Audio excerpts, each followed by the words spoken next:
so they know I'm kidding, kind of. Okay, thanks. Thanks, George. Okay, so, okay, yeah, yeah. So is it live? Oh, okay. So we're getting people to pop into the audience, and in this stage format, oh, somebody just left. For the stage format, you just raise your hand or you hit the wave thing, and I can, for questions or for comments and such, and then I can bring. Or the Jay is watching also. We can bring you up into the stage speaker area, and then you can, ask your question, and there can be a little bit of talk. The idea of having it this way is just so that not everybody's talking over everybody and repeating themselves. We'll see how many people come, because sometimes we've had about 15 or so people at one time last Sunday, so it would get kind of confusing. So we thought this might be the way. And, while I'm just watching to see if more people, but the idea of this columns thing came from the gift givers statement, message number 4, which I'm not going to try to do it right at the end, but I was working on being able to share my screen. Jay, come up here and help me with this.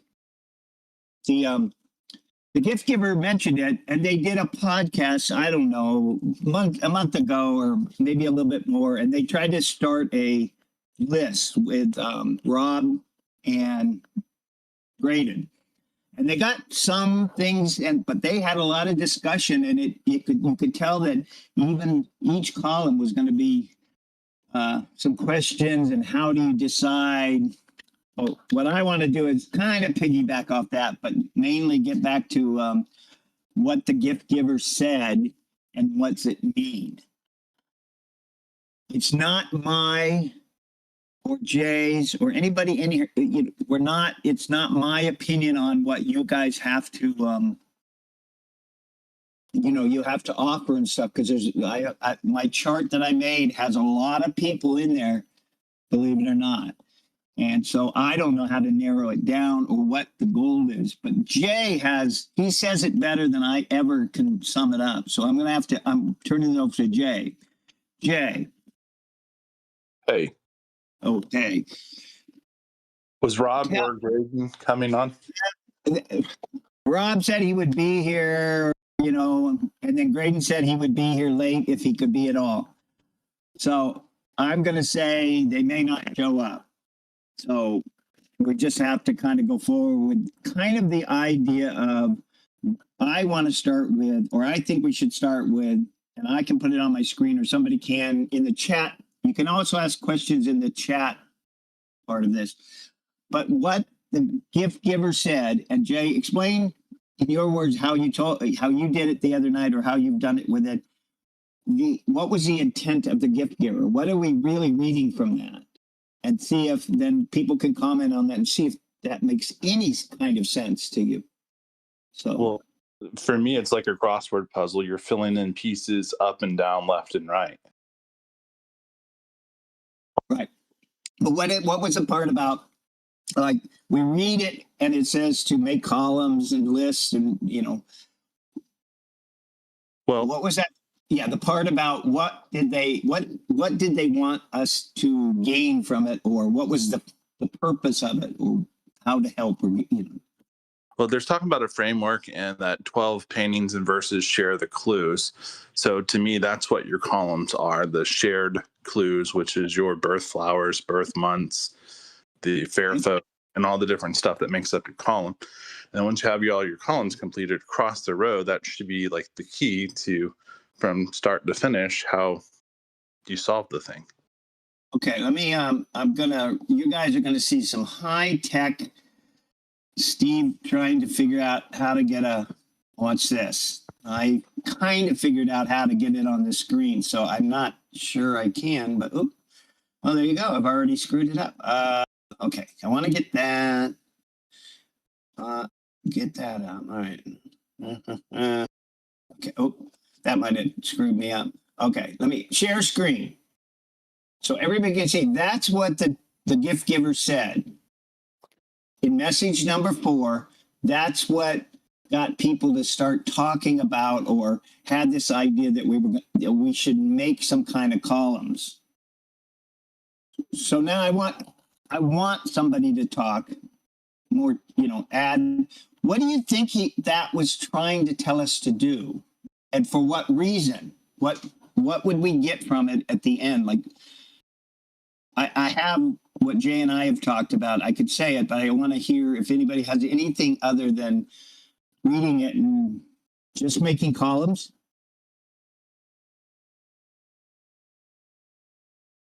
Anyone? I mean, it says right there, see if you can find a pattern. Okay, so some kind of pattern. Here comes Okay. Tom. You're on. So, yeah.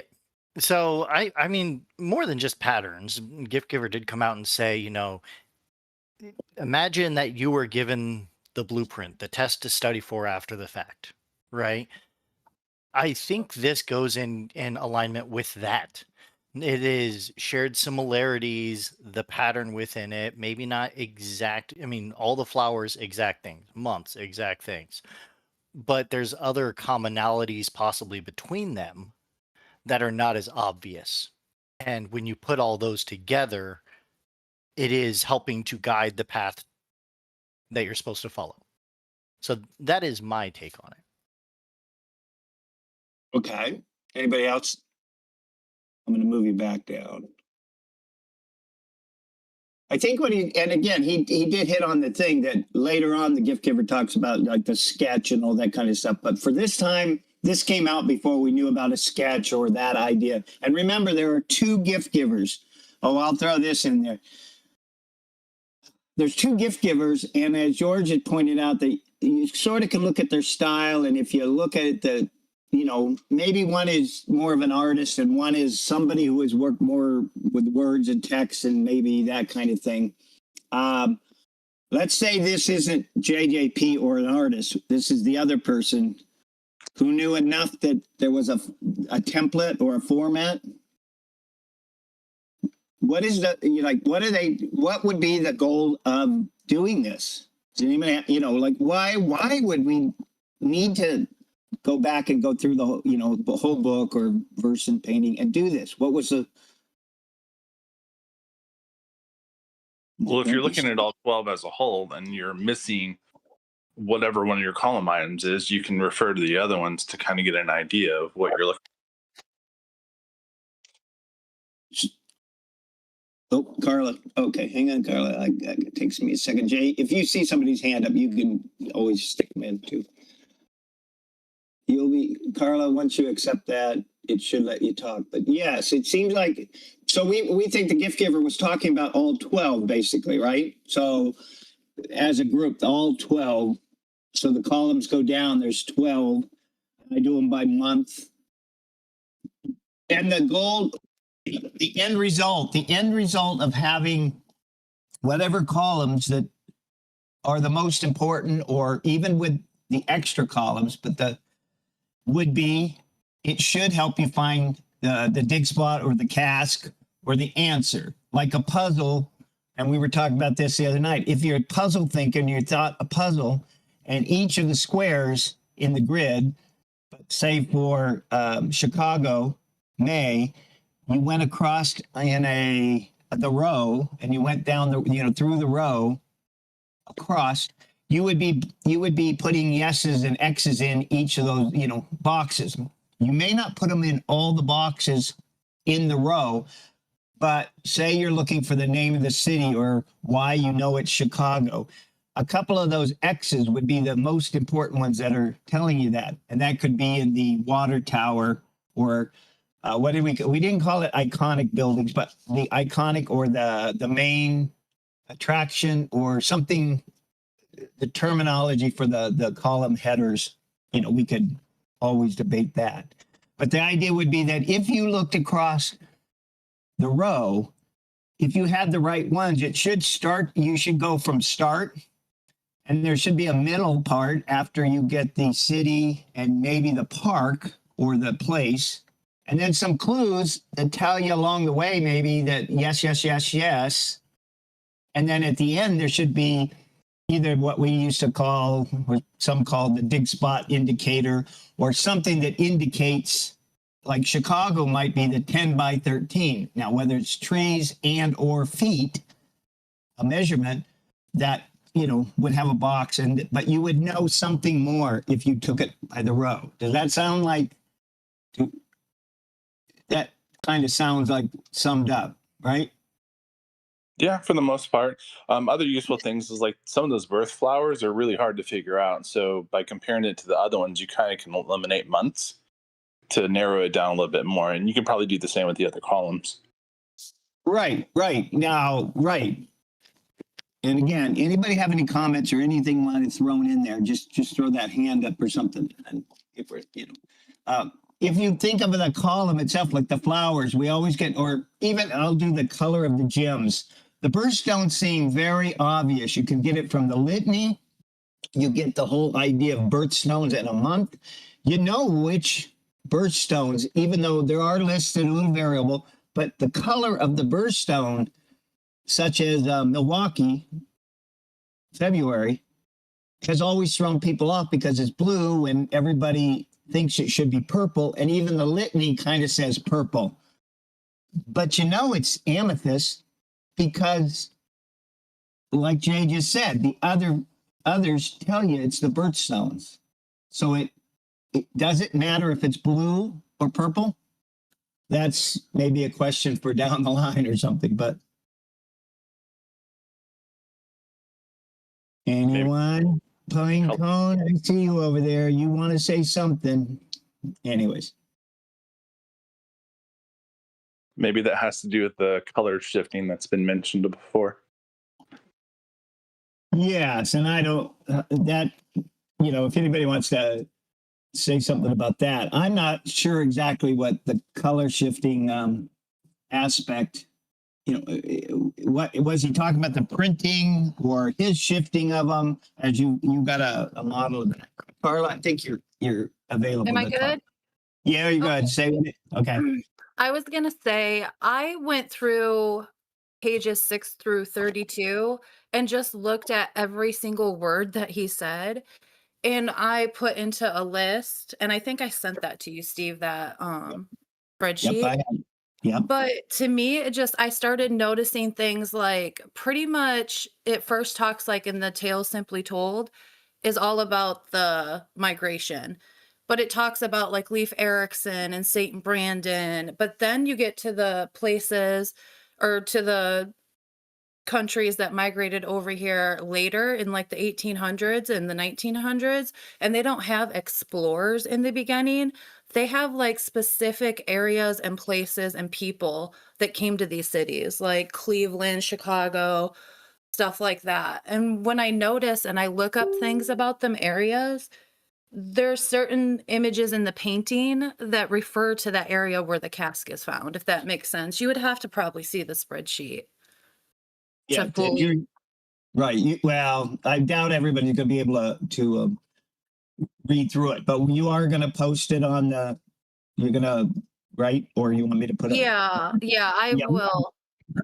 So for anybody who is on Discord, I'll put it on the proposed solved place or something where we have Google Docs, and you can get it there and then read through it and you see what you're talking about. She has a very detailed, there is some detail to each of her rows and thoughts for different things. So why, Carla? Okay, so let me just add, so when you were doing the rows, say you were doing this suggestion of making rows and categorizing, do whatever, what did you learn from it? Would you say? What would you learn the most, or what did you get from that? I'm gonna actually pull it up so I can see it as I talk to you. Well, mainly like, for example, let me see. So I went through each page and I have it on here, page 16, 17. And like let's see if I can bring up. So like page 17, let's say we're talking about the Charleston cask. when you read on page 17, he's talking about basically the slave trade. So then we know that you start researching the history on the slave trade that came from Barbados to Charleston, you know, all that good stuff. But what you find out is in Charleston, there's like a slave market there. And when I got to research that, it's now a museum. And something I noticed is the woman, and there's a picture of a Black African woman kind of hanging by her hands in that museum. And that's the same African woman that's the butterfly on the painting. You know, it's like almost like I feel like he's leading us to the exact spot. Like they talk about a jump up in the, I think it's the next part of the book that they talk about the jump up. You guys know what I'm talking about? That's an all-night dance party. That's from Barbados. And that's just another clue, like we should be looking at the slave trade specifically for Charleston. And if you look at where they've migrated from to there, you can just, I don't know, it's where the slave mart and all that is. Okay. Does that make Tom? sense? Yes, yes, it does. Let's see what Tom has to say. Okay. Yeah, just sorry. I just want to. I agree with exactly what you are saying, Carla. I really do. Yeah. The one thing I want to point out is as these columns and the rows, they would need to be open to double checking for exactly No, stuff like that. While I don't disagree with the idea, stuff like I think I know what you're referring to, the International African American Museum. Am I correct? On Charleston Harbor? I'm referring to the Slave Mart Museum. It's on like Chamberlain Street, I think. Chamberlain. I'll have to look into that one. So Yeah. because there's a couple around there, and I think we need to be careful of identifying exact concepts. If I were like, we have a column out there already that's like historic or landmark buildings, I think it is as the name of the column. And there's arguments over whether it's really buildings or not. I think that the column should be a more generalized idea, unless it's completely obvious. And I think once you get past the idea of the birth, the stones, the months, maybe even to some aspect the clocks, there's not a definitive obvious answer to a lot of them. So they should be kept high level, but I think that concepts like those, like what Steve's talking about with we got references to the cities. We know we have references to the cities. We know we have, and most of them we have in the painting, there's some sort of a reference to the state, and we're supposed to use something to get to the actual dig spot. There's a gap in between there, I think, and that's my opinion, that there are references to the areas. But I think it's ideas like that. And the columns, having those columns and what he's talking about is doing exactly that. It is seeing what all of them have in common and laying it out in that, not necessarily a step by step. You need to start with just ideas. Oh, right. Sorry, go ahead. Oh, I was going to say, yes, we're going to get more into that, Tom. Oh, okay. I'm jumping the gun. All right. But okay. Kind of. But what she points out, and what I like about that, is the gift giver didn't necessarily give us specific instructions. So there is an aspect to the gift giver's statements that say, go back and reread through the book and really look at the relationships or the different, something you could make a column out of, as she did, and showed the detail to it. So there may be some to this as being a learning thing. Look at this stuff in a different way. Maybe the columns, the way she looked at it, detailed, has more historical things, and they may not be the exact right answer for, like you're saying, that may not be that particular slave trade market building, but it does, she identifies something that may be what ends up being the actual answer. So everybody has a fun thing. That's why I asked, what do you think the gift giver was trying to get us to do? And some are very detailed oriented, and others more of that. I don't know what it's called, but so there are different types Yeah. of, yeah. So Well, and all I wanted to point out, and once again, Carla, I completely agree with you, like to every degree. The only thing I was trying to point out is I want to make sure that, when you embark on something like this, you really need to stay generalized first. And then after that, and it's a really an iterative approach. That's the word I was looking for, iterative approach. Because as you start to look at, well, here are the examples of, we know that they each have a gem in them. Okay, well then on the second iteration, you say, what do these gems have in common, or what do they seem to share? Well, they also have months. The colors line up with the different birthstone months, and all that. That's what I mean by an iterative approach. You start generalized, and then you work your way to the specific, to the point where you're like, they all have a birthstone in them. It starts off as gem, and then you can iteratively make your way down to birthstone, as many iterations as that take, as you notice the commonalities between each item in that grouping. I hear you. yep. Hang on. Let me. I'm going to move everybody. Anything else, Carly? Right for that No, no, point? no, no. I'm good. I will share those spreadsheets so you all can. Yeah, we'll make sure everybody gets to read through them, and so let me move you a second. So that brings up the point. Okay, so the gift giver gives us a task that's kind of wide open, and let me tell you, people, just from the small group on Facebook who sent me a few things and comments, different things, there's a wide range of what people thought or think, should be in columns, or columns that will help you. But I think, and we will not solve this problem, right, Jay? We figured that out. We will not solve this exact problem tonight, but I think we did make the point, or I made the point, and Jay made the point about the gift giver must have been giving us this hint. And if, we don't have to get into whether you believe them or not, that they know something or not. But the way it seems to imply, it said, if it's kind of like, if you do these columns and you do them right, even though you're going to have a lot more probably than you want, but at some point you can use them, and it should somehow, it will kind of lead you through maybe the basics. I called it the basics of BP and JJP's template. Maybe it's the very rudimentary of that template they use, and then they had to add things to make it work. But kind of like there's the big three, the gem, month, and flower, that confirms that. The litany confirms those, and the immigration. And then you get like the city and different ways of naming the city. And then in the city or the park area, names, and on down the list. So there's I don't know, say 5, 6, 7 more BP puzzle clues that were very important to it. And then at some point, if we all believe, or those who believe, that there's like some kind of indicator towards the last spot, the spot itself. And that would be like the template that was on piece of paper. And then from there, they expanded it. JJP added things, maybe BP added a few extra clues, right? That's kind of what I think.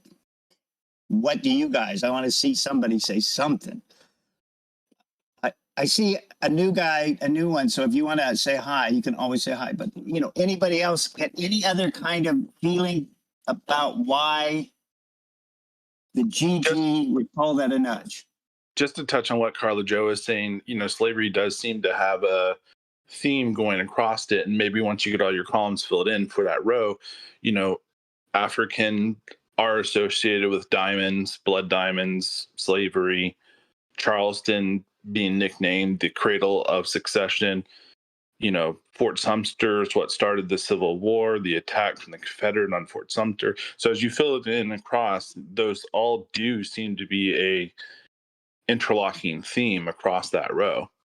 Right. Jay, remind us what was that interlocking thing he said?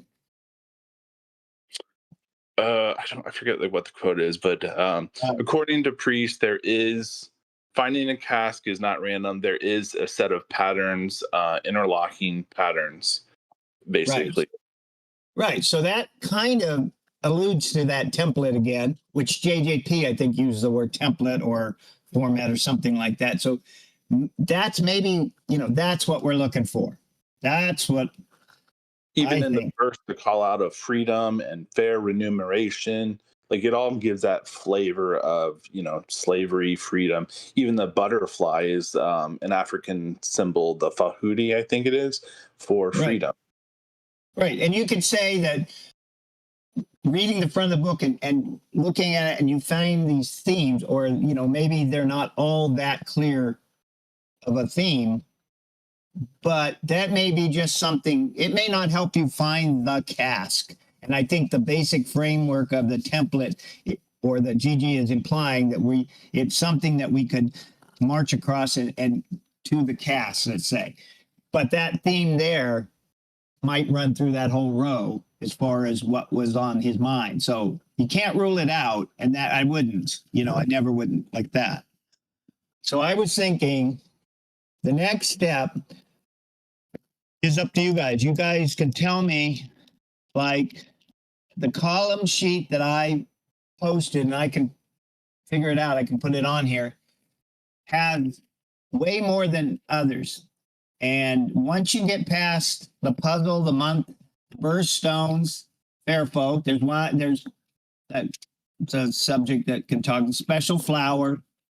And then the clock faces, we could, if we really need to go over that. Tom seemed to have some reason to not believe it's either a clock face with the hands facing a time or objects. Then you get the lat long, and everybody knows that most 10 or 11 of them definitely have some kind of lat long to it. Some have more numbers to make a perfectly beautiful box that the city lies within, and some might only have a number or two that might be useful for, locating that. I think it's New York that has 2 numbers, so you can say that runs through and is within the New York area. But one of them doesn't seem to have a lat long clue, as in they used a lat long, and that's like Milwaukee. And so if you have the columns next to each other, that X for Milwaukee would be the rebus, which answers the question, kind of works together with those two things. And that gives us basically all the cities, without major discussion. But you see how that, so do you guys want to go down some of these columns or go across, and we can delete a column, or we can fill in some of the things? Basically what I was putting is X's if I pretty much had something for sure, question marks if I wasn't sure, and didn't expect to get all 12 in every column. I think we do understand that. Can you share your screen with that column? Yeah. You wanted me to do something technical here. I can. I think I can. Wait. You might see a lot of other things first, but I think this is let's see. No, that's not the right one. I got to figure out how to work this thing. Okay. Oh, here's the most current without and some of the things. So if you look over on the right side, can you see that? You can see that, right? Oh. Yeah, it's up there. Oh, it says streaming is okay. So on the far, you see the month from the litany and all that kind of stuff up to the lat long. And the only reason I put a question mark in the lat long on February was just to bring this up right now. You'd say, but there is no lat long for that one. So as you're going across the row for February, you're like, but that kind of is a gap. But that's where that rebus would come back in. And I don't know what column you want to call the rebus. You can call it's in there somewhere, but that X would answer that question. So, and then we could actually, I forget who, like the city. Yeah. And just to point out, this is using the commonly accepted pairings for the 12. I knew you were going to bring that up. Okay. Pinecone, put your fingers in your ears for a second and just, we're using the commonly accepted because that's always been just kind of the way it is. And that's what I think they are. And most people think they are. And we can get into that debate, but another day. I could see some of these things would matter to how the matches match up. But for this point, I just use that. Now, we don't have to fight over whether Milwaukee and Montreal could be switched. That's the only one I think there's still possibly. But for this point of saying what's in a column, I think we can get past, just take the commonly accepted and let's see how it works out. Right? Right. Some things you got to just say yes to. Well, as we look across the row, maybe some won't fit as well as others. You don't know to.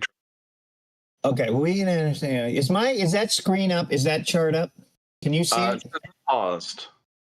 I know what well, obviously.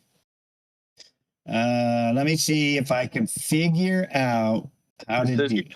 Minimized on your application. Yeah, I probably did. That's just out of habit. Okay, hang on one second. If anybody has a question, Jay can, or a question, or want to just say anything you want to talk about for a second here. Raise your hand because Jay can move you without me looking. So feel free. That's what this is. I want everybody to talk. I forget whenever they did the podcast, the original one, how far they got on their columns. Did they have Not very far. Not very far. I don't understand why it's paused. Let me see screen.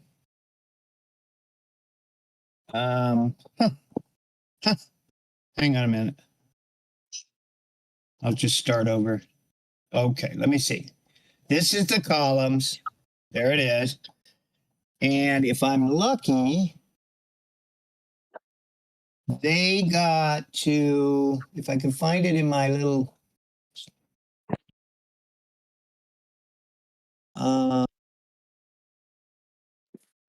okay, anybody have anything? I'm going to leave that like it is. Oh, why does it do that? It's still running. We pause this preview, save from your resource. I don't know how to keep it up there, but I'll post it in the chat part. Let's say that. I don't understand why it doesn't show it. It's maybe showing. It does.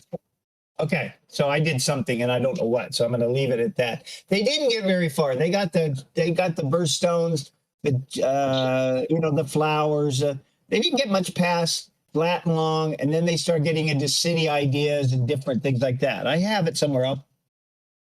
Oh, anybody? Oh, Sarah wants to talk. Sorry, No, Sarah, here. Right. Oh, Sarah doesn't want to talk? If she does, she can come up. No, I don't think she has. Oh, there she goes. Oh, Sarah, your microphone. Oh, okay. Can you hear me? We can hear you now. Oh, okay. Now I can't see you. Every time I click something, something else goes away.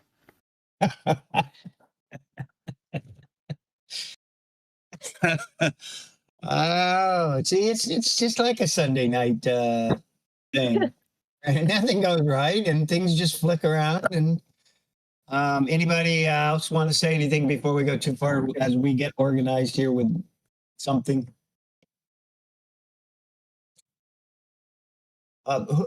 Who's Tisno? Who's the Tisno Spun? Okay, you can just listen. I know you probably don't want to say anything. Okay, so so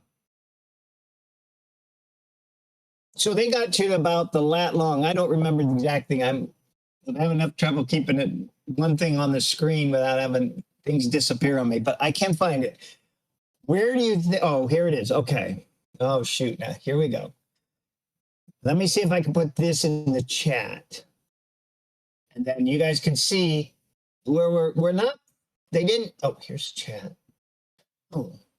So the cardinal clues are pretty much accepted by everyone, which is the birth month, birth flower, either the clock or whatever objects it is. Those are all pretty standard, correct? I would say so, yeah. Under the normal lists of, like the flower, the special flower, the Olson chart has it as Callalulu or whatever that's called. But I think it's more like Cosmos. But nevertheless, there's one flower per, one flower per, and you can find that even in the World Book. I showed people that if you looked in the World Book, they call them special flowers for each month, and all of them are in the World Book except 4 of them. Of all those columns, there's only 4 that don't agree with what we know of. But flowers are funny because it's official list like they are with the birthstones. And that might be the difference between the jewelry people and floral people. So no matter Maybe. what paintings you use, painting and verse, that wouldn't matter. Everyone pretty much agrees that those are the 12 months. Those are the 12 flowers. Right. Birth. Right. So where do we get to the point where people start to disagree? Or do they I don't know. agree? I think lat long we're pretty good with. Rebus, maybe the rebus is why there's no lat long that's clearly, and maybe because they didn't want to confuse Chicago with that. So I think past the idea of lat long or rebus saying kind of narrowing the city. Anybody? Yeah. So where does it fall off the tracks here? I know Boston, some people argue the longitude or the latitude. I think everyone's pretty clear on the 42, but the 71 that could be in the other handcuff. I think a lot of people kind of question that, but still spelled out Boston. So you still have Boston. Well, I get that. I get the feeling like if I was to do it, I might put a X with a question mark, thinking it's even New York. Sometimes people have trouble with those numbers, but in Montreal, the numbers might be a little hard to read. So it's kind of question. But in context with what they used, we kind of do understand they used lat long, right? For most of them very clearly. So in context, you can see where you might say, okay, it's not the easiest number to read, and it's really abstractly made, but it probably is correct. And, you could put an X there. And then you have to jump ahead. And now we kind of are catching on to JJP did some weird things with, maybe he really made abstract, surreal, even with the numbers, or maybe his technique, he wanted it to be so, hard. I don't want to say hard to read, but so we may have to, widen the range. But I think lat long or the rebus, we pretty much could argue. Some of them might be argued, but after that is where we need to get. Now, the next row. Those are examples, good examples of problem solving before the columns were ever mentioned, but basically the same function of the columns. Like, well, we know all of these have coordinates, so these other ones must have something. Right. Anybody? Come on. You can't all be the ones that agree with everything I say. Vince has a question. Of course he does. Tom? His name is Tom. I think he's told us that, so that's why I keep using it. Wait a minute. You can't sit here and say you want to hear from people and then say, of course he does. Of course you do. Go ahead. I'm ready. I'm ready. Well, but this is, I think this right there, that most recent statement is where things kind of start to go off the rails. Okay. You just said, well, these other items have it. All of these have it. So these other ones must have it too. Now you're kind of moving the goalpost between all of them share this versus, well, we've identified it in 10 out of the 12, so the other 2 must have it. And there's not a defined where does that stop. So I think I think a lot of people are taking that goalpost and they keep moving it. So, oh, well, if that's movable, why, if we're going to assume 10 out of 12 there means they all have it, what keeps me from doing that with something else that I think? And honestly, I think that what it comes down to is you need to break these columns up into, these are the things we've identified for all of them. These are the things we've identified for most of them, just kind of break it down by how much you found similarities across how many paintings, right? Okay. And then as people start to, and this all leads to verse to painting, right? As people start to question the one of these entries, let's say the commonly accepted verse to painting matches, right? They need, number one, they need to be willing to accept, let me go through all of these things that they've identified across them and see if I can identify those same things with my idea, right? And conversely, the group as a whole needs to be willing to open up their ideas to the fact that, or open up their mind to the fact that maybe one of these is incorrect. And because it seems like you have those people who are very hard stuck on, these are how they are. These are the birthstones. These are the birth flowers. But like Pinecone said, all of them seem accepted by 99% of searchers. And that's a great number. But at what point do we say, at what percentage essentially are you drawing the line between this is fact and this is a wild idea? And I think that's where the entire topic goes off the rails, is not having any firm guidelines to follow, and honestly people being kind of closed-minded about it.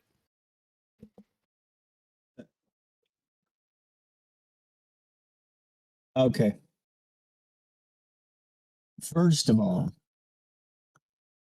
no one's closed-minded to the degree that everybody kind of wants to believe it.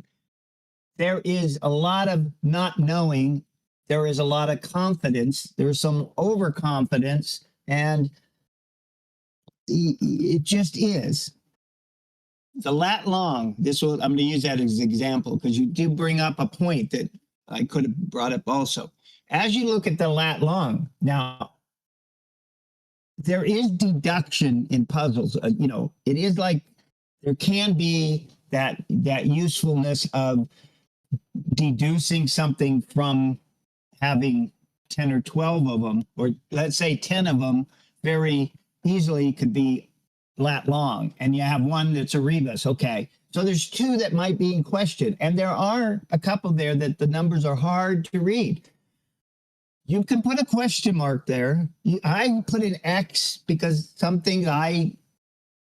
because I'm so biased, I put an X there. But yeah, I could put an X and a question mark and then decide whether or not there are 12 lat longs or that column is full.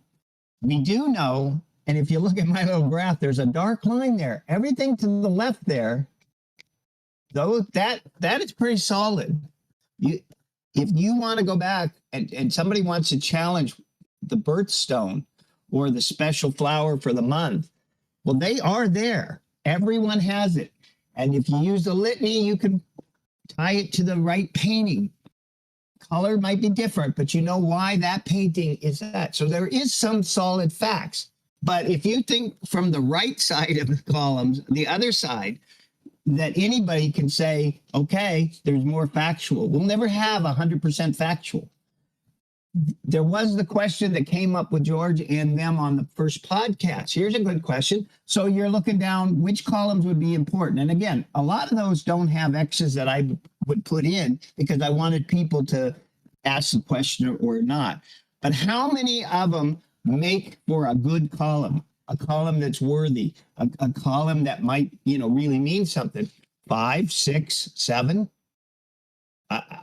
I can't answer that. And the gift giver did not give specific, detail. Nobody's ever really given us specific detail. So we have to, there is some assumption and there's some deductive logic of a puzzle filling in like a Sudoku.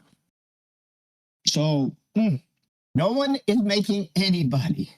All right, Tom, now, we don't want to get too debating here, but I'm going to, there's a lot of we don't know. And so don't take any one person like, I don't know. I always use that term because I don't know. It's better than using the, in my opinion. Basically, I don't really know, but I just sound like I do. Go ahead, Tom. Sorry. I just want to say, I think you're missing, I think there's a little misinterpretation of what I'm trying to say. And that's all. I'm going to defend it real quick, and I'm just that'll be the end of it. I'm not saying that the birthstone, birth month, all of that, or not birth month, all of that. I'm not Right, right. saying that I don't accept that. And I'm not accusing everybody of being closed-minded, but I do think there are a couple out there. I'm not saying the majority, I'm not saying anything like that. I do think it happens.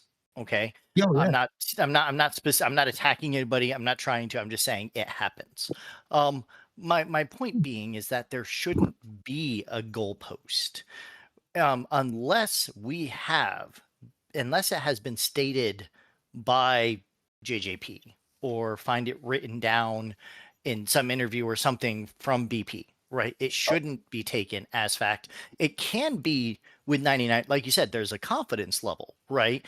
And in order to argue against it, the higher the confidence level, the harder it's going to be to overcome that, which makes the person who's challenging his job so much harder, right?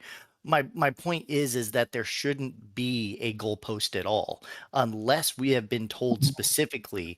That is when you can take something as fact. Otherwise, you should be open to it, but that confidence level is kind of the level that somebody's going to have to prove it. Otherwise, it gets harder with stuff like the birth month. Why do I keep saying that? The month, the birthstone, the lat longs, even for the most part, right? I'm not saying that everything should necessarily be challenged. I'm simply stating that people ask, where does that start to go wrong? I think it was the Jay who asked that, or maybe you did. It goes wrong. It goes wrong because people are taking some as fact and others as open to interpretation, when in reality, unless we've been told by one of the creators, nothing should be taken as fact because we legitimately don't know. We have that 99% confidence, but we don't know for fact. Fact is 100%. Okay, I'll rebuttal the rebuttal just quickly because we could get back and forth forever. There is nothing. JJP has only told us what he's going to tell us. Byron died. He's not going to tell us anymore. All we have really in 1982, and I wasn't alive then, some of you weren't, we had the book. You get the book, and in the book, with the book, that was it. So how do you solve it? How do you find a treasure or solve any of these puzzles? That's it. That's all we got. We didn't even have, or they didn't even have the Japanese clues until much, much later to even help dig. So really all we have is a book.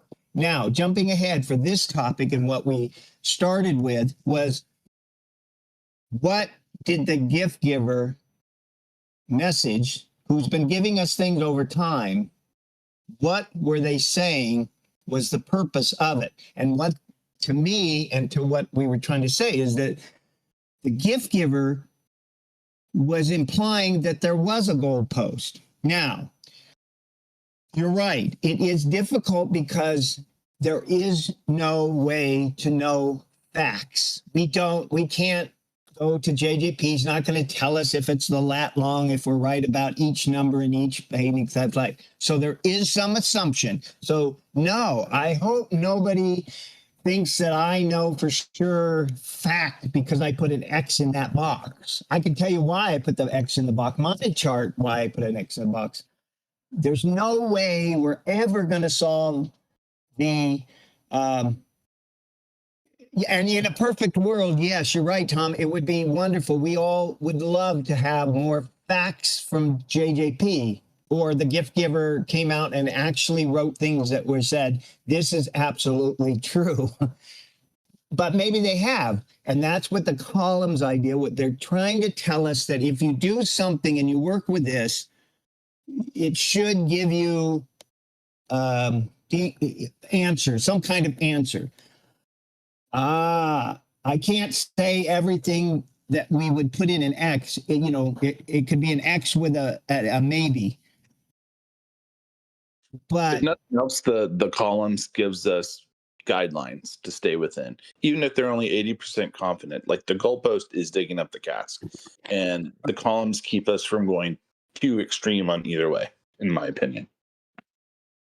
so I do understand what you're saying, Tom. That I do get that, but for some of this, I mean, it's been, people have been working on this way longer than I and different things that at some point, how do we build more columns past slat long?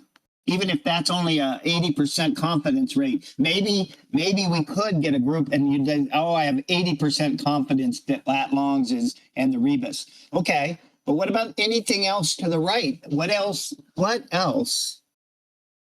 what else do we put as a column? What else is important information to you or to any of you guys?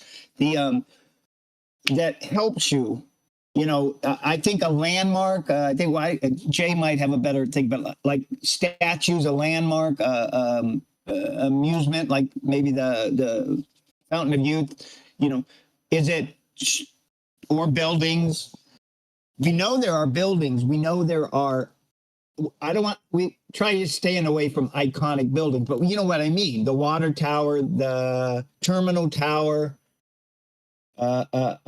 something tower, something else. There are those in there, not in all of them, but there are those. So that, I don't know what to call that. Maybe our headers that we're trying to call them, like they've always been called iconic buildings. And that started a long time ago. Maybe the terminology should have been more like, Jay, what did you call them? I call them more of like a local attraction or landmark. I don't feel like they're always a building either. Right. So we probably have as a whole, just talking about this community, probably have kind of jaded ourselves with some of the terminology we use as far as like a header or what we call them. The old dig site indicator or something, some people fight about that as it doesn't indicate anything. It's not thing and it's not specific enough. So maybe we change the terminology and then that's a column that incorporates some of those, like Tommy, you were kind of implying, some of those that are still maybes to a lot of people, but real possibilities to people. So, we can make a column for that. I'll jot down like different columns if you come up with a column title, but I don't know how to, I don't know. Anybody else have like really opinion on like, how do we get past the idea that most things are just kind of part assumption, part guessing, they're not 100% confirmed and we'll never, in my mind, we'll never get 100% confirmed until you find a cast. And JJP then will say, okay, in the painting, this is, and we'll only get the painting view. We're not really getting the verse view. We'll never know what BP really meant by some of these things. We can pretty much guess, but we won't know. Anybody have a comment? You guys want to say how far off I am now? You can. I don't mind you. I'm not trying to be the only one talking. I think one important column that a lot of people don't include in the core cardinal ones is the fair folk themselves. I mean, it's their pact with man, and there's one of them in every painting, or should be, I think. Right. That is a column. That's in a column if you look. And we know that there's a group comes for each puzzle or painting, or let's say puzzle. We know each one has the group of fair folk. And I always thought that one of the group was the one who was depicted somewhere in the painting. It was kind of that, but I'm not, that is more me. Some people might not think JJP depicted the gnome for Montreal. It's not a gnome, it's one of the other ones. I don't know which one, but there is a fair folk group and fair folk that came off page 10 map that corresponds to that month or that puzzle and gem, which then builds on to the other parts. So that's one of those core. If you go back and read the front of the book, like was suggested, I don't think that you'll find a reference to the gnome anywhere in there. The only one from that first passage that are mentioned are the Alvin for the Dutch and the Klaba mannequins, I think. Right. So and that's where at least one of those two. Right. Okay. I'm with it. And I could even put both of them in there for right now, and I'd be a happy man and to move on. But here, Scott. Hey, Steve. Yeah. Were you just discussing Montreal, not knowing what that one was, or? Well, it's I mean, it's been a debate like of that group that come over. There's yeah, Gnome, Alvin, whatever. I don't know whatever the four. So yeah. which there's Jay thinks it's certain one. Some other people might think it's the Gnome, but there Well, is some one of them. I read through the front many, many times, and a couple days ago it just popped in my brain where it says, but most of the fair people deem the exploits of Alf and Brandon to be mere myth. Even legends, it seems, looks down on legends. Well, if you put a dash between the G and the E, it's legend. It seems legends look down on leg ends. So that particular painting might be Alf or Brandon. Right. I don't have any problem with that. I mean, we can get into the detail of each of the Exactly. X's and debate. I've looked up I put 2 columns in there for the Fairfolk mythology, like I think it's Keith Lee or something like that, and then Nancy Arrowsmith. And we know that there's a lot of the back of the book. Some of that was a sarcastic. I think it's sarcastic. Is that what I want to say? But anyways, they use some of that right satire on Arrowsmith's book. And if you read some of those, you can find the reference to those. The descriptions kind of look like what the painting one does. So you can kind of narrow some of them down. And we know that, and the mythologies, obviously the Greek mythology, the centaur is pretty obvious there. So they came from different things, different mythologies, some of them, American, My take on the Dutch one from Montreal, in the book, it says the Alvin Dutch merchant empire has reached its autumn. And if you research what the Alvin is, he's a water spirit. He controls bodies of water, which there's a whole narrative in the front of the book that talks about the fur trade along the rivers, the St. Lawrence and the Hudson, which the Alvin would control. To me, that fits the fair folks operating. Right. I think it fits well enough to put down the note on that X next to it that's why you picked it. Now, can we ever verify that? No, we'll never verify it, but we can you can deduce from that right? So far, the first 3 that he mentioned are the first one in the map. So, for Cleveland, Centaurs is listed first, and for 7, Alvin is first. For painting 9, Alvin. So it could be it's that simple, within the words, the paragraphs, it kind of seems like sometimes that first one is the one could be the one in the painting. So maybe that's how you identify which one's which. Well, is it helpful? Jay, I was just going to jump on that. I'm sorry. Would you think, is that helpful to knowing, like the treasure spot or any clues along the way? It might have something to do with that theme thing we were talking about, a flavor that kind of maybe like, and that comes back to, say, Chicago. Some people, because that's the leprechaun, I believe everybody thinks it's the leprechaun. Well, Byron wrote in his thing, you finished the leprechaun's lair in his note to Rob. So I would say, yeah. Yeah, let's just say we go with the leprechaun. Does the leprechaun and what a leprechaun does? I know Eric is. Oh, Eric's on.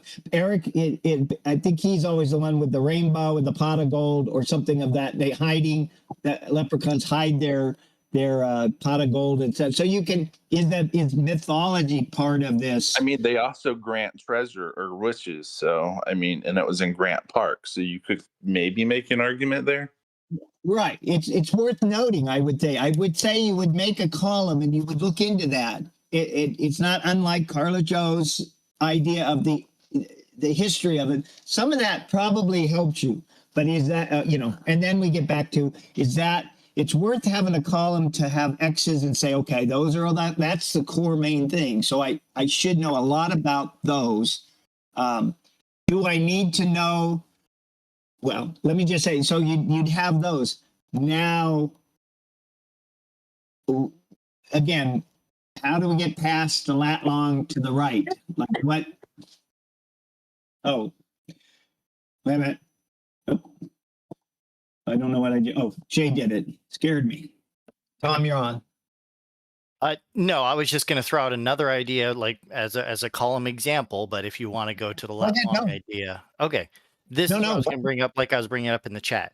This is where, a column idea here, my cartographical reference idea, right? Oh, I think Okay. that would belong on here, but once again, discussion, okay. Explain to me. Just pick one. Say Chicago. No, I'm tired of Chicago. Cleveland. You decide. Pick one of them and tell us what the cartographical. Why you say it is, and it should have an X. Okay. I believe, well, let's see if I can get, I'll use Charleston as the example. Okay. Fine. This is an idea. A lot of people misinterpret it, but the idea is that the spot of the gem in the painting, if you find the matching clue wherever it is in the painting, it represents sort of a cartographical reference point. Now, it's not an overlay.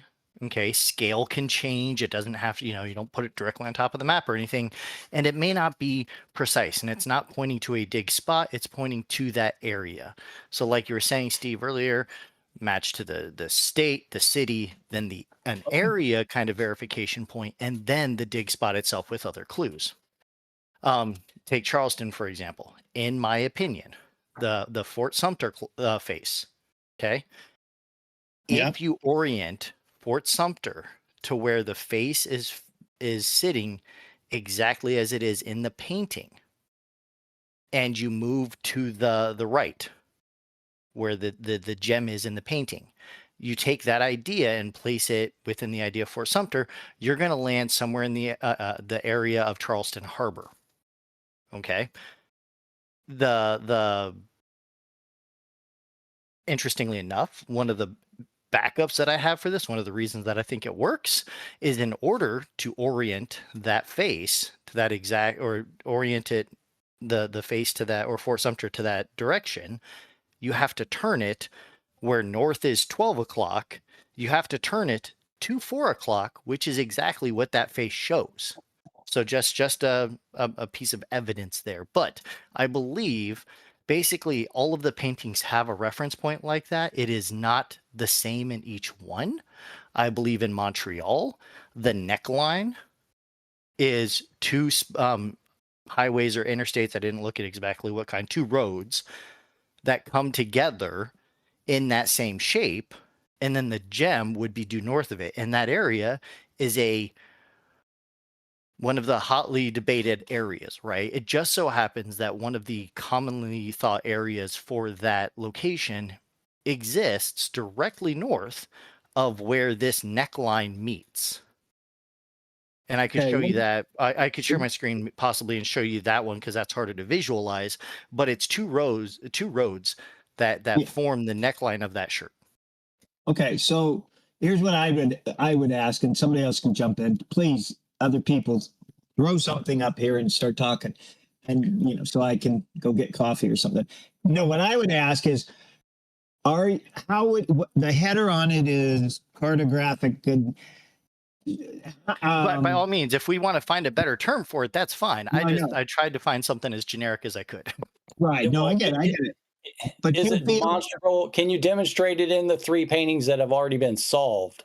Okay, Yes, I you got- definitely can. Would you like That me I mean, to? that's Yeah. that's the only way you can make it even potentially factual is show that it's because if you do it in the paintings that are unsolved, then it's just a comment or it's just your Okay. your thoughts or my Right, yeah, thoughts. no. As well.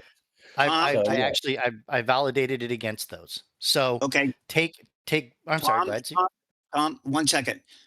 Whoever HGLI. Oh, that I forget. I know it. I know who it is, but Harriet, right? I thought you wanted to ask a question. Okay, so Tom, go ahead and, as brief as possible, a couple of those, and then maybe everybody will have the real gist of what that column would be, and then we can think about it as the whole. Yeah. So Boston, the gem in the painting.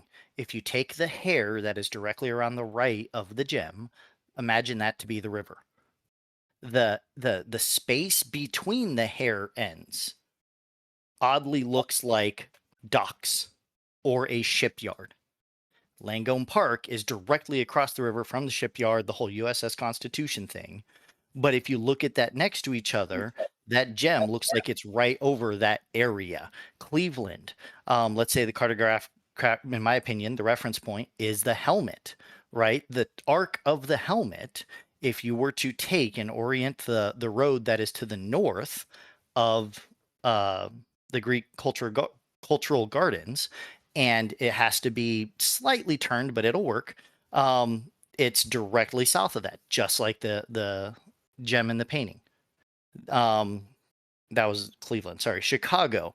I know this one's hot. This one's debated. We've already debated this in the Discord, but the idea that the not the earring, but whatever you want to call that, is a hoop, a loop, and if you go down a little bit, you've got the gem, which even though that is within the Chicago loop, I think it represents the Chicago loop. And you can even take the idea that the string that hangs down makes it part of it. So part of the Chicago loop is right there, Grant Park, and it's over like the south loop, the South Chicago loop area. Not a direct overlay, just a reference point. So those May are the I three add that are something? exactly there. Yeah, go for it. I wanted to say with respect to Chicago, the jewel is also in the painting. It's positioned directly below the Chicago Water Tower. And I agree with the cartographic references. I think they're important, and I do think that each painting has something of a map to it. I wondered if the Chicago Water Tower with the needle pointing north would be the orientation, and if there was something comparable in some of the other paintings. It's entirely possible. I'm not saying that mine are right. Okay. I am simply stating that I believe them to each have one, and here is what I think they are. I think I that agree. the water tower is a completely viable option as well, but it is once again, start generalized with the idea of a cartographical reference, and then iteratively work it through until you get commonly accepted ideas for each one. I totally concur. And I'm not advocating for the Chicago Water Tower or the needle pointing northward. I'm just saying, like you are, that it's very possible that each painting shares some attribute that makes it function like a map. Okay. Yeah. See, that's a perfect. To me, that's just exactly what sort of I went through all week, or what we all have gone through. People who have done this, you sort of have an idea now. Like Tom was saying, there's no way to prove that is true or false. But if you looked at Tom's presentation, I think he posted a few on Discord, so there might be some examples there. But if you looked at that and took his general theory that I think it was something like the jewel represents the area or the place, that it has something like that, we could make a column of that, and you could X the ones that you believe are true. Then it gets into does it help? Maybe it would help if that was true, and people really could see exactly detail of each one. Or maybe 6 or 7 of them work really well like that. And it kind of makes you go, yeah, maybe that has some. But yeah, it could be a column to at least, I wrote it down, and, so that's how this column thing kind of comes up. Is you may see something that others don't, maybe think that it's really important, and then come up with that kind of thing. So And that's fine. sorry. No, go ahead. I was just gonna say, and just for what it's worth, in my opinion, the way it is meant to be used within this template, it's not even you look for the state and then you look for this, you find clues to the city. Oh, and then there's this clue to the area. I actually believe you're supposed to use other clues to narrow it down, get to closer, and it's supposed to be like a verification clue. Once you have found your area, can you identify that using that cartographical reference to something else that might help verify it? I don't believe you can just go, hey, look at all, I know what city it's in, but here's all these thousands and endless numbers of places that something might reference. But I think you're supposed to use the other clues, start at the library and then work your way here. And then once you get to here is where I think it is. Does it match up with some cartographical reference that I can pull out in the painting as sort of a verification? Okay. Scott, did you have something to? No, I just, like I said, as long as you can make it testable, if you can identify it in something similar in the 3 that have been done already, whether it was used to solve those or not, then you can use it as a potential test, but you can't guarantee it until you fact Right. base it with something new. Right. It possibly could be if we were thinking that there's a beginning, middle, and end, and the end spot is like some kind of dig spot identifier that's in all of them in words or image or both. It could be in there towards the end as that last confirming thing. So it's a column that then, even if we could 5 or 6 or 7 or 8 of them that seem, that does kind of relate to after you are in Grant Park. You could, maybe it fits in somewhere. For right now, I don't know. If it to a region of the city, potentially, yeah, I could use it. And if it doesn't work out from there, then I can discard it. So it's one of those. Right. It's a nice to have, but it's not a guarantee yet. Yeah, right. And I've, like I said, I used it against the 3. I've actually believe I've identified it in all 12, and with any good luck, I'll be able to add one more to that list in 6 days or so. Yeah, 6 days. Well, Tom, I'd say you should. It would be helpful to the community and me to know, or others to know, that if you can write it up into some kind of PDF or a Google Doc, it's the best way on Discord or something. Sure thing. Well, at some point you put and say, what do you guys think? I mean, Pinecone has been doing his Zodiac thing, and he's been, showing how he thinks it, and then people can yay or nay it. That's the only the best way, I think. It's easy. It's hard to explain something verbally, and then, so we need to see something. So you work on that, and maybe a bunch of people take it and modify it, or they perfect it. So, okay. I get you. Anybody got to go to the bathroom? If you need to, you can run out.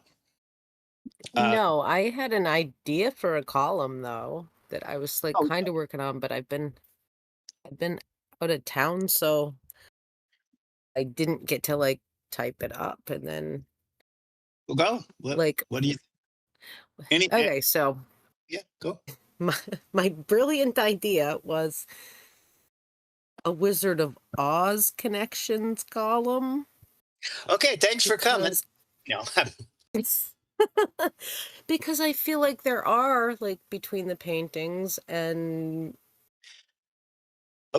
versus it's not a brand new idea. I didn't even come up with making connections to the Wizard of Oz, but if you start looking into it, sometimes there's things that I'm now going, oh, wow, that's interesting. It would be better if I could show it, but I did not prepare what I was. I get you. I was thinking somebody showed something, not about the Wizard of Oz, but kind of that saying, it's kind of like Harriet. No, Harriet had this thing on fairy tales, other fairy tales that related. So yes, exactly. Yeah, same thing. So right. So okay, we know that JJP said Boston is like the Salem witch. But how many witches were there in the Wizard of Oz? Was it 3 and then the wizard, or is there like 4 for the north, south, east, west directions? Oh, I think was I just think I you're was supposed to making 4. notes. Right. No, I Okay. think right. So I was just 4. Right. making notes, but my brilliant idea that I came up with last week that nobody has ever heard before was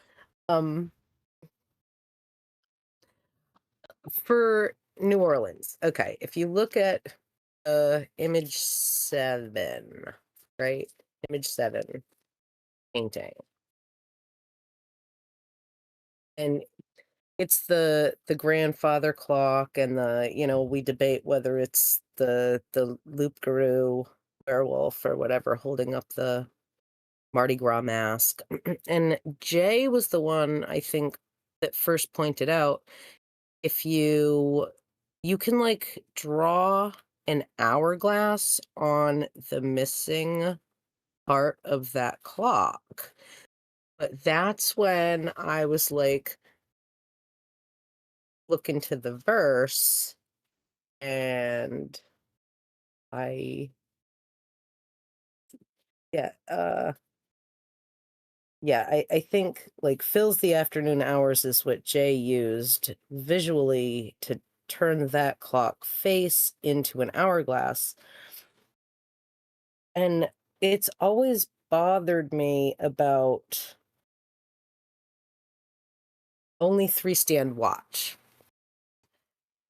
because I wanted to like look for on a map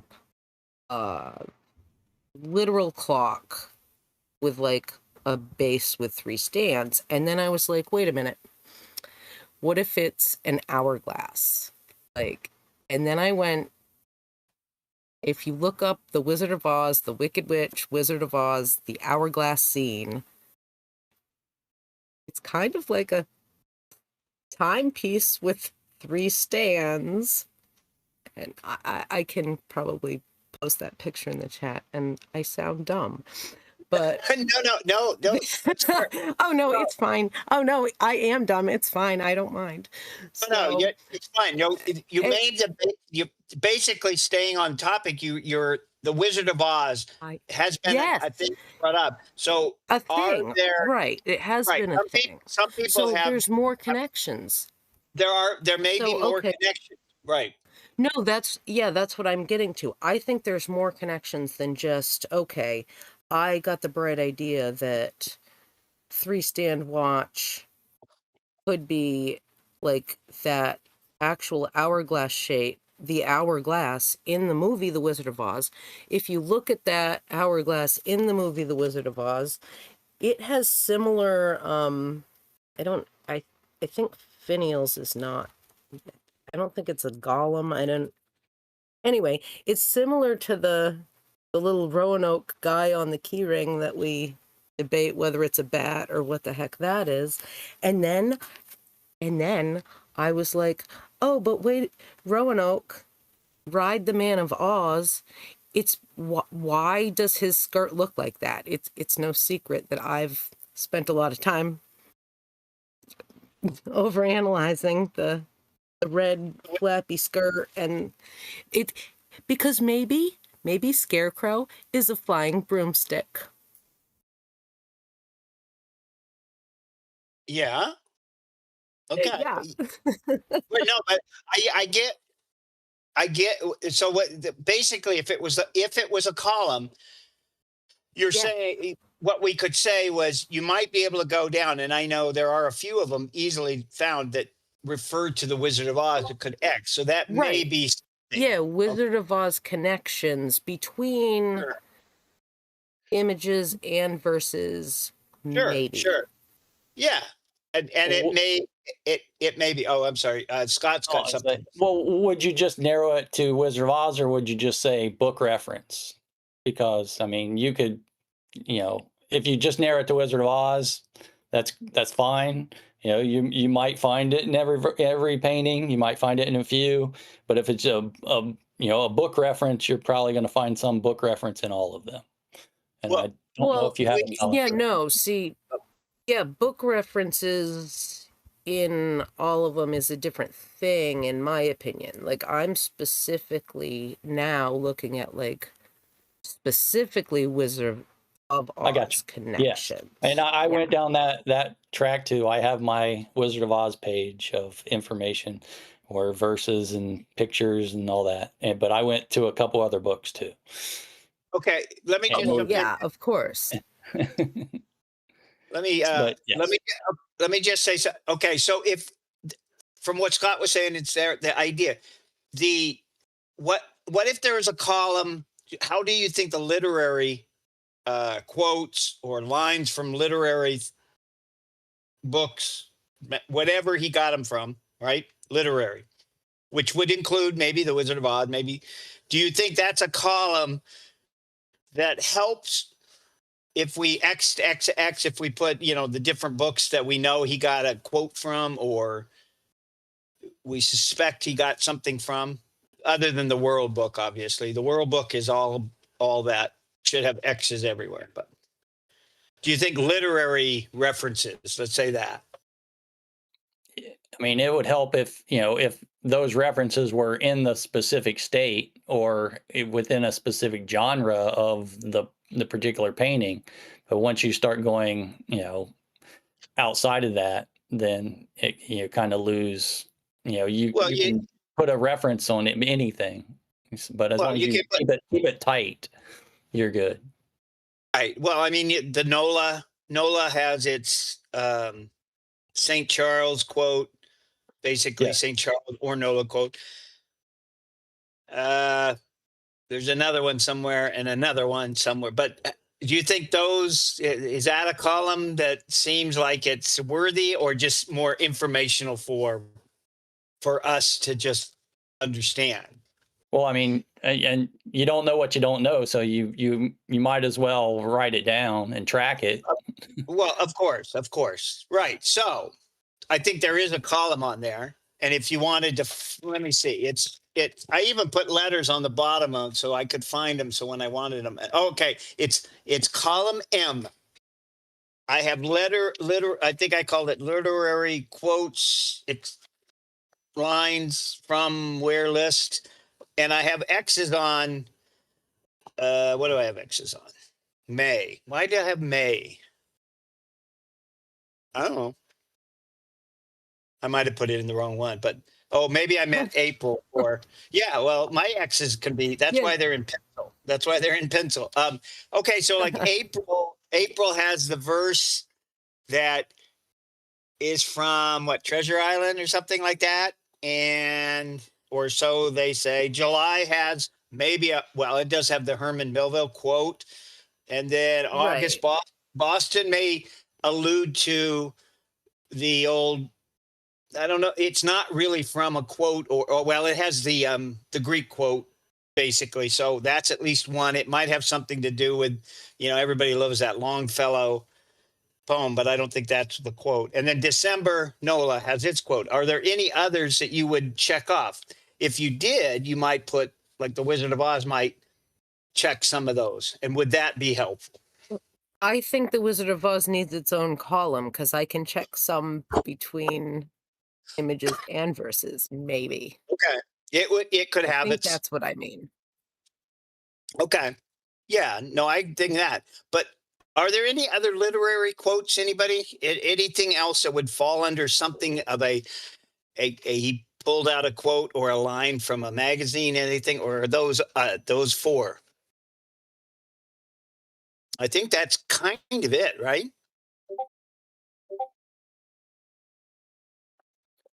Wait a minute. Here, hang on. Here we go. Go ahead, Tom. Okay, just real quick, if you're talking about the Greek line in Boston, that was, I believe, posted like on a plaque outside the library or something like that. Anyway, would you not also include the first chapter written in water from the FOI board? Would that not be the same? And I'm not saying it should. I'm just asking. I'm like, this column was literally literary. So I am assuming I meant or was thinking that it was books, magazine, something thing off of the sign that was outside the FOI. Yeah, I but don't know if I mean, literally from quote, the but Boston one. right. I don't know if I'd put it there or in some other column. Oh, okay. I was thinking more book, book quotes. Oh, and yeah, I agree with you completely. You just mentioned the Boston one, so I'm like, if you're including that, would you then also include no Well, first chapter written in water? So Boston. Oh, if you're thinking Boston, I put it there because their names are on the wall. No, it's more that the letters, the whole Xenophon and telephone man quote came from, a literary papers that are in the library. So it's not about oh, the I'm name. sorry. Then I Right, no, that's misunderstood where yeah, they came no, from. Then that's fine. But I had forgotten about them being on the wall. But that's another thing that comes later in maybe like the M&B is carved. It's on a building.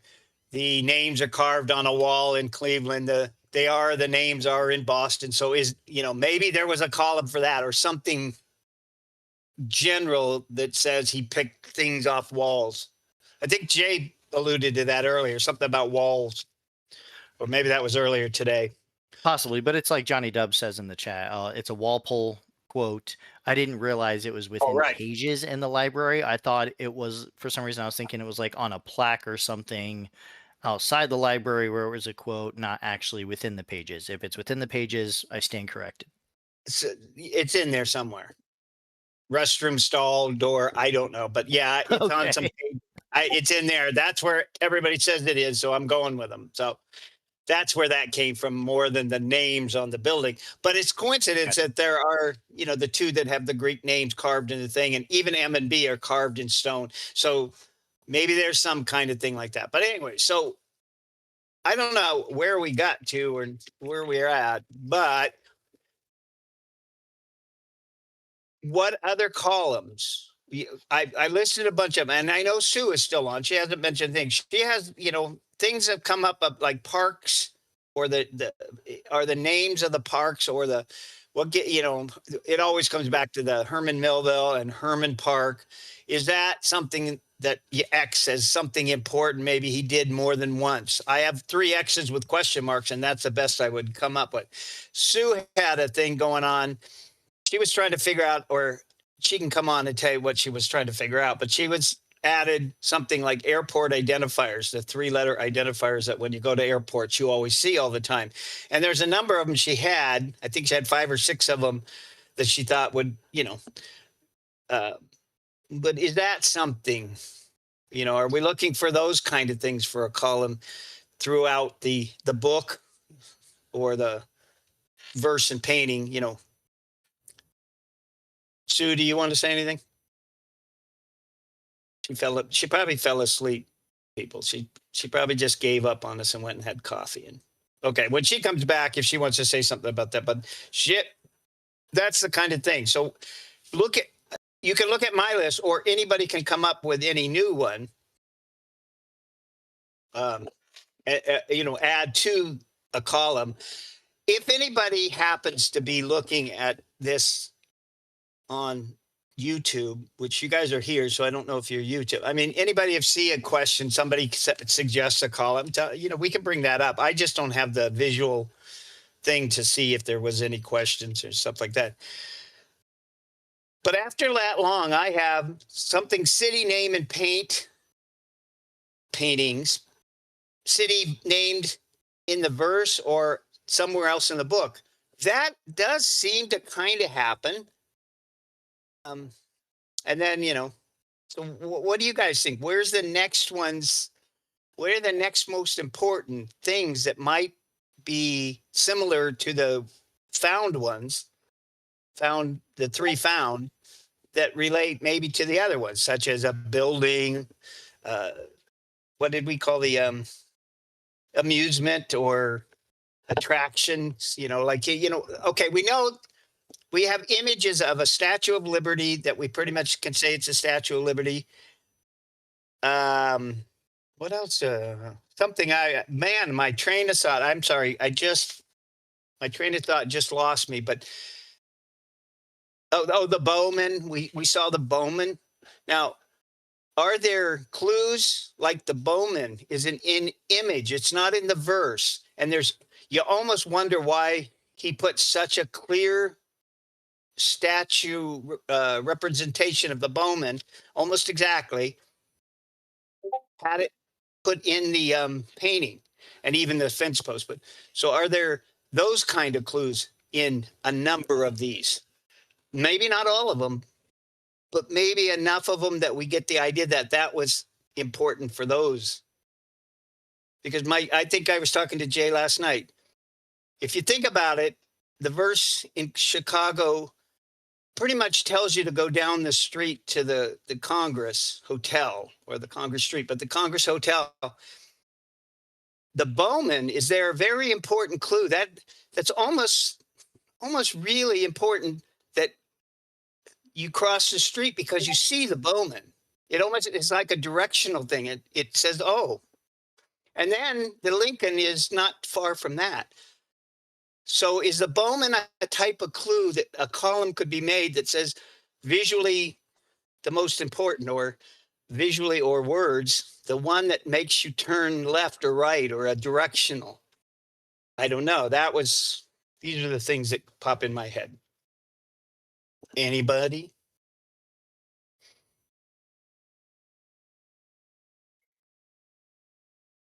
Dead air is not what we want. So Well, the Bowman, isn't that basically the link between the Congress Hotel and Lincoln? It's a direct line. So it is. standing at Congress, you look at Bowman and Lincoln's behind. Yeah. So, Yes, you do. So it's more like a link. It's a very important link, if you ask me, because the verse, there's a gap there, and he uses the Bowman as a visual connector, let's call it. Are there anything else like that you would think or feel? Well, in Cleveland, the whole part about the Italian side of it, it points from the curve of the road directly down through that one into the Greek cultural garden. Okay, that'd be the only reason why you'd put something that's not Greek in another painting, is if it would be a link. I do like that, because if you took Liberty Avenue or Martin Luther King, but Liberty Avenue and Parkgate, the streets, we could come to that column of street names or connector roads or something like that, which we could come back to that for a second. But you're right. It seems like if you were supposed to start on like near Parkgate and Parkgate would be as the road curves, wouldn't it? Right. The tail is Parkgate, let's say. I guess we don't know if that was absolutely confirmed, but I'm going to say it is. Anyways, if you do that, it would answer why there are visual Italian garden clues when technically maybe you never had to go to the Italian garden, but obviously they wanted you to, right? Yes. Yeah. So that would be something like the Bowman. If we put a column, we could rationalize that. That's two things out of the two. Hey, not to derail it, but back to literature, the Ayn Rand maybe from the one verse that talks about cold as glass. I hate Ayn Rand. No, I'm going with a no. I'm in charge. No. You're right, Jay. That could be one of those. It's only like two words. It's kind of hard, but Pearl, no. Right, I know. It's Carla, Joe. Sorry, I'm sorry. Can you guys hear me? Yes. I'm sorry about that. My daughter walked through the door. My dog went crazy. I was gonna bring back to Chicago. You're talking about buildings and stuff. And I noticed when I was going through JJP's Facebook post, he made a comment about the Chicago one. Linda Spalding had sent him something, and he brings up the elevator Frieze. I don't know how to say that. But it's the Chicago Stock Exchange building is where it was located.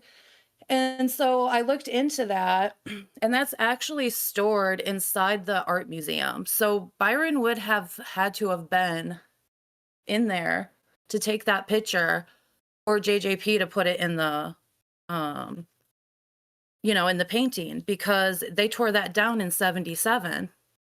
You're likely right, but it's also on the archway that's outside. Oh, it is. So he wouldn't have necessarily had to go in. Okay. But the best match is inside in the architecture wing. Yeah, okay. All right. I was just noticing sometimes there seems to be connections between museums around these dig sites too. Okay, So I that don't know. again, that might be again a column of where is there a significant building that's maybe I think people have had ideas of post offices. There's always a post office nearby. Well, there probably always is, but yeah, museums, the use of museums or those type building, big libraries, whatever, but the significant buildings. Good. I Well- also sorry. Okay. I also noticed that in the pages 6 through 32, Byron wrote about the leprechauns and tobacco use with the natives. Well, being from near here, Chicago used to have a building, which I don't think it's still there, but it was back from the 1800s. It was a tobacco place that is literally right there with all that stuff that's in the painting. So I kind of thought maybe in the earlier pages that he wrote about these places that he's telling us about places that are there near. I didn't know if anyone's seen that connection or not.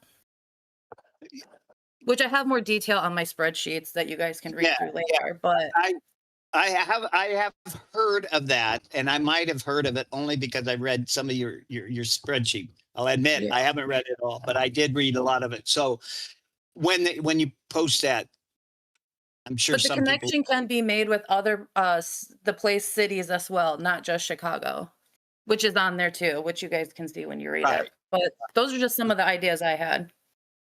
Yep, she has it's a full document. We'll just say that. I have You will multiple not- spreadsheets. Yeah.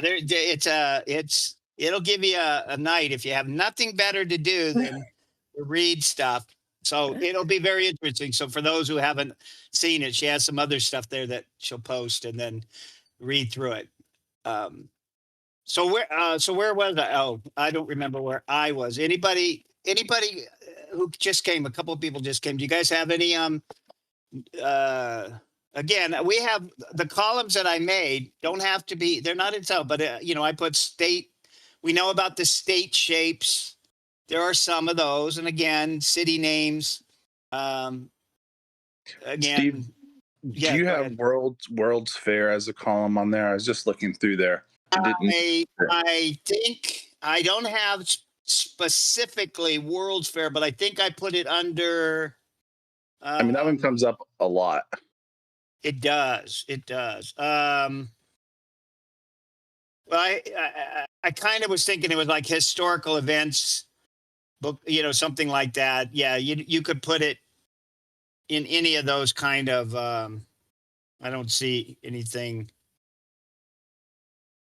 specific about that. But yeah, no, I probably historical or significant event, which would be World's Fair or whatever. I'm sure. One of the other ones. So what I don't know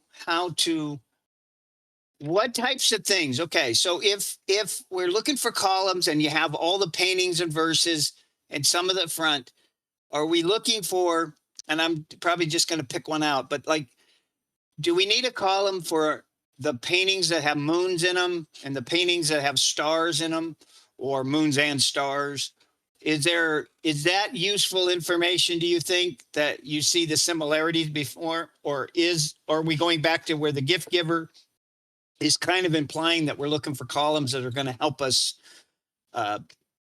be led down the path to the dig site? And is the column of dig site indicators or dig site clue, or just something more the goalpost. Is there a column for the goalpost? Do you think there's enough information? I could make a case for a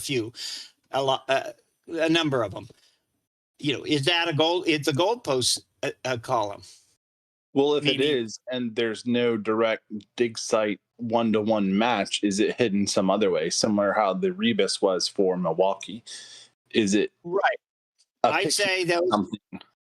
I've always said that verse or image or verse and image, such as we've found the ones that have been Chicago is a verse and image, let's say.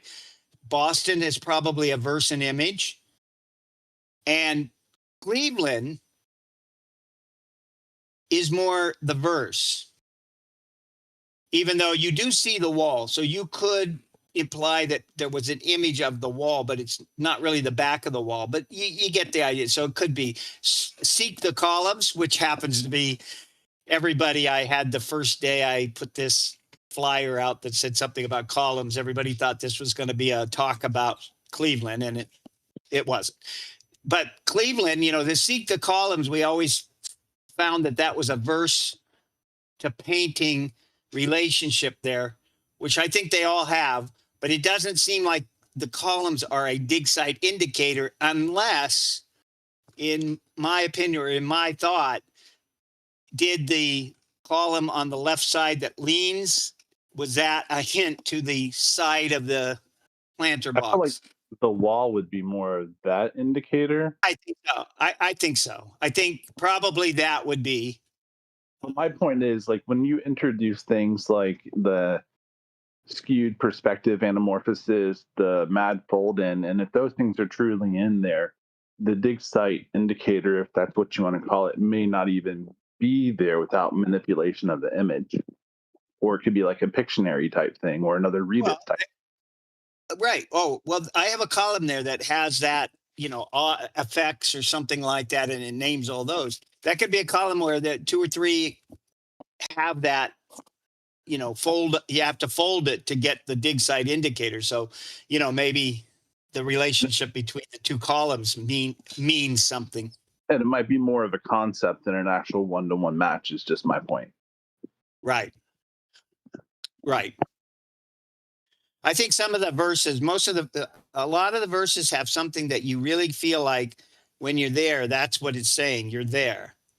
And you just have to catch on, like Roanoke, I always, how it gets you to a point and says to face and look at the wing to the north and then dig with unbridled passion or whatever the quote line is. But it's kind of saying right there, after the first scene, last touch.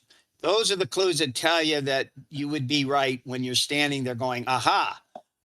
And there's no gate or there's nothing visually I've ever found in the painting that would convince me that that matches something of an image. But we do know that there is that interesting thing about like the land by the window is in the verse, and it seems very obvious that it's in the painting. So that might be a column of more just verse painting connection, matching, whatever you want to call it. It may not, that isn't the dig site indicator, but the words in the verse kind of tell you.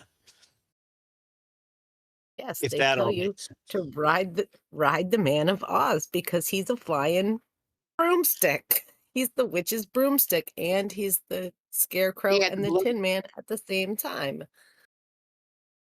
Well, it uses bombs, so that one always had a funny thing to the Wizard of Oz. So Right. That's what right, I'm I know saying. Yeah. Like, that one and may so have. then- Go ahead. yeah. But so then, okay, if you look at the other images and you're looking for like lions and tigers and bears. In Charleston, you've got the big lion, the whole mane takes up the Yeah. painting, but then the weird little squinty eyes on the mask, if you look at like the actual Wizard of Oz movie where the lion's eyes start drooping, it's very similar. So that's like another point to me and my I want to make a Wizard of Oz column. And then there was one other thing too that I just like realized. Oh, the New York image about the mad fold in or use mirrors or whatever.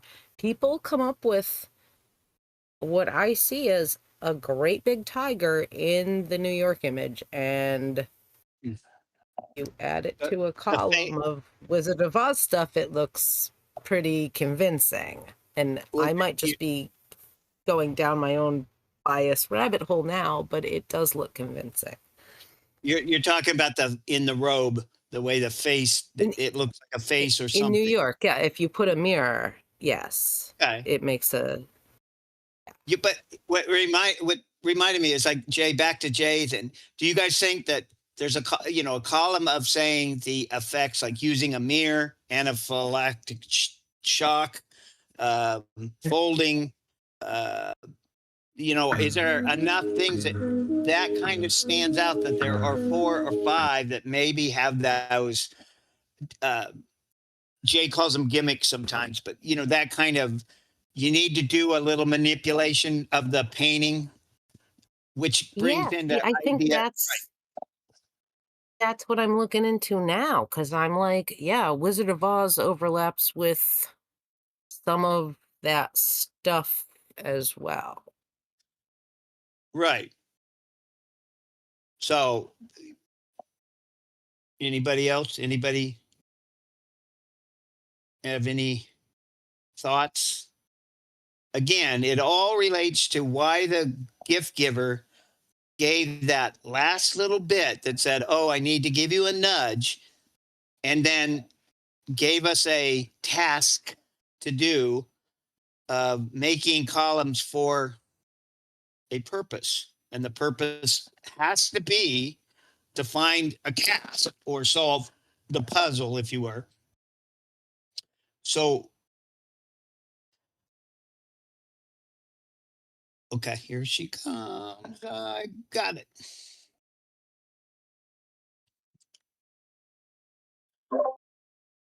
Am I on the air? You're on the air. Okay, I had a With this- couple of thoughts. One is about the landmarks column, which I think we need. But I also think that just putting an X in each box really won't tell us anything about patterns. I almost think we need to list what the landmarks are. Oh, Because if we're looking agree. at, okay, so that was one thing. And then the second observation was, this is going to be a monster to maintain.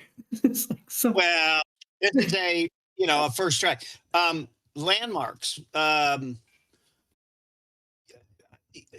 X's are there because trying to make something and putting everything in there, and then some things are controversial anyways, but landmarks, somewhere I have a list of landmarks. I mean, we could go down the list and just see if Yeah, maybe we could reference them by footnote outside or whatever, but I think just X's by themselves won't really tell us much about patterns. Okay. let me see.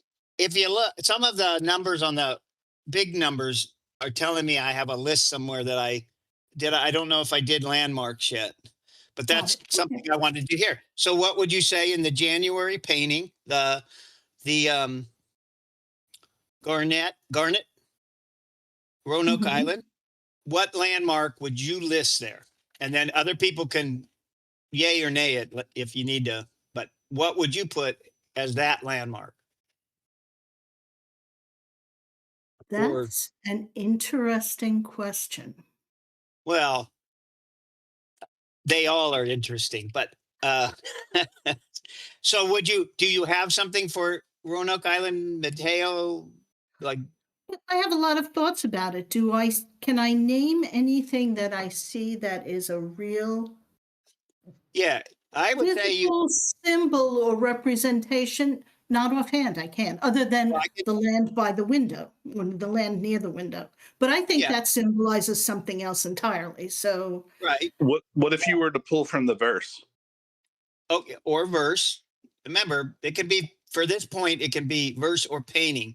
That's why there's an X or there's not an X, so Oh, either one. circle and square to me correspond to the key ring on the one side, because the circle holds the key. And on the other side, But if we're talking landmarks, we're talking, yeah, and exactly. It's symbolic. It's not really a okay, so landmark per would you- se. have you ever heard that there is a thought that the head of the armor is like a nag's head, a cow's head, or Yes, and the outstretched arms of is the barrier island. so- But that's Okay, like cartography. That's not. I'm not Okay. saying that's what I'm. how That about isn't okay, what I meant by a landmark. okay, then go above, the ridge on the helmet, Yes. the thing, something that looks like the Wright Brother Monument. Do you think that's an abstract version of the monument, the wing? Or could be. It certainly could be, and certainly Okay. the props could be the props to hold up the wings of a biplane. So Okay, then, um, so we could, but I meant things that were more like the Chicago Water Tower. That's a landmark. yeah, I meant things that were not quite so symbolic, but that we agree. That's a landmark in the city. Everybody would recognize it. But even if Um, it's not in the image, it can still be in the verse. And the Wright Brothers Monument is a landmark. Certainly. And so I don't know whether we would want a separate column or just a different way of noting it in the column. It's referred to in the painting. It's referred to in the verse. for right I don't now, disagree with you. right. For right now, the X would just mean that we could agree that it's either in the verse or in a painting or in the painting or both, that it's, the water towers in the painting. Yeah, you could have the column that have an X, but it'd be in one or the other and maybe both if you really had a good Mhm. landmark. So what is two? Milwaukee. I think we could say there is one, right? Without doubt, in the painting, a You mean the landmark. City Hall? Yeah. Yes, I agree. Okay. Yeah. And then three is oh my God, Cleveland. We're pretty good on that one. Cleveland. Terminal Tower. Terminal Tower.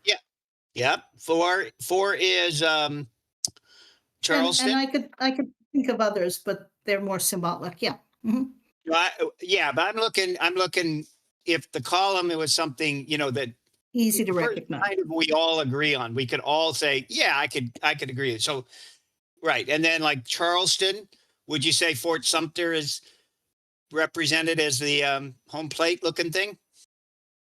It appears to be, yes. Well, I mean, I think, and the other people with put your hands up if you really want to say nay to it. But I think a consensus or kind of the general feeling like, yeah, I could see that. We know there's the shape of the city and stuff, but for a landmark, it would be Fort Sumter. We could, anyways, May was the water tower in Chicago. June in San Francisco. This one has a controversial thing that they got into and then it got stuck on the thing. But in the San Francisco painting, is there something of a landmark? And I think there's one for sure, two maybe three, if you ask Jay. Yeah, I think the three leading ones would be Golden Gate Park, Fairmont, or Lombard Street. Then you'd have to add the GH for Ghirardelli. Oh, Ghirardelli, yeah. I want to Yeah, so we could probably say there's two maybe real good ones. Golden Gate Park and the shape of it, maybe there's a iffy there, but most people think there is. So we'll just go with, you know what I mean? So we could say there's at least one or two for sure, right? Everybody? Yep. Okay, thanks. That's how democracy works. You just ask and then you just say yes. And then July. Okay, July is Houston. Here's an interesting one. Is there an iconic, or I don't want to use iconic, but a real, it's Houston because of something in the painting, like landmark? No no, you know, conceptual, theoretical. And I would say there is not.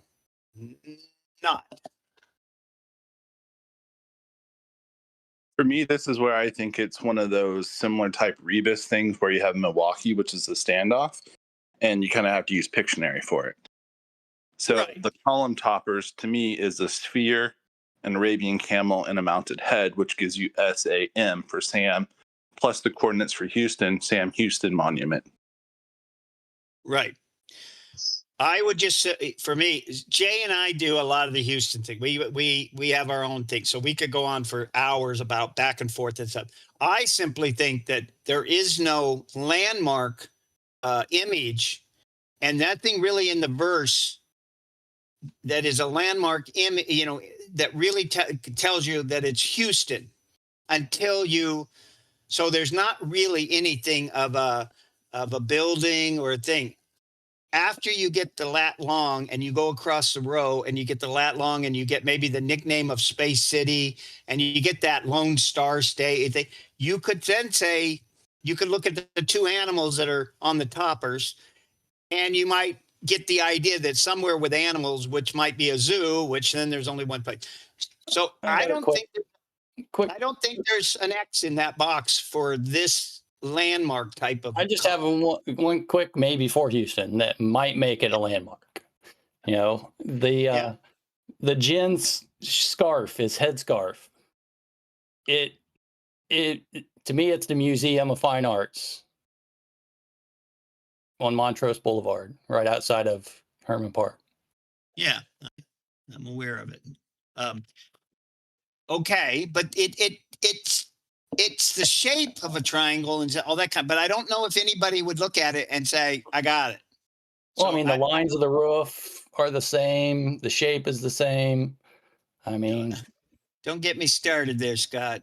I'm just. I mean that if it's in Herman Park, that would be the reason I would say it was. Well, some people think it's Miller Theater, outdoor theater. You know, the shape of the blah blah. And my point is, I think in this case, if we had to go yay or nay, I think it's a no real obvious one. So we'll move to the next one. Steve, you said in the past that you thought Fortress North was reference to Glassell building.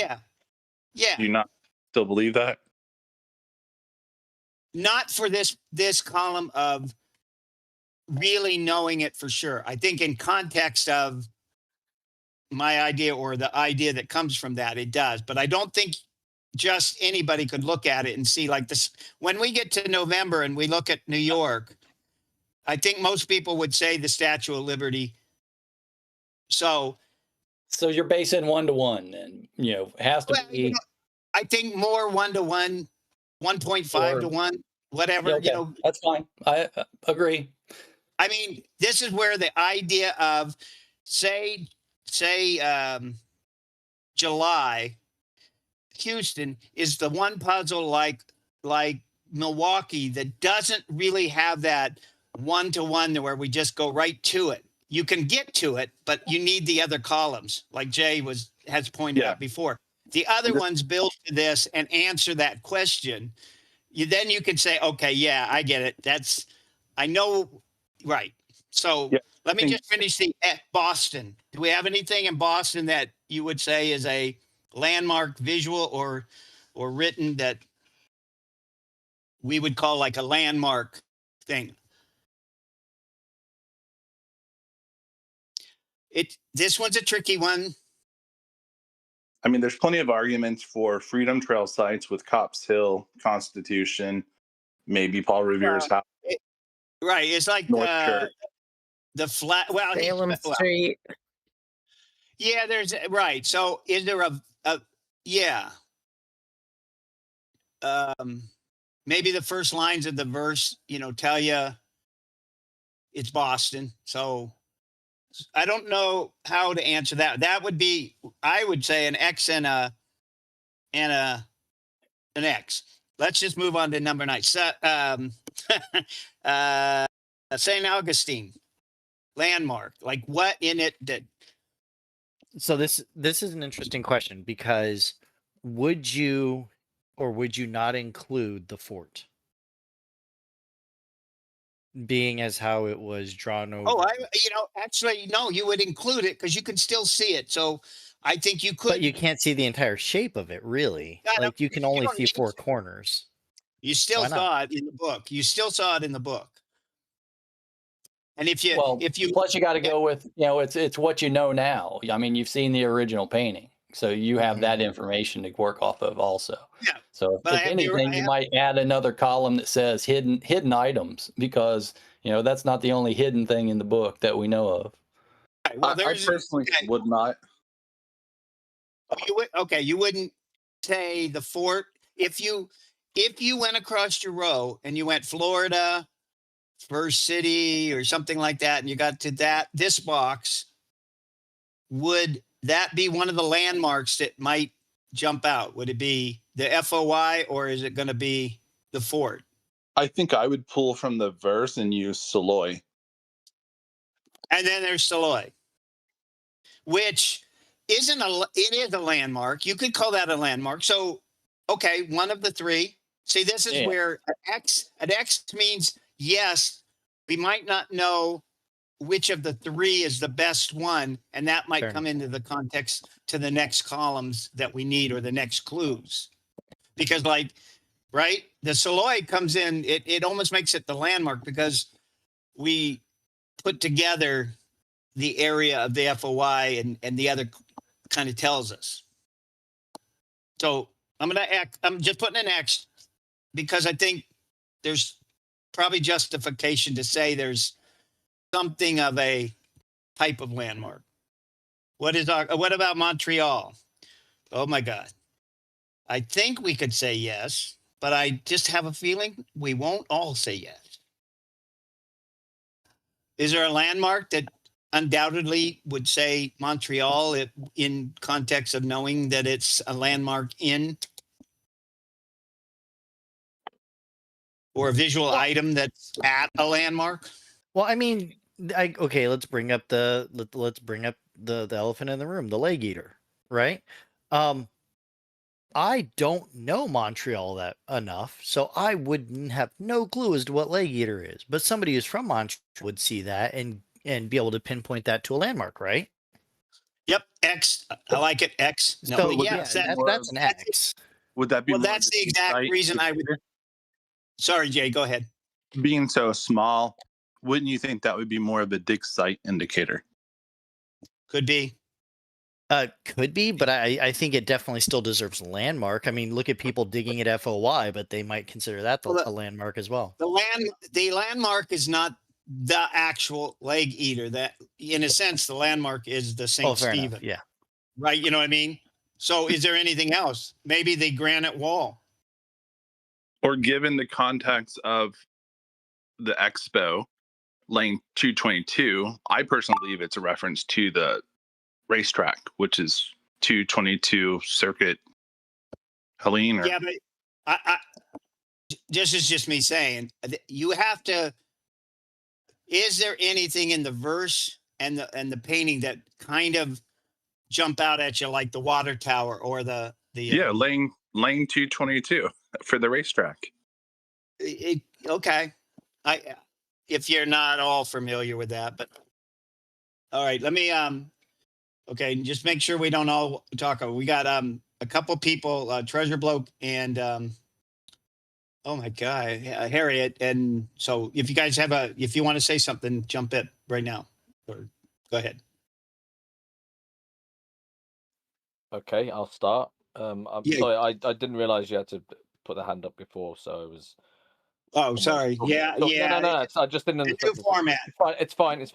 Okay, so when you say landmark, do you differentiate between buildings and say statues or like ornaments? So because, for instance, like in previous ones, you said are there landmarks for depicted in, let's say, Boston, and in Boston there's on the side of the box there's the castle shaped building, which I can't remember the name of, that is kind of like it's sort of in it's near the library. I think it's a bit north of the library. northeast, I think. Okay. Yeah. Okay. Yeah, Yep. that's one. So it's in the shape of a building, and like in Houston, the sort of the witch's hat, as it's known, the kind of on the left hand side, center left, middle, I think it is like the shape of the top of the towers that were at the Herman Park Zoo. Is it the Houston Zoo? Now demolished, by the way. I think it is, according to maps and things. But yeah, that was like a building shape. Whereas like the leg eater and that sort of stuff is like an ornament, and maybe should come into your objects column, like the winch. The winch in the Chicago. There's a winch on the side of the head. There's like a winch on the side of the buildings in that sort of like near the museum ish area. I Right. can't remember where it is exactly. Okay. But yeah, Let so me if just. they're shit like buildings, is like that's definitely yeah. If you want statues, maybe you want to put that in a different column. Maybe statues and like ornaments, like I don't know, could be a different Okay. column as well. Right. No, I get what you're saying. That let's just say landmarks was the general column, and you could break that out easily to like the leg eater, maybe the Bowman. Those kind of objects that are Statue. right, statues or very identifiable things. So for this is a general one. It is more what in the painting or verse reflects, or that you would know that it's for that city. And some of these will be a no. They're just a no. They just are. They are like it, and maybe they give you that. But you need what it is a no. But you can always answer yes once you have some of the other blocks before it answered. Like when it's Houston and it's Herman Park, then maybe one of the landmark 982, the train, becomes kind of that significant thing. But you don't know about the train until you have those other blocks. And I don't know where this landmarks column would fit into the idea between the beginning and the dig spot indicator column. So yeah, you're right. It could be broken out into objects that answer the same question or like question. Does that make sense? Yeah, Harriet? I just had a thought that. Sorry, I was just a thought that maybe the crossed fingers on the Montreal picture, or image 9. I do by image. I don't do by verse. Yeah. Maybe that's like a kind of like a church roof or Right. something, like a roof. Is there anything like that? Maybe Right.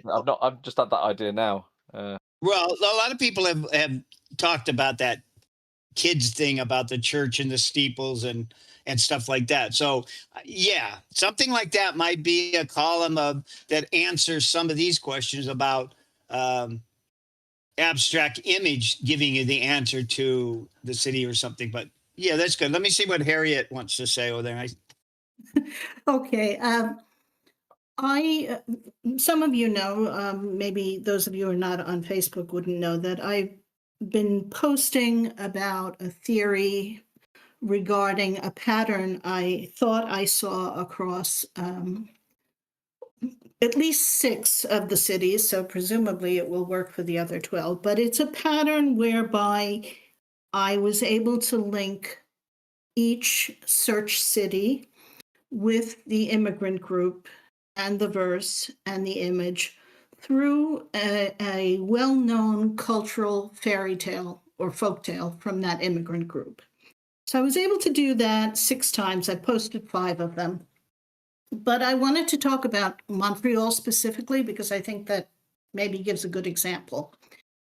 The folktale that I was able to associate with Montreal and the verse and the image and the nationality group was The Little Dutch Boy. And for those of you who don't know the tale, it actually is by an American author, but basically it tells the story of a young Dutch boy who's returning home. He sees a hole in the dike, the water's leaking through. He sticks his finger in the hole, saves the town from flooding.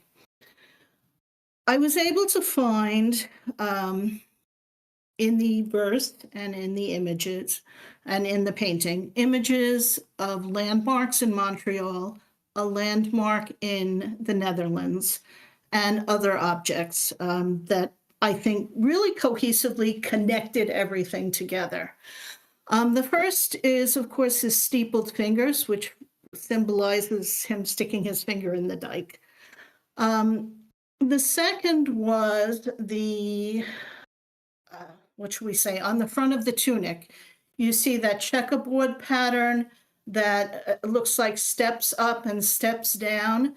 That symbolizes the locks and steps of the canals in Haarlem in the Netherlands and also in Montreal, specifically the Lachine Canal. If you look on his shoulders, you will, well, first of all, his whole body is skewed, it's uneven. One side of the collar has 4 steps up and down, and the other side only has 2, representing different elevations. There are different size bodies of water on the 2 different shoulders.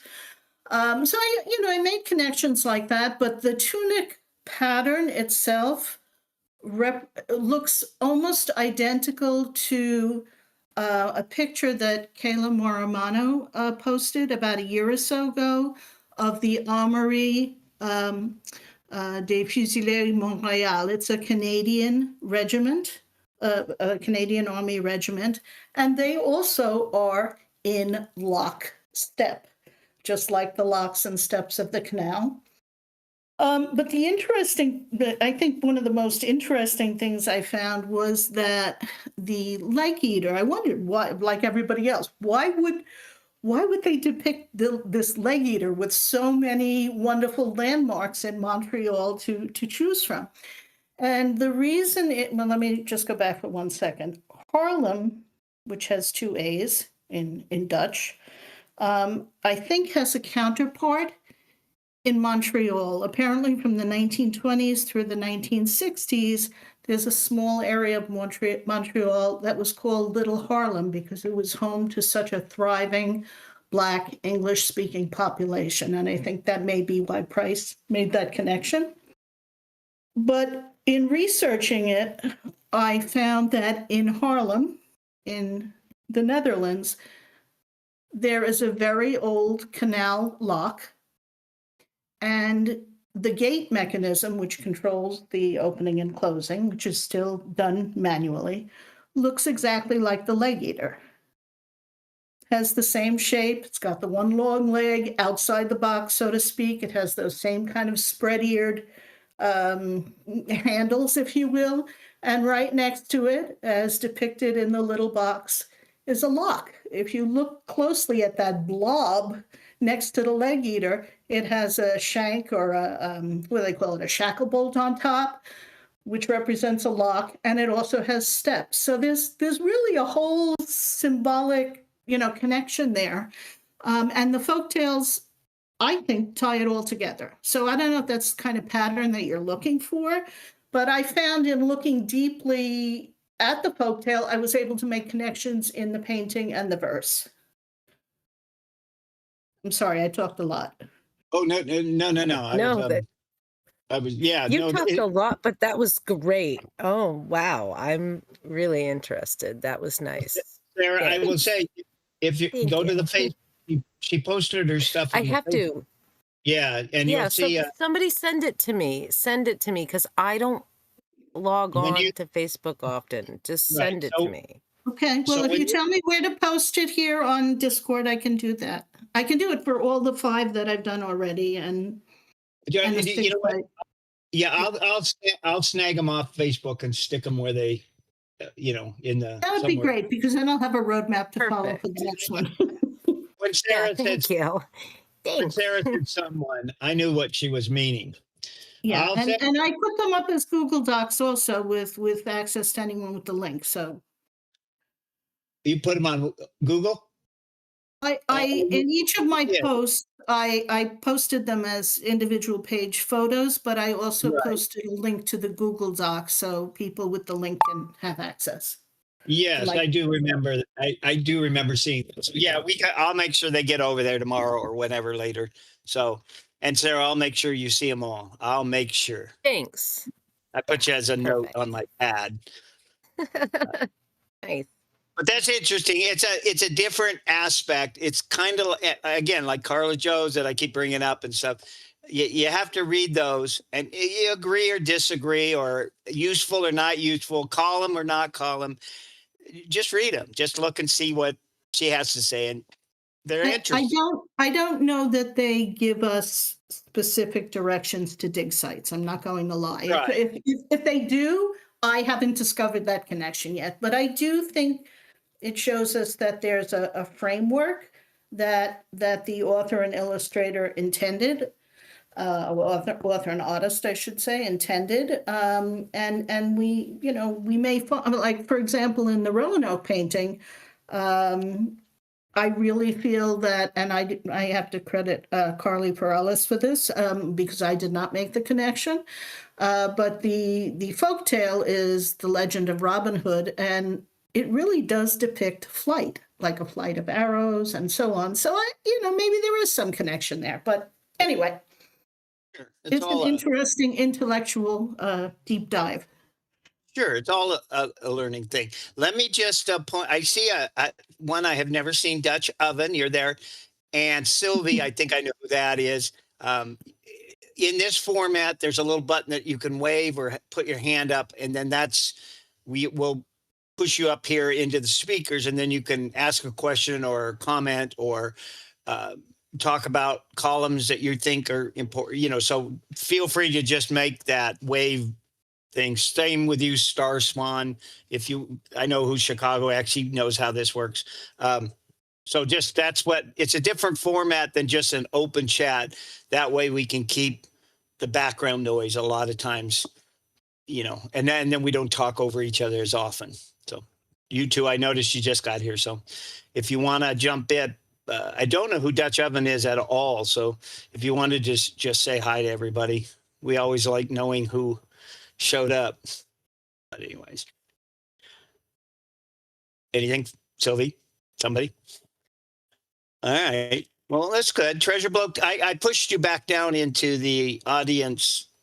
So if you did have something else more, just stick that hand back up. Then I would have moved you back up too. So it's just kind of something we tried to see if we could keep it semi-organized. Oh, here we go.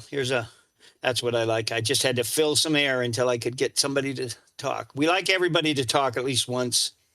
Here she is. Once you accept that, you'll accept the invite to speak, Sylvie, and then it'll move you up. Giving her a second because she might. This is kind of a new format, so some people weren't ready for it. But it seems to work okay. You guys can comment on that tomorrow. Oh, maybe she didn't have a question. Do you want me to here? You know what? I'm going to invite you to speak again, Sylvia. If you decline it, then I'll know you're not really wanting to speak. Anybody else? Jump in. Oh, Treasure Books. Okay. Oh, did Sylvie quit on us? Okay, yeah. Okay, you're both on there, and Sylvie, your microphone is muted. So when you're ready to, then just unmute and you can. Okay. But go ahead. Okay, I found it. I just wanted to drop and say hi. I cannot stay, unfortunately. Oh, okay. Well, that's nice. Nice. Sylvie Roy, right? Is that it, or somebody else? Yeah. Okay. That's me. Okay. I'm She's the artist. Yeah. Yep, she's on Facebook. So if anybody, I think she posts most on that. So. Yeah, but I'm new here and I'm learning. Well, so we all are on this. This is very, very casual, very, very. I don't know how to explain it. We just kind of wing it, and we don't get too concerned. Nobody's trying to prove anything. Absolutely, we'll never solve everything in a one night, and hopefully everybody gets to say something about something. So thank you. Thank you for doing that. Now I gotta go. So have a nice end of evening. I'm a French. I'm French speaking, so maybe sometimes my English is not so good. Oh, nice. It's okay, Sylvie. You're the only French person I like. Oh, thank Aw. you. Well, Yeah, that's Sunday. that's kind of an old joke around here, and Yeah. I always pick on the Yeah, French it's people. just a joke. Oh, He yeah, does it's it. just That's a, okay. I don't mind. you're fine. I like the accent. Thank you. So I'm leaving. Bye bye. Okay, bye bye. Treasure Bye. bloke. Treasure bloke. Yeah. Okay. So this is just a Wait, general. treasure bloke. Can I ask you one question real quick? Go for it. Yeah. Yeah. Did you? There was somebody once said that you were from Australia. Is it? Does that have any? I know you're you're in the UK somewhere, but are you Australian or did you live there or? Or No. Netherlands. No. I'm No. from the UK. So the Yeah. person who said that, who's in a puzzle where they're trying to find the locations of stuff, is going to be very, very set back. Disappointed. Yeah. Yeah. Yeah, Well, they're not going okay. to get references and I stuff. think I'm there from was a. Australia. What? You're not That's from. Yeah. that's a you're- standard thing that people from Australia and the UK get confused and say you sound Yeah. like someone, and it's like, what? Oh, that happens occasionally in. Yeah. Well, that's fine. Yeah. Well, I just No. had to ask. I had to check that off my box of I got to ask him. So, anyways, what did you have? So the Or only wait, thing is New- Wait, go for it. sorry, go for it, never go for mind. it. No, I'll mute myself. Never mind. No, you can say. You can say. No, you were Okay. talking about a puzzle book, and that might have been from Australia or New Zealand. Uh, No. Is Noah's this Ark. recent? No, I didn't talk about Noah's Within the Ark, I never. past, Last couple of days, I mentioned Masquerade, which was from the UK, because it was Tim okay. O'Dwyer wanted to. I said that. I said that. Have you seen the documentaries? And he said what? And I posted the links to the documentaries.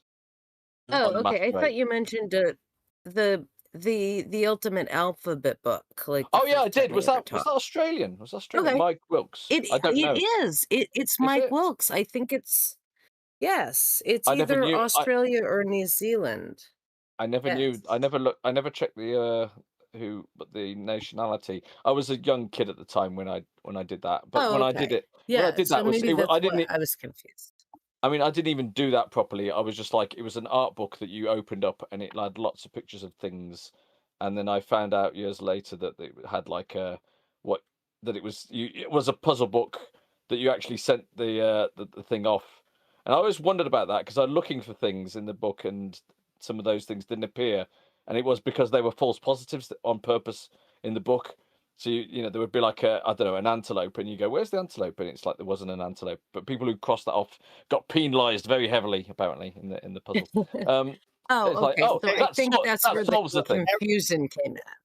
Yeah, no, you can. There was an art book. It's good. Okay, oh, wait a minute. So for everybody in the secret community, you can check that off as now we know and we solved that mystery. So that one is done.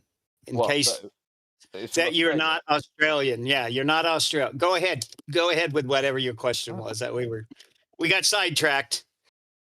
Yeah, this is a nefarious attempt to distract me from the thing.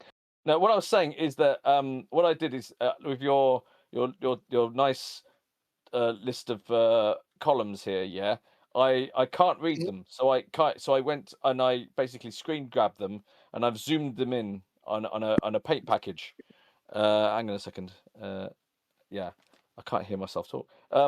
And I'm trying to read some of the columns and I still can't because it's handwriting and it's just a bit too small, even with the Let's not zoom in. pick on- I can't type. I barely speak. Oh, no, I it's can't- not a criticism. It's just like no, I know. oh. Tell me what letter. Down at the bottom, there's letters, and that's the easiest way to. And then I can tell you what it says. Oh, I don't know. I was just going through the things and I was just checking them off just to see if I'd like forgotten any general ones. Because I've got like my own like spreadsheet of stuff. Yeah, I did it Okay. before even the gift giver mentioned that sort of stuff. It was Okay, basically well- just to keep on in control of stuff. And Well, I one or Go two on. of your best columns, like what one or two of your best most what would be the best or what would be the most useful, the thing that we've all missed, or something that the gift giver is trying to allude to that would help us? Well, one of the things I just thought of now, although it's a bit sort of like I don't really see a need for it, but maybe would it stimulate your thought for your understandings rather than mine, is central business district. Yeah, as in like I don't know whether you call it downtown. I know downtown is a reference to like like the south Right. side of the city or whatever. But, No, but let's say you're right. let's say downtown is like the shopping and business zoning like area of the main bit of things. Yeah. So like for Yeah, instance, I get you. if you're in Charleston and you think Whiteport Gardens is like the thing, you would go, yes, that's kind of in the central, businessy area. It's kind of like where the main part of the that area of Charleston has got enough things. Chicago, the Grant Park is in the by the skyscrapers and stuff, kind of to the side of it. Yeah. Put an X for each of those. Yeah. Right. How I many get you. how many X's would you get?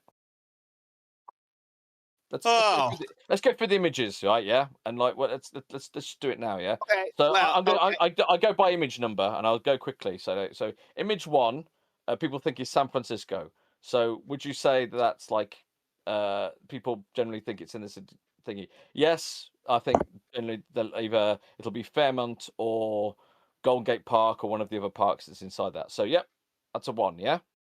Okay. Yeah. I get X. you. Yep. One. Okay. Charleston. People think it's White Porton Gardens or the places inside it. Maybe some people think it's Fort Sumter. I don't know whether you'd count that one, but up to you. Do you want to put next there? Okay. So what you're looking at, let me just go back and make sure we're all kind of thinking the same.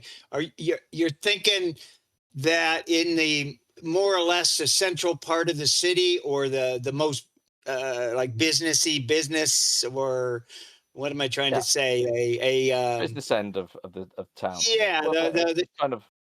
Is kind is of it the is main. it is it is it really in the sticks? As in, like, is it in like a part of like? Oh, right. So, for instance, if you're in Okay, I get you. Milwaukee and you went to Drummond, there's an actual area of Yeah. Milwaukee called Drummond, or like one of the I don't know, the outlying parts of Milwaukee. Well, I don't know what you'd call it. I can't Well, remember the names of the. Okay, Lake Park would be, the along the lake, obviously, and that's why they call it that. But yeah, it's along the lake, so it's not in the central part of the city. I wouldn't count that No, as. I count that. I count that as because it's connected to the city. It's kind of like in the Okay, all main. right, fair It's in enough. like the main metropolitan area of the city. Let's Okay, say, yeah. right.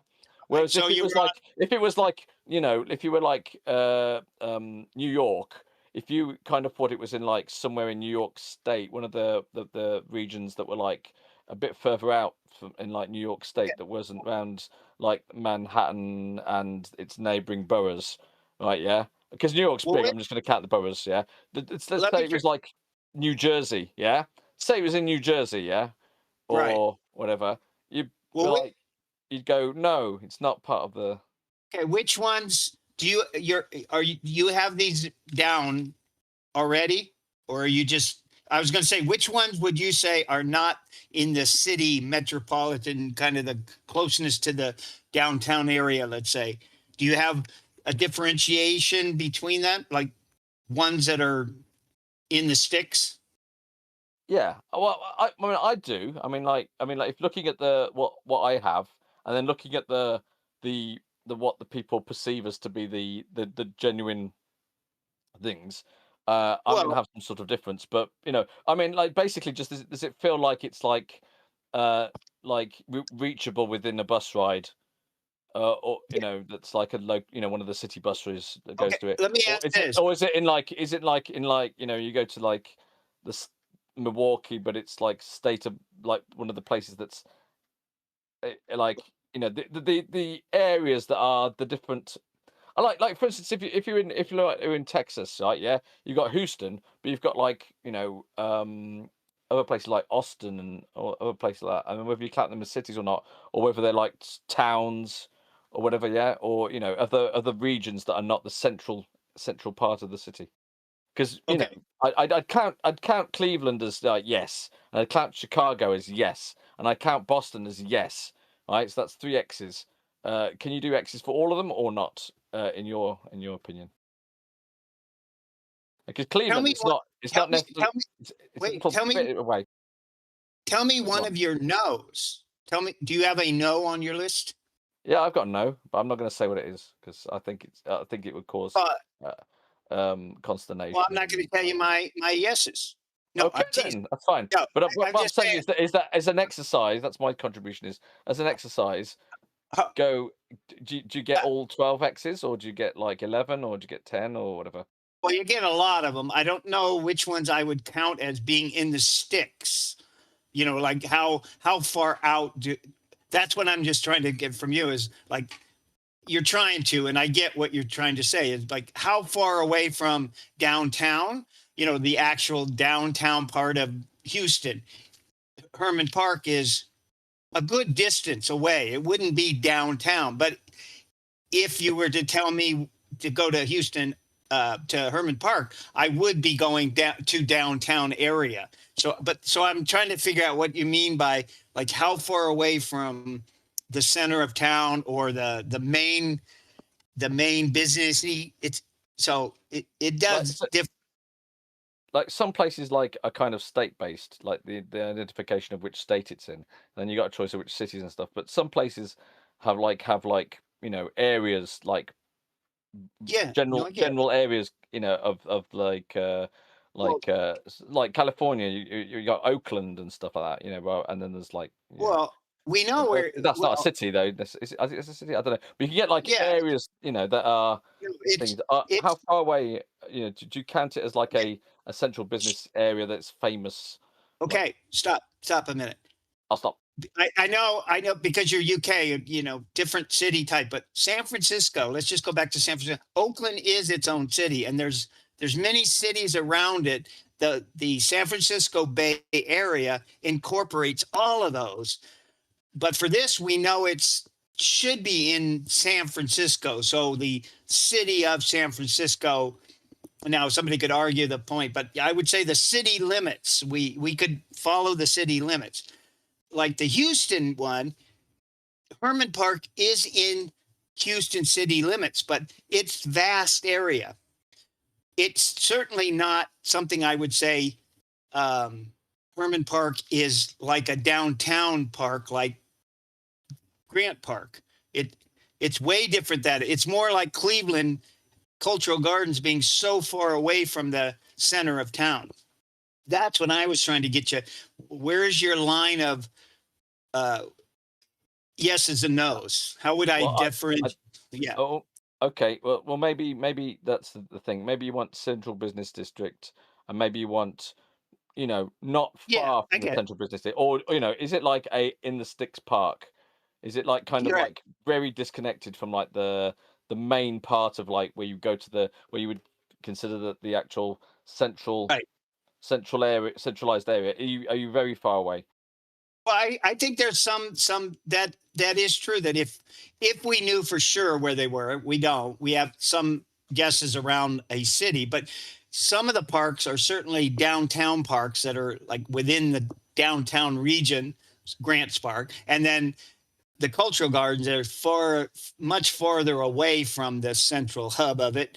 So that is a kind of different look to it. So some of them probably would fill the columns pluses and yeses and nos. So I'd have to look at that. I'd have to think about it actually and look on it. Yeah, for that, then I would say do 2 columns and say, is it like a downtown park? Is it a in the city, but you know you have to get on the bus a bit and you have to go for like about 10 minutes or whatever. No, I get that. Or is it like really like out in the you know like a small park somewhere in the outs and the thing is always in the very outskirts. Is it like a famous? Is it like a like near a? I don't know what you'd call it. Maybe like like you have like sort of beauty areas or parks and stuff that are kind of like a bit further out. Right. I get what you're saying. Really, really far. Right. I hadn't ever really looked at that, or I hadn't looked at maps and thought about the distance away. Do we see any kind of a pattern of distance? I haven't seen that. Let me ask, Annie, what is that? I can't see it. It's all faded, but you just have to undo your microphone. You can talk. Oh, there he goes. Here he goes. All right. Hey. Hi, Hi, it's Brendan. Hey, how's it going, guys? Brendan. Yeah. Hey, long time listener, first time. No, actually, not my first time. I've been No. on for about 5 years now. But what can you for people like me who just turned on the stream, just came in? I'm looking at columns here. What is this document that Okay. I'm? All right. I'll try to do it in a nutshell to catch everybody up, because I'm sure there's people on YouTube or watching or on Facebook or something. Maybe they did the same thing. Basically, we solved all of the puzzles while you were away. And now we're just sitting around laughing at how well we've done. I Yeah. knew it. That's it. That's all there is to it. No, what we did was basically this was the gift givers number 4 message to us a few years back, I guess it was, has a part in it that talks about suggesting to make columns, read through the book all the way through the verse and paintings, look through it, look for patterns of things, make columns. And so people have talked about it. People have tried or, have made their own columns, but there hasn't been any one place where everybody kind of almost a consensus, or at least set. So the idea was they did a podcast that started that idea that, okay, let's see if we can make columns and put X's and yeses and take from that. You can list the actual spots that make it Okay. a yes. All right. So, so these are actually dig spots and stuff, or no? Well, that gets to, if you look on the far right of my thing that's on the screen, Yep. is there a column for dig spot indicators? Maybe that should be one. And I see. that might be the gold. The final gold was the gift giver's message to do all this was to figure out the most important columns there. And when you go across the row, say you start in January, the month, and you go across the row, and the X's all kind of lead you to, the dig spot indicator might be in the image or the words or something of that nature. I see. Okay. Yeah. Right. Very good. That was what the goal is. Now, we won't solve that tonight, and it's going to be a long thing to ever solve it. But the idea that if it was a puzzle and we had columns, that enough of the X's in a row across should maybe give you a real good idea of a template or a pattern that they used. And that's what the gift giver was implying. That's what I think he was implying. Cool. I like it. I think it's very useful. Well, hopefully that's the goalpost. But there's a lot in the middle that we debate. We don't know if everything that we put X for a yes is absolutely, but some of it is guessing. Some of it is assumptions and deduction. We do know their patterns. You know what I mean? Like we do know there's 12 of them, for example, right? There's the 12 reoccur here and there, and the 12 months of the year, 12 hours in a day, 12 hours on the clock rather, things like that. And I think we're all in agreement that most of us are anyway, that the 3 have been solved, and right.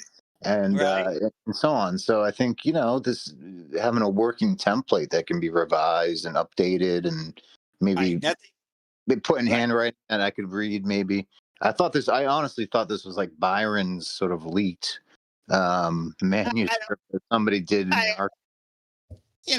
He may have mailed this to me before his death, and this has been on my. This is the secret scroll of things. Right. No, I put that together, and I know my handwriting and all the different columns and numbers, and it was just to start with something that a bunch of people gave me ideas to just say, okay, let's try that column and see if somebody else. So we've been picking columns. Like, do you have any thought on columns? Have you ever thought about what they said? Yeah, well, I think like, for example, I think you know, like you see, like obviously you're starting up with, you have January, February, March, April, May, Right. June. You know, you have the that there. I think, like you said, the clock face. I can read a little bit. Yeah. There's that. There's I think coordinates might have been Yeah. is in there perhaps. You know, like, and let's see what else. Like, it's kind of, as I'm going left to right, like I say, I got to take a deeper look at this, but Yeah. I it does can't seem see like, it.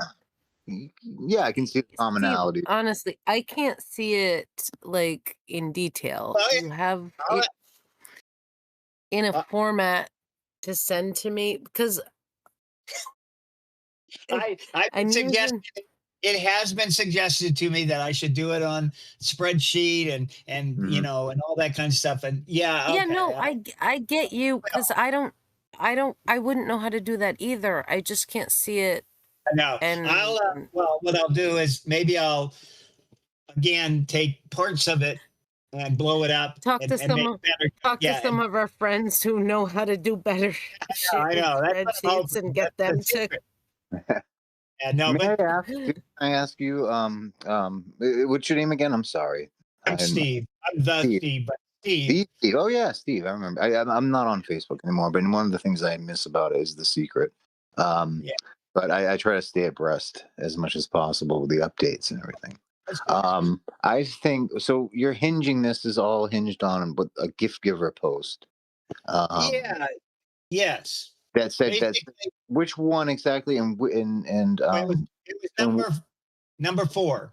okay, and that was the one where. Well, Can you just refresh my memory, please? Jay, can you refresh his memory? Sorry, I'm just I trying. know my memory is so bad I forget exactly, but Jay is No, my man. who I'm knows. sorry. What was the question? What was number 4? The gift giver's message number 4. What was the general topic, and then down below? Yeah. Let me pull it up. Did Yeah. the Tolkien Yep, Hunter study. from YouTube make it on? Yeah, that's me. That's me. Okay. Until, yeah, Yes, I guess he did. that's me. Oh yeah, and then there's I don't want to get. But people- anyway, so regardless, like I think it's hinging on that post, right? You're really looking at the Well, gift post as like, wow, these are really spot on, right? These are really interesting and may contain inside information. what we came up with is Jay and I and George and a few others that we were just chatting, and something came up that if this gift giver's nudge, if they know enough to say, do this, then you have to ask yourself, why are we doing this? What is the goal of it? And it would be to find the cask or solve the puzzle. And if you think like a puzzle maker, let's say, and I'm not a puzzle maker, but if you looked at this and you thought, oh, like a Sudoku, if I get enough X's in a row across, and Right. the last one is something, there should be, maybe I'll learn kind of how they, like the lat long, most of them have lat long, the Right. Milwaukee doesn't. So they used a rebus. So we kind of get the idea that in those two things, they still get all 12, or some people. So there's that across the way. And so if the gift giver was trying to give us a nudge or trying to say something, they said, make the columns after and find the pattern. Certainly there's probably didn't need to make this many columns, that there are probably say 10 to 15 that are specific to what maybe Byron used as his template, or kind of their, that kind of thing. And not all 12, every column will not have 12, but that's where the different columns kind of help you add across. Sure, I get posted it. in the chat room, so if you want to read it, it's there. Oh, great. Thank you. Yeah. So I'm going to read it. It says, Gigi says, all that information has to be there for a reason, unquote. Okay. Here we go. Right. I'm supposed to give you a nudge. Think like Byron.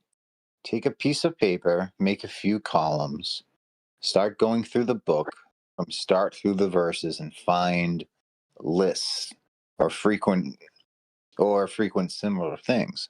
Start putting those in their respective columns. Okay. Include things you know, like months and coordinates. So that's immediately on there.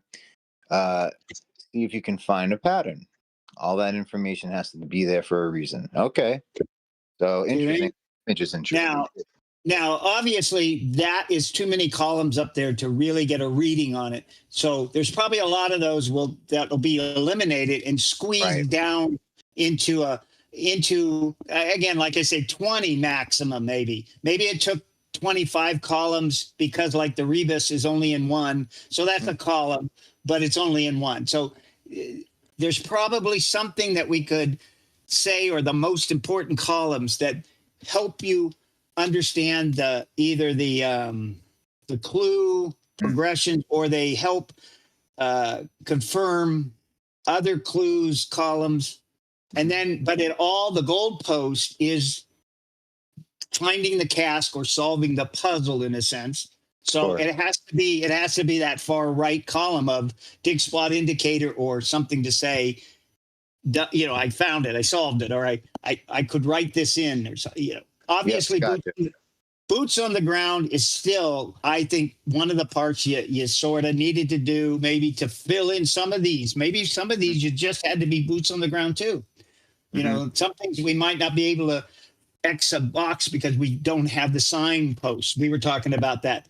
Maybe the signpost they use is just not there anymore, and we don't have a picture of it. So we have to fill in with some maybes, and then carry on. So that's that was what we were doing. And interesting.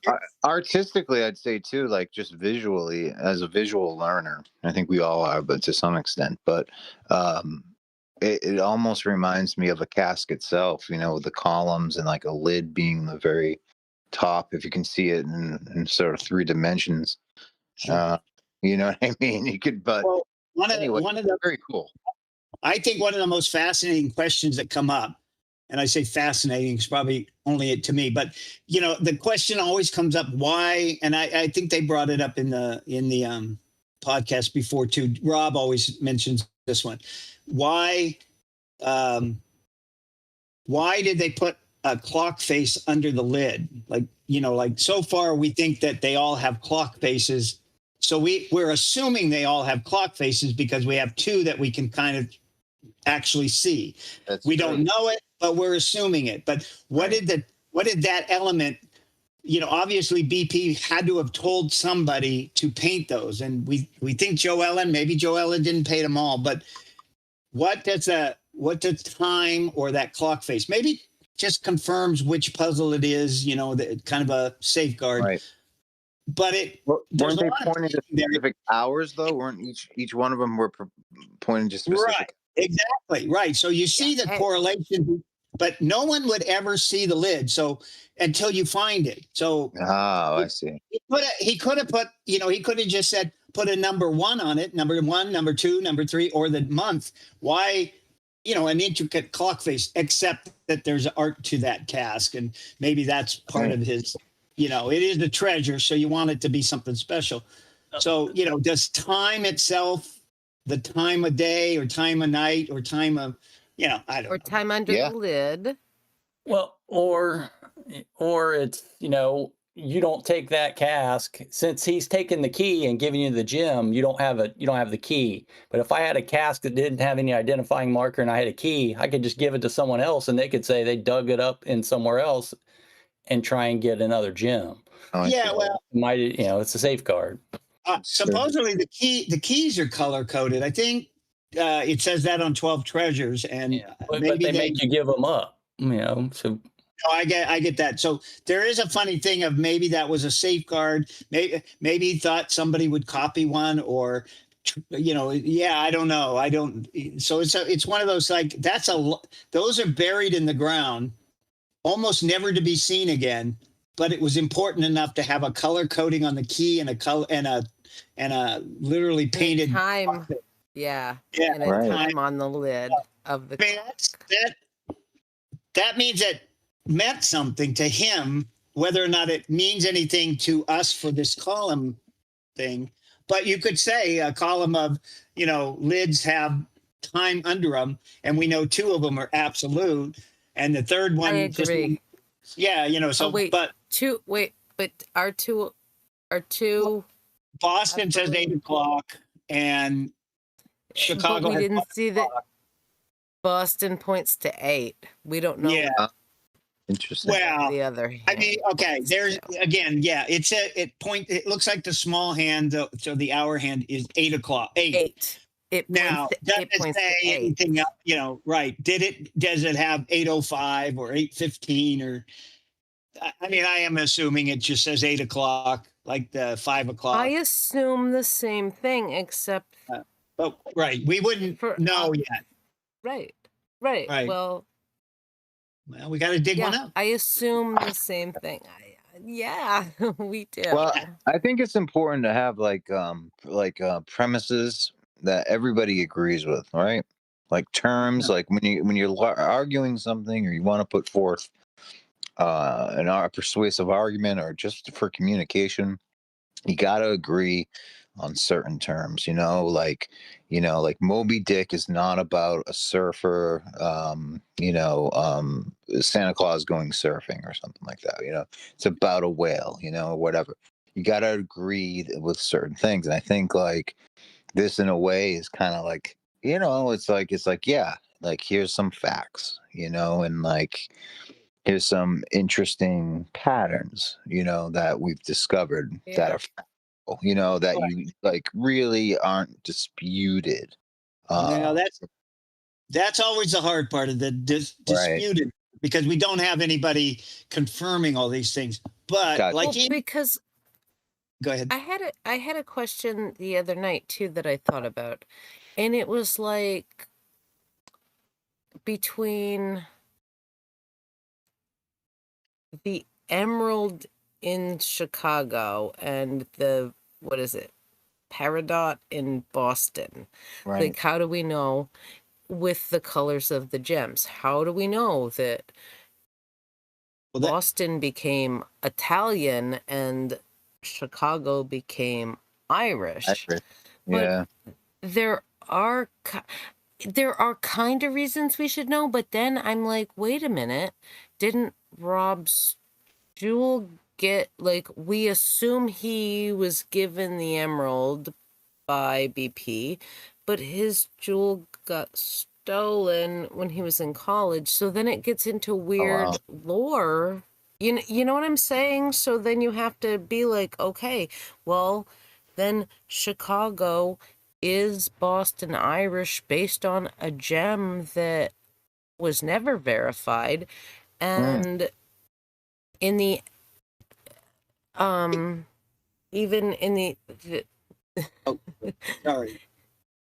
Yeah, sorry. No, now I'm just stumbling on all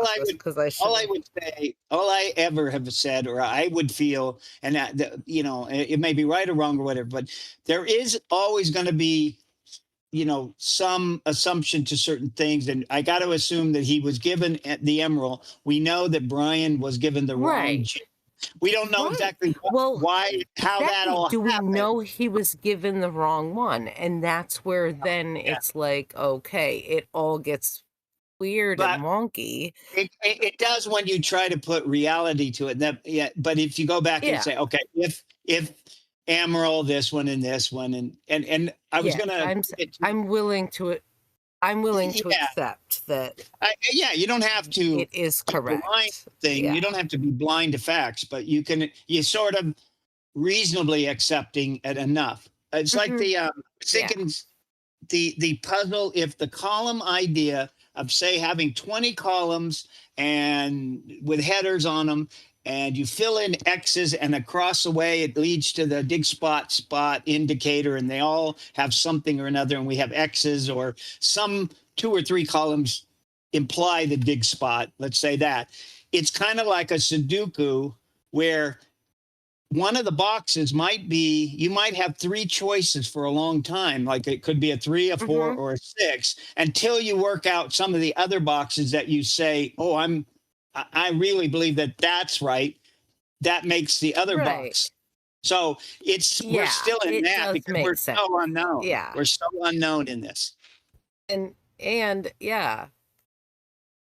So, I mean, the gray area, but we have a lot of gray area. We don't have all the black and white kind of thing. Right. Some things we have been told that it isn't. Like, I don't want to bring it up because I know, but nobody needs to. This isn't a debate night about this, but like George has pointed out, the Japanese book, the translation pretty much says the back of the book isn't going to help you, or you don't need it for the treasure hunt, the front part. And we know that that's said by the creators, and they all kind of said it or implied it. Or so at some point, you sort of have to go with that. That's more or less the truth, Yeah. And it's tough though. You're right. It's tough to discern that, like you say, there is those gray areas. But to your point, I forget the lady that was just talking's name, but Sarah, you were just saying, well, we don't know, like if we weren't there, when so and so got the Brian got, or hopefully I'm remembering that right, got the jewel or the Right. emerald, whatever. No. Wait a minute. Wait.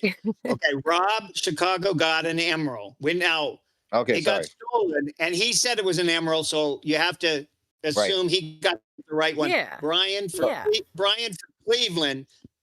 Cleveland got the wrong one, Thank you. and Okay. no, that's He true. He got got the wrong one.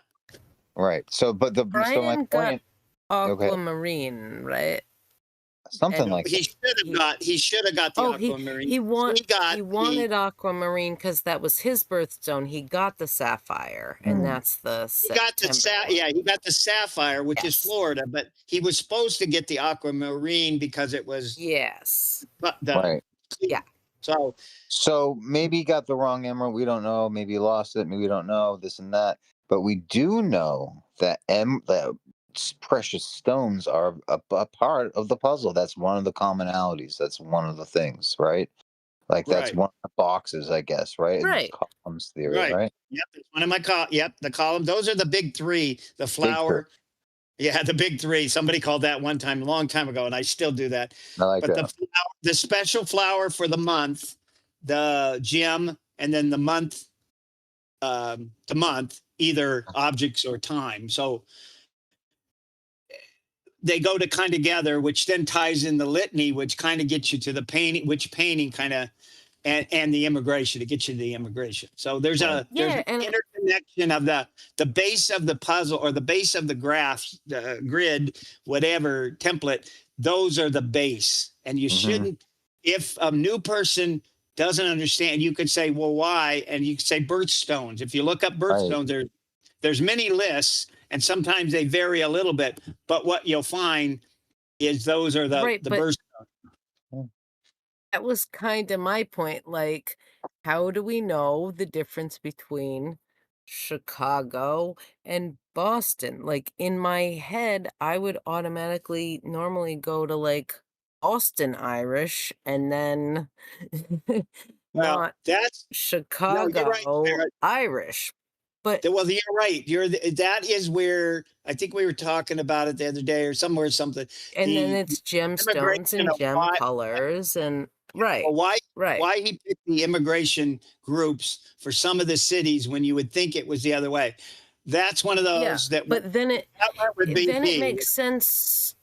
Yeah, then it makes sense though, like, because it would also, like, I spend a lot of time in Boston.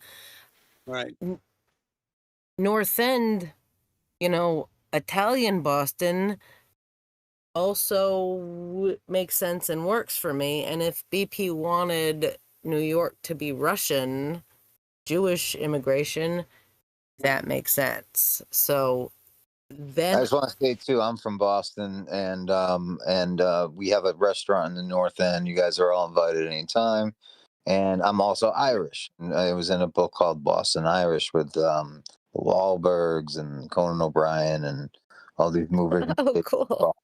So wait a minute, wait, break for action. What restaurant is this? Oh, okay. It's called Saraceno. It's Saraceno. It's right in the North End of Boston. It's a great little spot, right next to some good bakeries, and right on the cobblestone streets and all that stuff. So. Well, I'm heading to Probably New better England. than I don't know what you guys had that little meetup here, and I missed it by accident. I was in California for my baby, but um, um, you guys had that meetup, and I was hoping we could have rented a room up in Saracino, and maybe next time. Yeah, George will be listening. I don't know if he's listening or just in another room, but George yeah. just We'll raised talk. his hand. Yeah, He Did George, George come just on in. raise his hand? Did he raise his hand? Yes, He didn't he like the did. foot at the Let him other in. place. No, that's where I've got the power tonight. The mute button. No, he can he has ability to come on and go as he wants. So I don't have any good, So if he wanted to come in, he might have been wanting to ask what's the name of the restaurant because I invited him because his comment was, "We're not actually doing what the gift giver said to do." when did he say that? Did we get off track? Is that what is he criticizing? No. No, Is no, he, not right now. oh.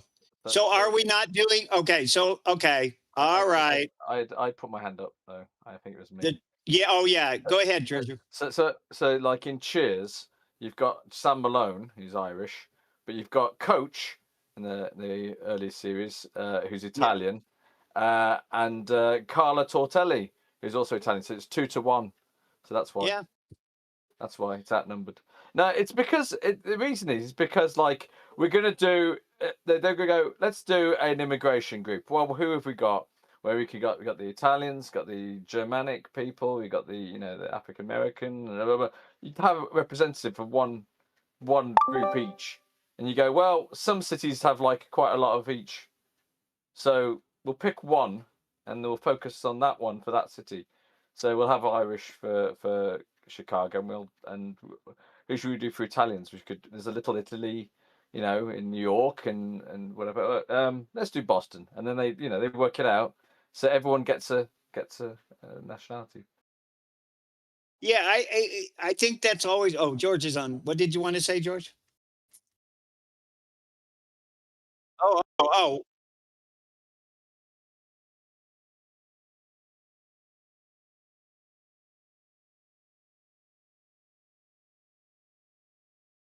Okay, wait a minute. What do you mean? Right now or in general? Or, oh,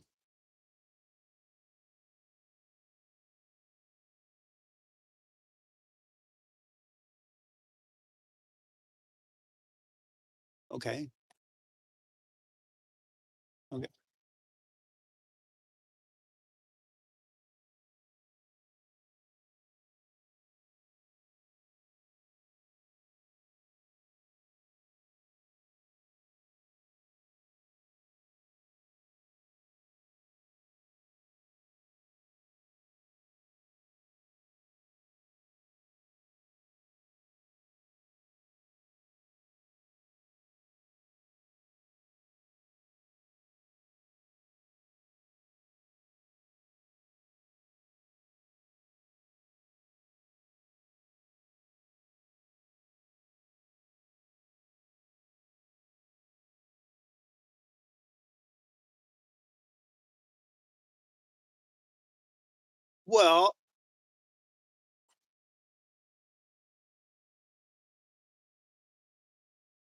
Well, yes and no.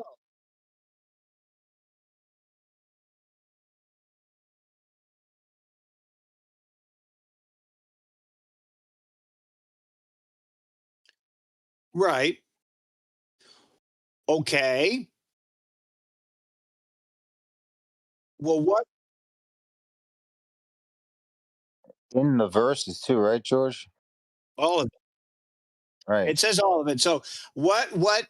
Okay. So what columns? Like one header that would we get? I mean, the verse.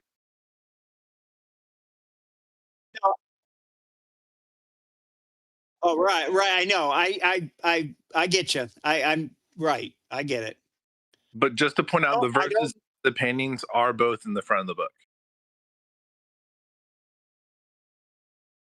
And the gems are listed, and are therefore a column. From the litany. Yep.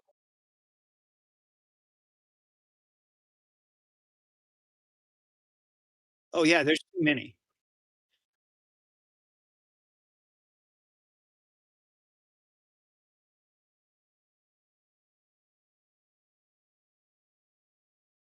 Right.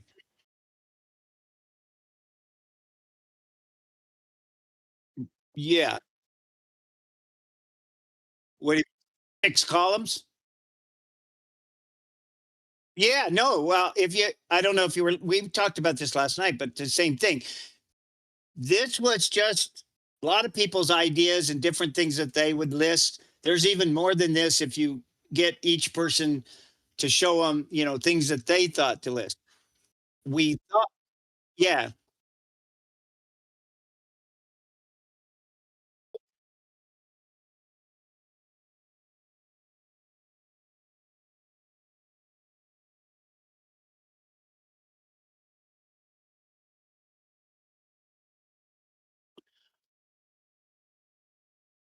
Well, step one is make columns. Step one was make a few columns. Then we'll have to weed them down, and then we can look for patterns.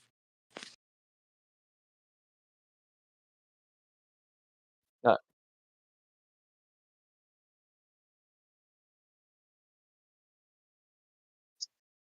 We are naming columns because there are names on the at the top of the columns. Yeah.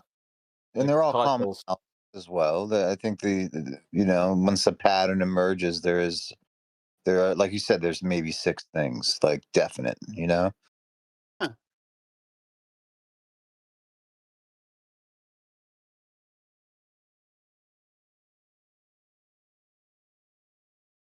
right. Yeah, that's right.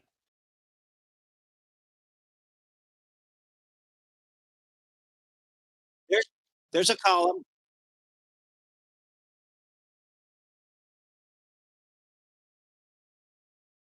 I have a column. We didn't go tonight. We haven't gone down the list and named each one, but there is somebody does have that list on the side. So yeah, some people have done that, and I could have done more detail, but I got a big headache the other day. But anyways, yeah, no, I think we have it.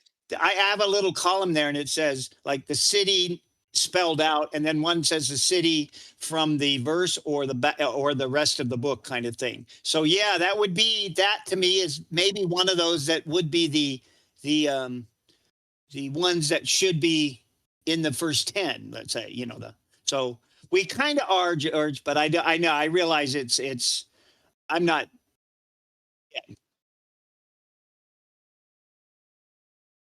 it's just a chat, remember. It's, yeah, yeah, I guess it is.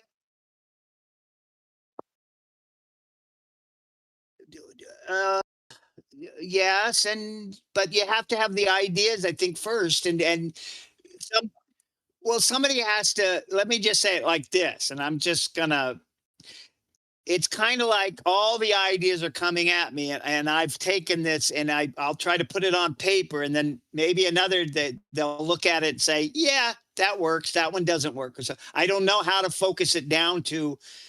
I mean, no offense, but you guys had that the podcast where you sat there.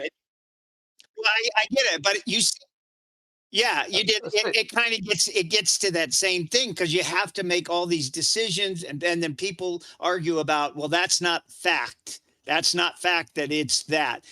And there's nuance to it, maybe that we have to do because we can't confirm everything. There isn't an iconic building in every painting.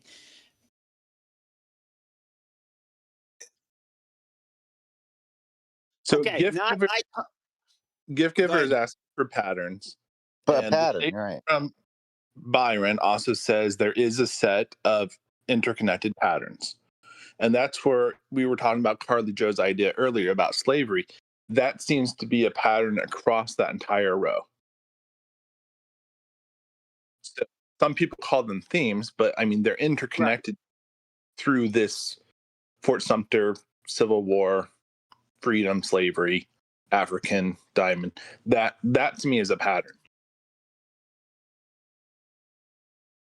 See, No, no, that whole thing. No, no, just no, in the African one.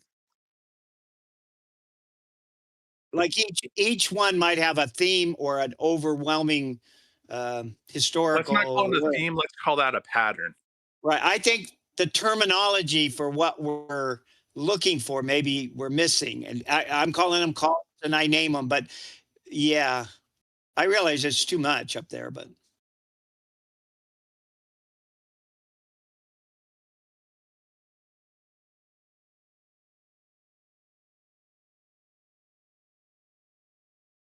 Right. But it's woven into everything. They're interconnected through all the pieces of it, is what I'm saying. I mean, that makes a pattern. it could be, we don't know. We don't even, we kind of, do we know what pattern we're looking for?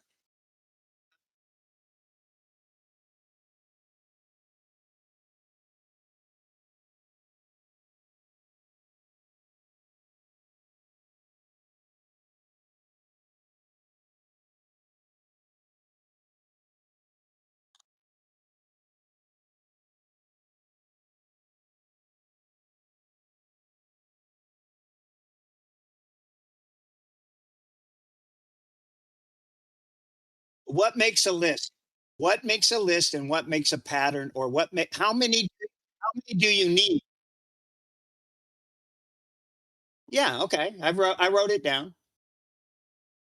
I mean, what we're looking for things that we don't know, right? We're not aware of. Okay.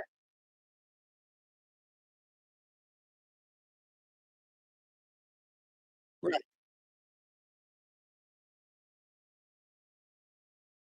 Yeah, I think that's in a different words. I sort of said that earlier, and me and Jay,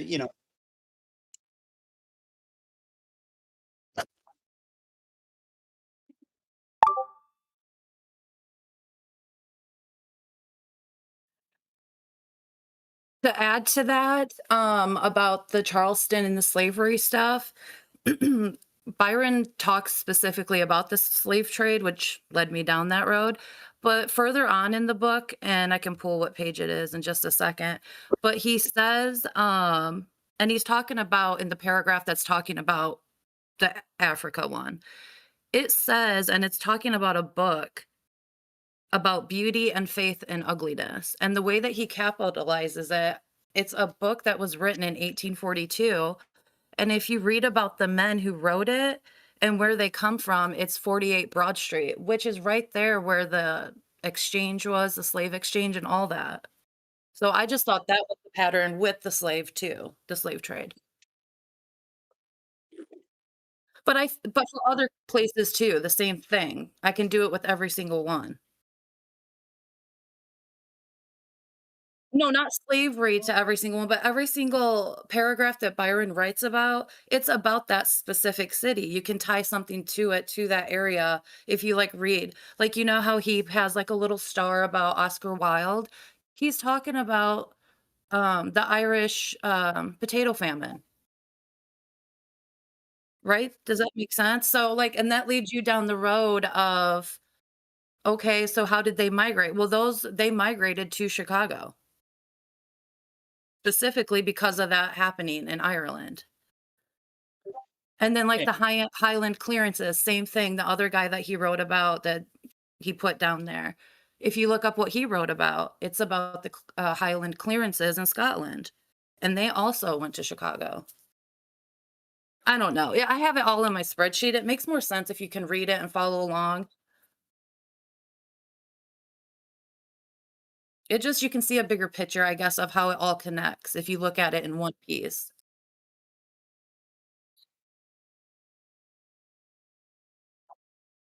I agree, that's how I feel. Yes, thank you.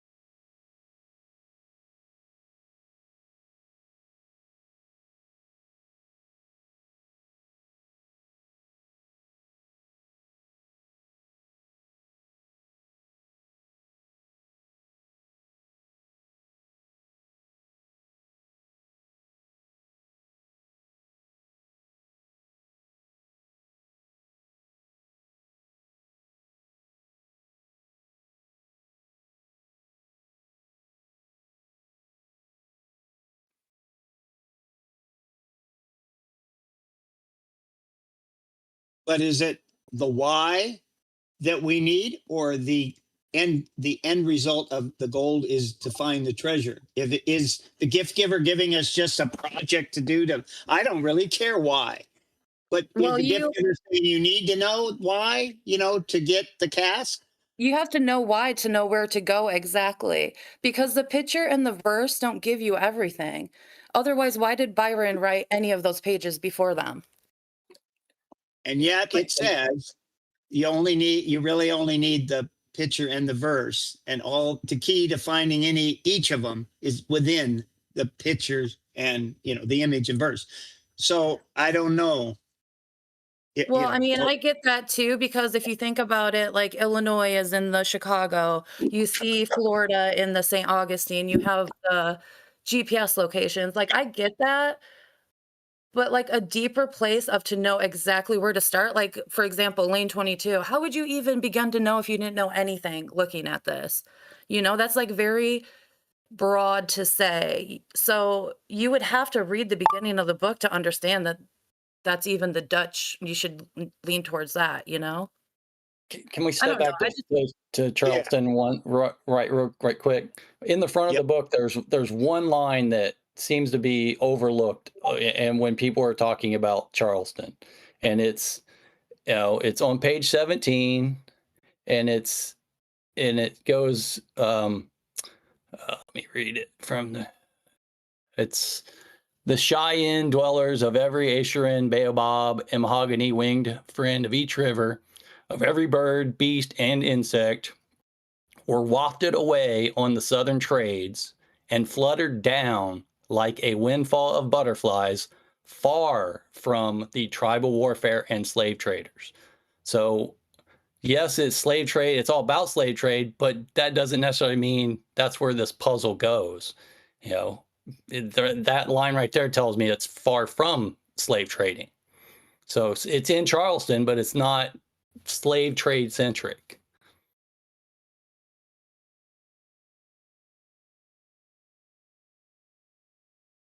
Okay, so But the only way you're going to find it is if you go Exactly. line by line and do basically what gift giver is saying.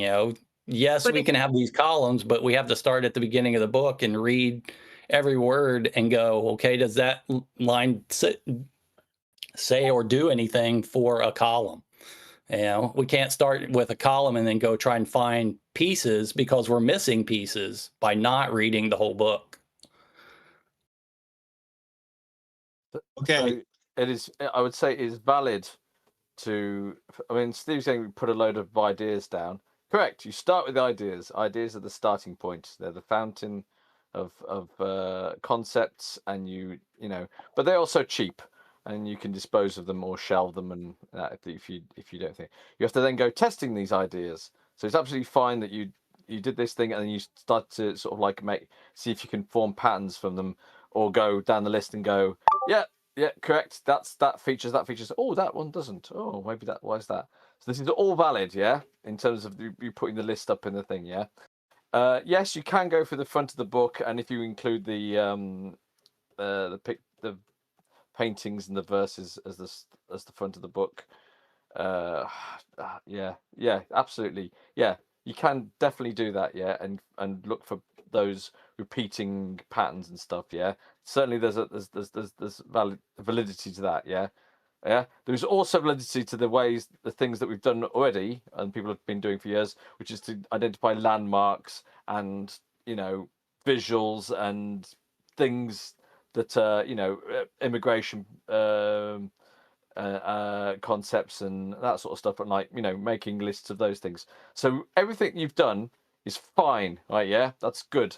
It's decent. It does lead. It does provide answers, and you can get to a level of clarity in the puzzle from that sort of stuff. Also, the stuff from the front of the book, if you then decode that stuff as well, that also supplements your finding stuff out. Both are valid things. If you can do both, that's great. But one is not necessarily inferior to the other. I guess the stuff that is like more of a hard pattern is much more telling in some ways, but still, these are valid things, except I can't read them. I can't read the names. I can't read because it's all zoomed out. I can't read them, so I assume that most of them are quite good. Well, I've said it too many times, so I'm not going to say it. I just put up on the thing, if you could see it. That is a depiction of more like what I think is what, if you could boil down the gift giver thing and boom, that we have the basics of the big three and the ones that we all almost pretty much agree to. And then the missing ones are the columns that would help us, and it would all add up across the thing to that last column.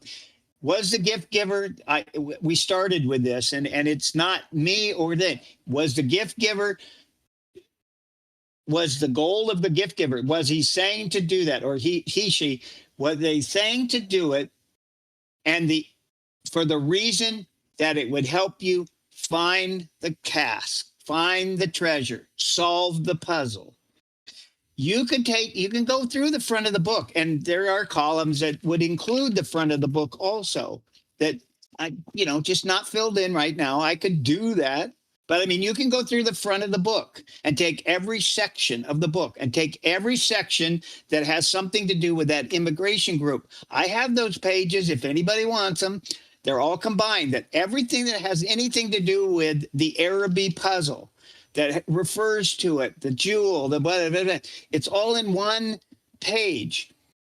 If you want to go through the front of the book, and find the patterns of how many times they say something, if that's what a column is, then we can make, that, okay, tell me what the column should be named, and then I'll go look and how many times they say, what is one? Honey. The word honey, if honey means, so I don't give a crap one way or the other, guys, really, honestly. I just do my thing.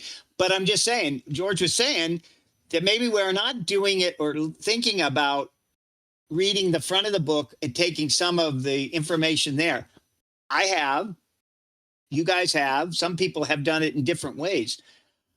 So can you boil down a column type thing that's on the screen right now, that you add these columns, and then you could take January and you could start with that. Okay, I have the correct verse. I know the gemstone because the litany tells me I know what month that is. So it has to do with that because of the, January, the clock, the watch. Boom, boom, boom. The fair folk is the hobgoblin. He's on a bubble. I don't know what that means, but that's who it is, hobgoblin. Special flower. Yep, it confirms it's the right month and everything there. And then you get to the, whatever the next one is. I can't even read my own handwriting. Is there a verse painting connection? Well, there is, the window to the land by the window. So I put an X there. That's telling me something. And then I have a landmark, maybe because it's a Nag's Head or the Wright Brothers Monument. So, then what are the next columns? Is it statues, or is it historical places, roadways, what tells you to step over to the dig spot where you know that you've answered or solved it? I don't know. I don't know the answer to that. I'm just saying, what's the gift giver? You guys, other people will hear this and maybe they'll throw me some bones and they'll say, oh, I think it meant that, but I don't know what the call. Go ahead, sorry. Another data set that is in the front of the book, and I think we've all done it, but Sunday more famously has done it in her spreadsheet, is about the Native American tribes, but it's not 100% either. Right. I have that somewhere on the big chart. I believe I have the 12 tribes of Israel and the Native American tribes. You can make a list of what corresponds to which area of the country, so which puzzle, you can do that. And I know somebody has. Sunday probably has. Probably a bunch of people have that. Is that what the gift giver thinks is going to help solve the puzzle or get to the end, the end spot? You guys tell me, because I can tell you it's not in my opinion, it's I don't know. AIDK is my favorite 3 letters of the world, so. That makes sense to be, I'll tell you what, could you just read out what it says on the things? Because I can't read them at all.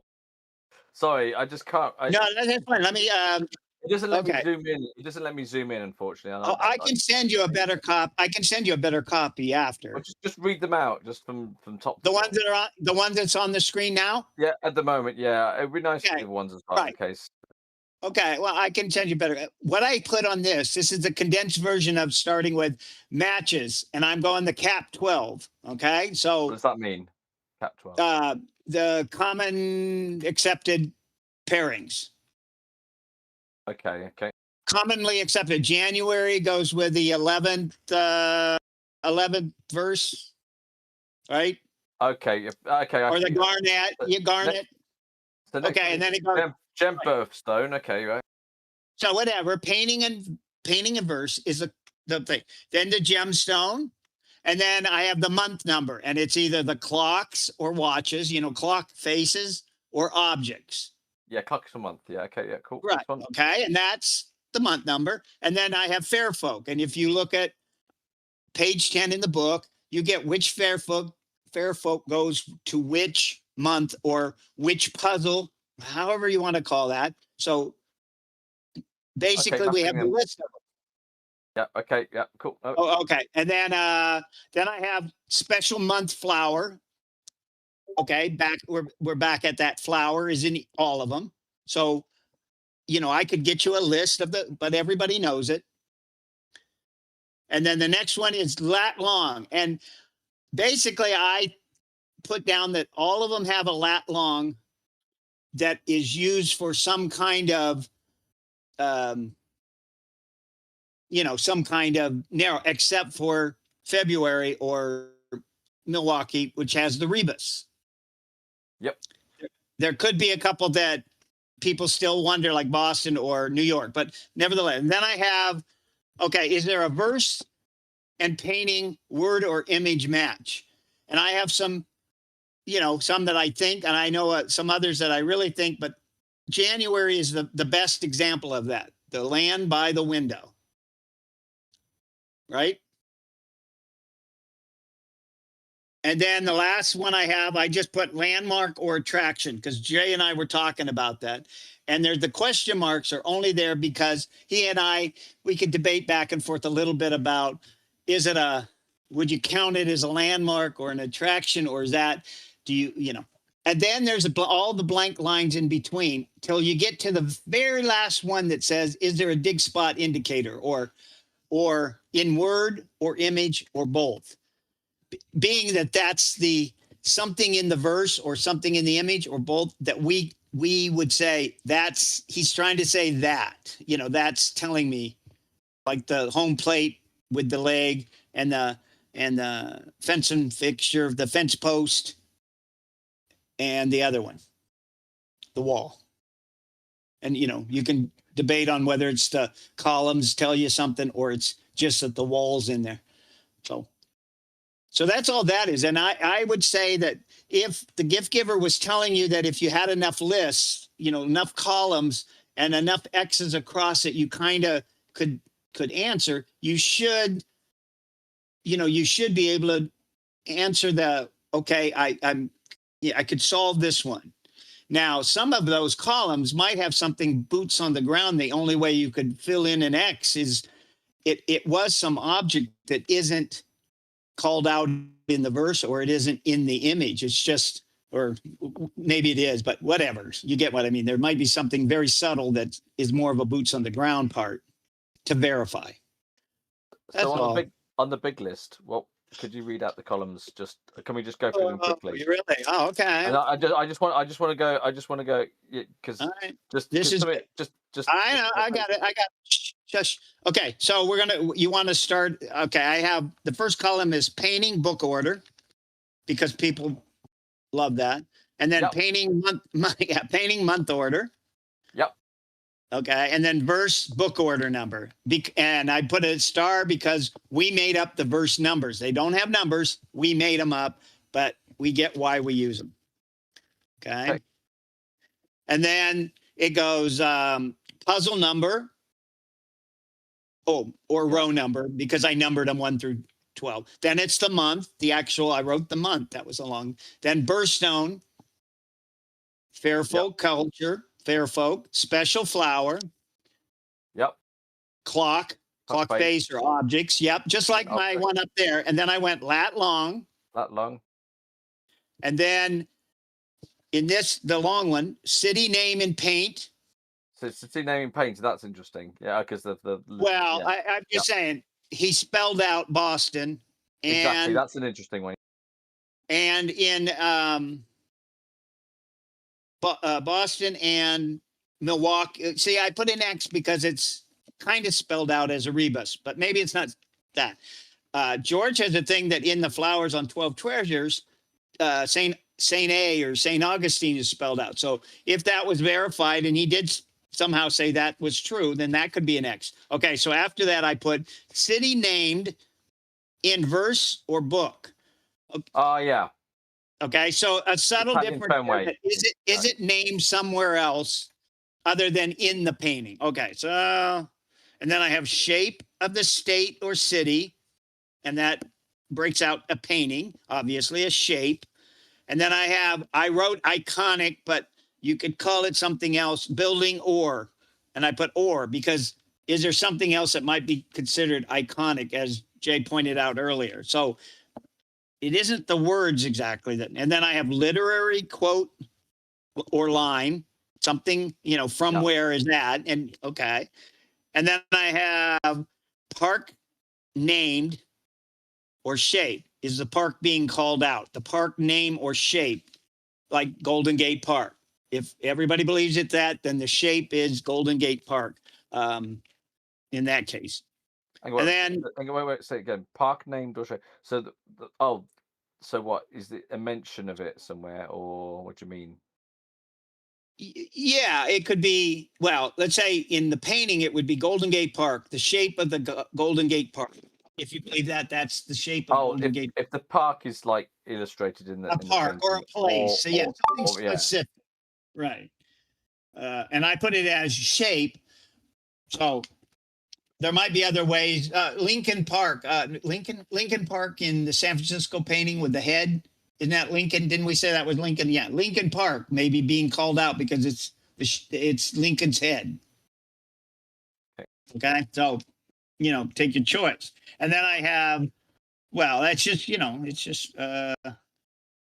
okay. Then and then airport IDs, which Sue was around. She didn't come back on, but she has an idea that there are some hidden symbols of 3-letter identifiers, some letter shapes that might be just one of those that they use for a city, the airport, the main airport or something. So that was I added that. Street name or zip code. Now we know Boston is said to have that zip code, but we also know Boston is said to have Salem Street, or he says Salem, most think it's a street. We know Euclid, we know Michigan Avenue seem to be called out. So maybe, we get an X in those because it seems to show that at Michigan Avenue, the street name and the fountain and all that kind of stuff. I don't know. Yeah, so it's a street name, or what was it? What's that? Or a zip code. In our case, a zip code. Sorry. Yeah. And again, if something like that was in the front of the book, in the text part, in the story, or any that counts. I'm just mostly painting and verse. And then I have the city nickname, and Jay has a whole list of city nicknames. Can you get a city name? I think George said, JGP said for Chicago. Yeah, Windy City, and I think he said that JJP said that the Houston one, the one star, the Lone Star, that's what it was supposed to be for, Lone Star. So that'd be for the Lone Star State.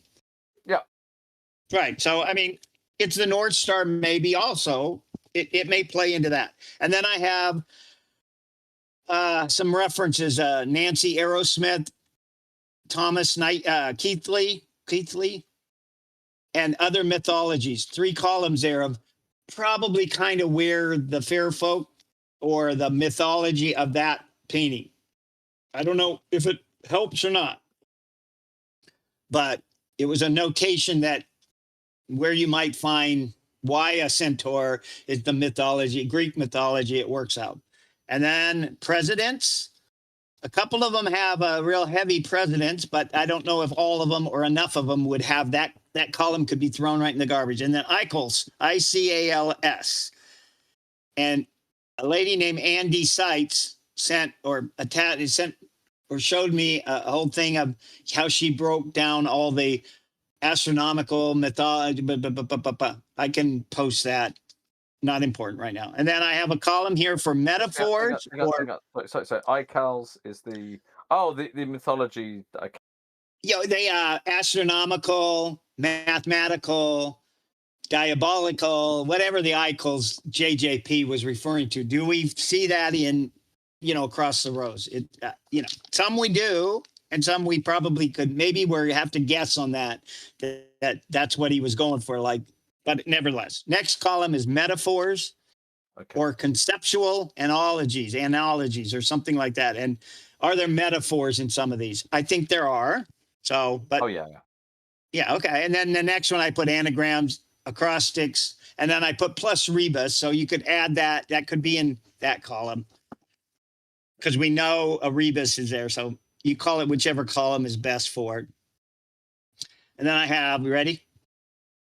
I guess we're almost done. Special effects, and I put mirrored, folded, anamorphic shock, we know he's talked about them. We know you do have to use a mirror on the Houston one to make the 29 turnaround, and there might be some other mirror ones, but we know it seems like there's something in some of them. New York might have something with the bubble. So I don't know if that helps or not. And then somebody alluded to, I think it was Sylvie in one of her things, but multiple items, the paintings that have more than one key, more than one bubble, more than one moon and stars, is that something? Is that something?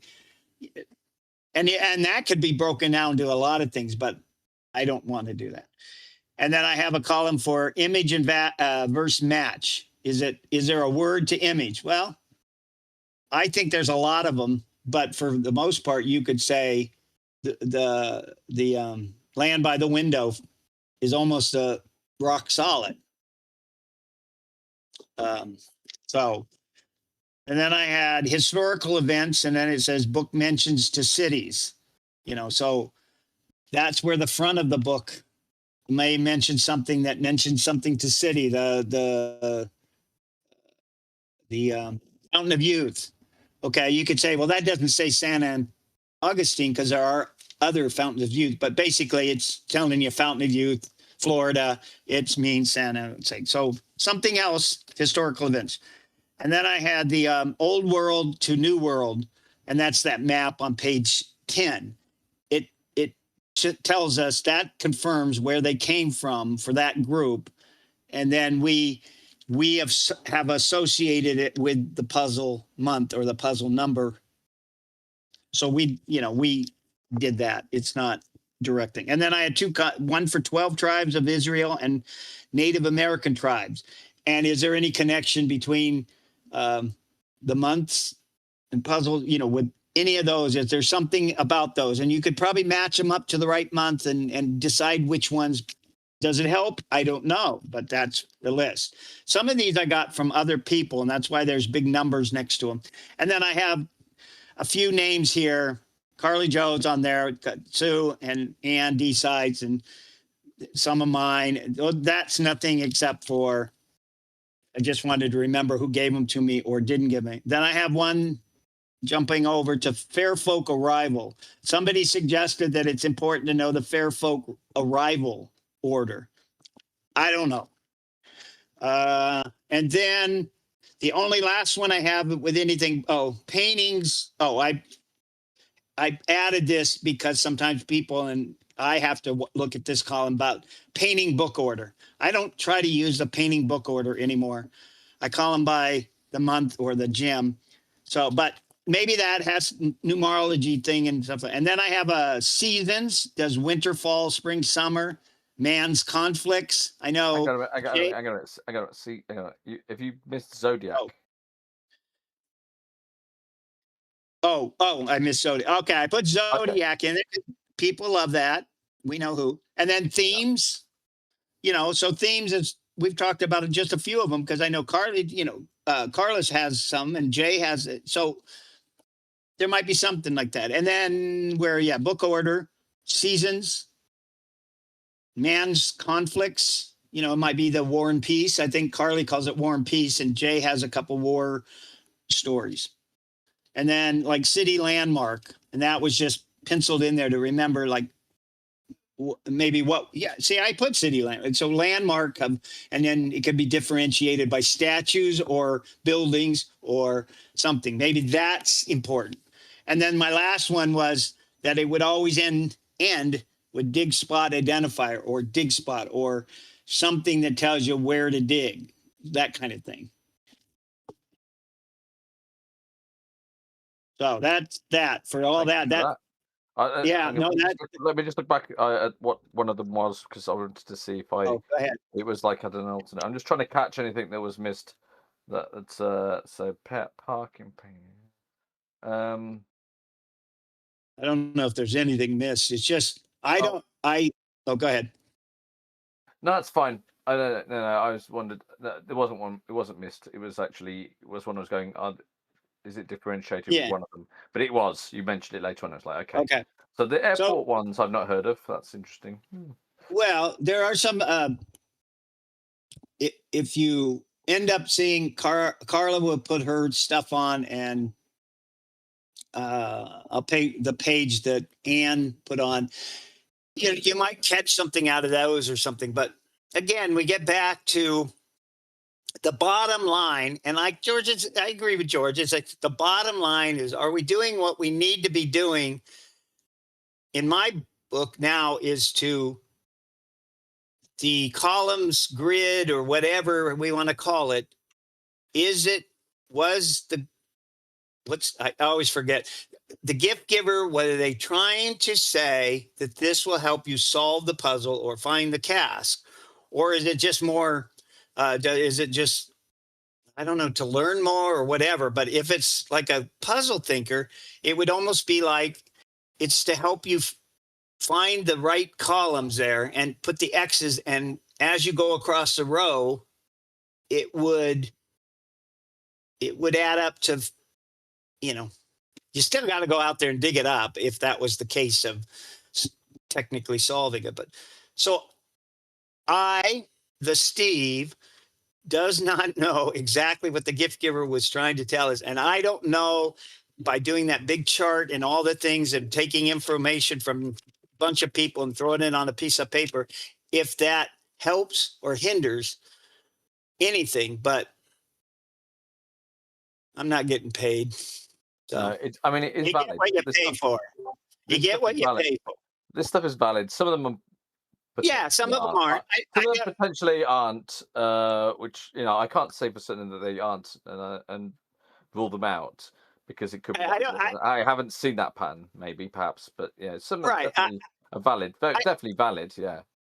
But what I found is I never really read, and like George just said, really read. Okay, what is the gift giver if he or she is not JJP artist perspective, another person who might be having some kind of idea to how to help and nudging to do something, really to look at it and say, okay, then what is the end goal of that comment to us, for us? I've never really thought about it until we get into this thing, and I said I'd make it a topic, and it'll bust your brain to, I don't know what the right answer is, and I don't know if we really do, but I guess we have to try it. Otherwise we'll just, put it on the back burner. So in my spreadsheet, I've got a separate page that has some of these columns, or what some of these is it some of these ones? I'd have to look at what. Some of them filled out. Some of the theme. No. Some of the things where you go, oh yeah, this is a thing. Yeah. For instance, one of the things was the like I've mentioned this before in other things, so I'll say it again. You got stone etched, the names of luminaries etched in stone. Yeah. Right. Yeah, that's one thing. You've got that. That's a column. There you go. Have you got that column written down? You could do that. Right. Well, you don't necessarily have to have all the things X'd, but it's a thing that repeats in the secret. Yeah. I haven't got a 12 for 12 pattern, but it is a pattern. It is definitely a pattern of like you can see these things and they are like visual clues that you can, or maybe they count for objects. Maybe you put them in as objects or something. Right. Well, that's the thing. That's the thing. I admit it. More specific or general. Yeah. Fair enough. Yeah. I mean, you start with general, and then you look at it and you say, "Oh, we keep talking about 3 or 4, 6 of them have, about a statue. Is it, is there always a statue involved in these? Well, 4, 5, 6 of them do have it. Maybe then you break that out so that you can see that. But I don't. I'm winging it. You can go more. You can go more specific and stuff, and have like. Sure. Well, you can differentiate and go, let's see what categories are inside that thing, and then break it down and go, yeah. And like I say, I would say you don't have to have all 12 for 12 for certain things. Right. Well, I don't think. Go on. I don't think that was ever. If you're asking my opinion here, the template or what they use, and JGP said something like we mixed it up a bit, and that's why we find that they aren't all 12. Having all 12 have statues or all 12 have something like that, that there are some that just don't have statues, but they have maybe a sign, there was a physically wooden sign that counts for the same kind of answer to that clue. So there definitely are 12 for 12. So there definitely are. I mean, there's the obvious ones that we all know, like there are 12 paintings, and there are 12 verses, and there are 12, and there are 12. Oh yeah, well, obviously, yes, there are 12, right? Yeah. Certain things there are guaranteed, but some things don't have to be 12. And when it's 11, it's always annoying because you go, oh my God, is there a 12? I think what it is Jay always puts it better than I am. Is there are 12 answers. Probably to what the column clue is, or let's say if you're saying there's a midpoint along from the beginning of the verse or the beginning of the verse and painting to the dig spot, I said there's a beginning and there's a middle and then an end, and there might be a beginning and 4 or 5 distinctive points that he used. One could be a statue, one could be a signpost, one could be an object, I don't know, wordplay object. There are those that you could find to answer the final piece. Now, to say like the lat long, well, that'll help you get to the city, so the city is confirmed. But in Milwaukee's case, they said, well, it gets confusing. Well, just the rebus will cover that same answer and then move on to. So stuff like that, if that makes sense, because I don't even know anymore. I've lost my. I was going to say the other thing about my spreadsheet is that I have a dedicated theme subset of categories and stuff like that, where I've got like stuff where I go, here's the thing, what is the theme associated with it, and because that's the most subjective of the answers you can give, because it could be. It might not be, it could be just me. It's my interpretation, effectively, of a piece of art. And you go, well, this thing, some of it is like, there's a part of it that's really like, I think, an actual very strong pattern, like a more objective pattern. But most of the other things, I go, well, this is probably a representation. This maps to this theme of slavery for Charleston, and this sort of this is a thing for this and that, and that like I said, I acknowledge that is my most flakiest. Could just it could be. I mean, it's a reasonable thing, but You don't have to put much We- thought into it. That's my most you know, debatable, and you could argue the toss over that stuff the most. And I acknowledge that in some ways. There's also I've got also side things where I've got like sort of weird little mini patterns that may, you know, could be just a bit too much of a coincidence. Well, very much. I have those very, very much separate, but I list them down anyway somewhere. But those are the things. But yeah, the objective like pattern stuff is I think on different stuff separated out. we always have the problem with objective and subjective, and that's fine. Yeah.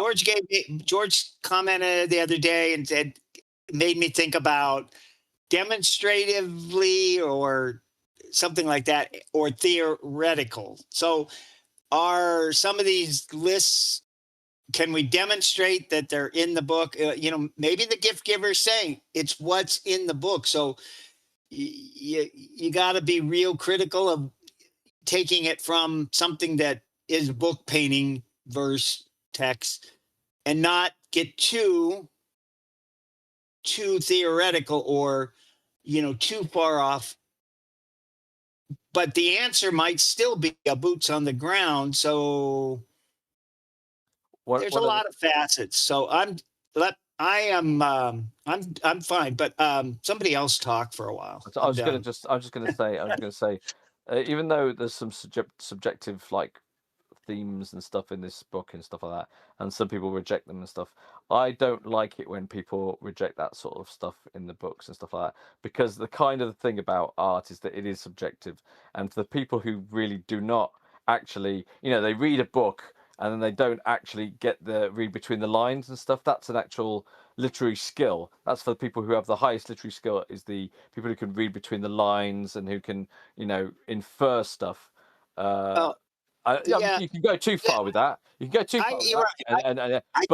I've noticed that people who like read certain text and things, and then you know, behave in a way that like you know, did you actually even, you know, understand that this is a thing? You've read the book. Why did you you know, behave in a way that where you've like neglected this in your normal life?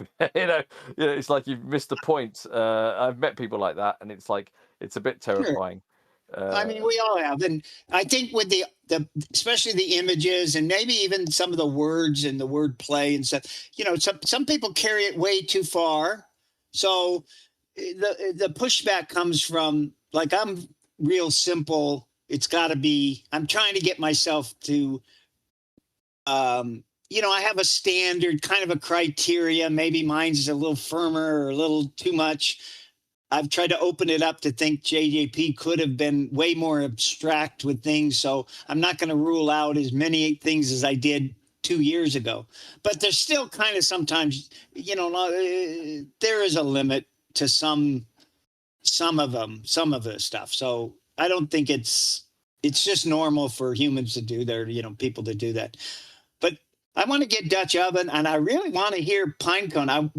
We have another theory. We want to hear Pinecone. We want to know if you have a real Irish accent. So that's just one of those things that curiosity. But Dutch Oven, if you're trying to get people to jump up, let me throw my thought in what this process is supposed to accomplish. Please go. I enjoyed your conversation. I think that once you identify where things go in columns, you know, the verses, and you know, whatever's left, you know, that's in the painting or in the verse that doesn't fit in one of those columns, might be the identifier. It might be your, you know, something to get you closer because it was put in the painting or it was put in for a reason, and you can't identify the reason. So maybe that is, you know, it's what's left is what we're looking for. We're trying to. I could go with an odd man out, an odd object, or whether it's an object, whether it's a line in the verse, whatever it is, you know, something in the front. That's the thing that drives you to the starting point or even to the finish point. Right. You know, but that's, I think, what doing these columns is supposed to do. And the only way you can do it is, you know, By trying.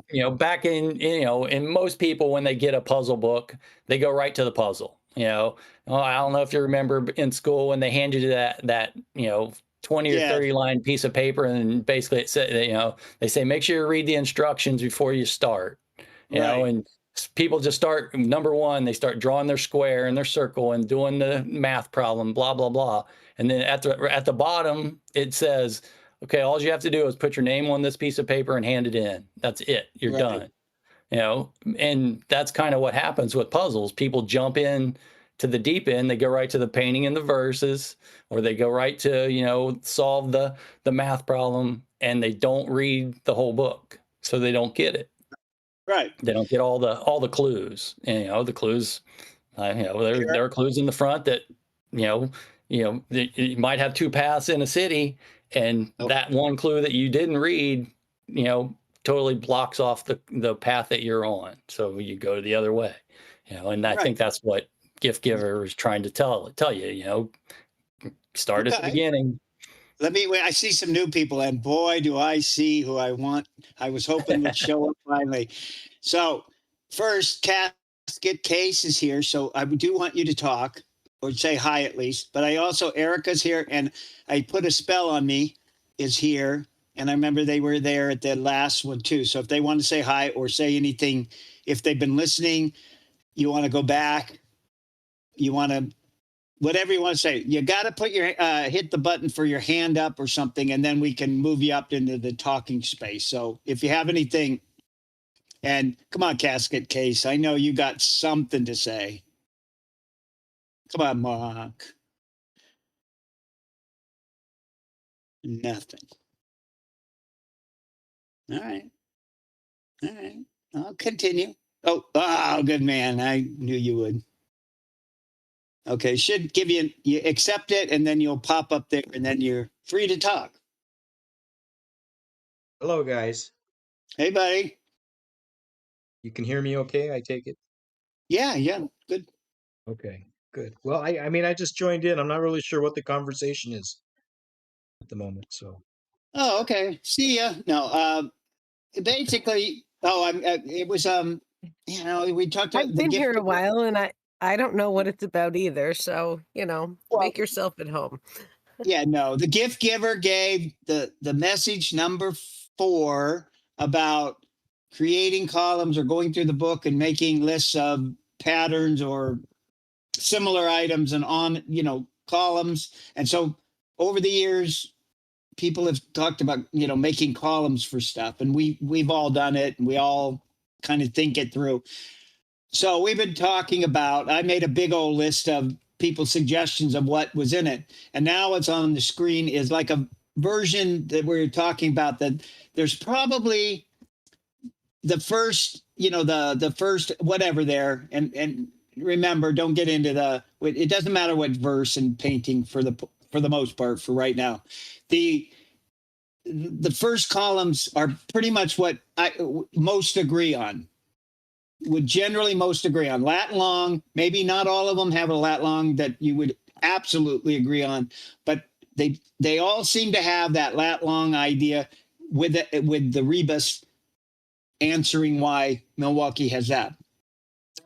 If the gift giver was giving us a reason to do this project or to do something, they must have had a reason for the goal. What was the end goal? And the end goal to me is over on the right side, something to do with the dig spot or knowing that you solved the puzzle or, something that tells you where to go dig. So there's an end part and kind of the beginning part.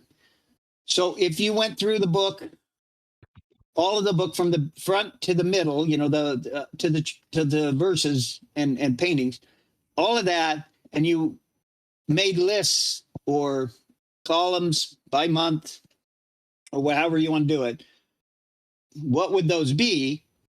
And would we need ones that would help solve the puzzle or help solve the answers along the thing? So that's kind of in a short version. Now okay, and I can spur you because I know I saw it today. Now you made one, and it doesn't matter tonight what verse and painting you put together. More think of it the model of you made a chart with columns for your own theory, right?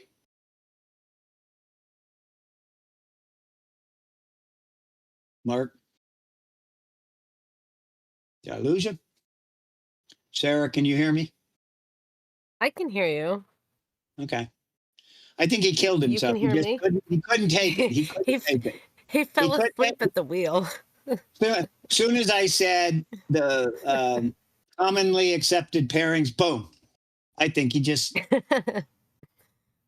might have fallen off the chat. Anyway, Yeah, I'm getting tired, and my stupid I know. I don't my know. devices are like I battery don't even know. draining. Hey, what I'm is it? It's getting 9 low. o'clock here. It's 10 o'clock there. Okay. To Erica or I put a spell on me. Anything? You guys have any more? Any? I don't know where we've ended up, but like always, we ended up right where we started, and we've accomplished. I don't know. I'll figure it out overnight. I'll think about it. But anybody else have anything?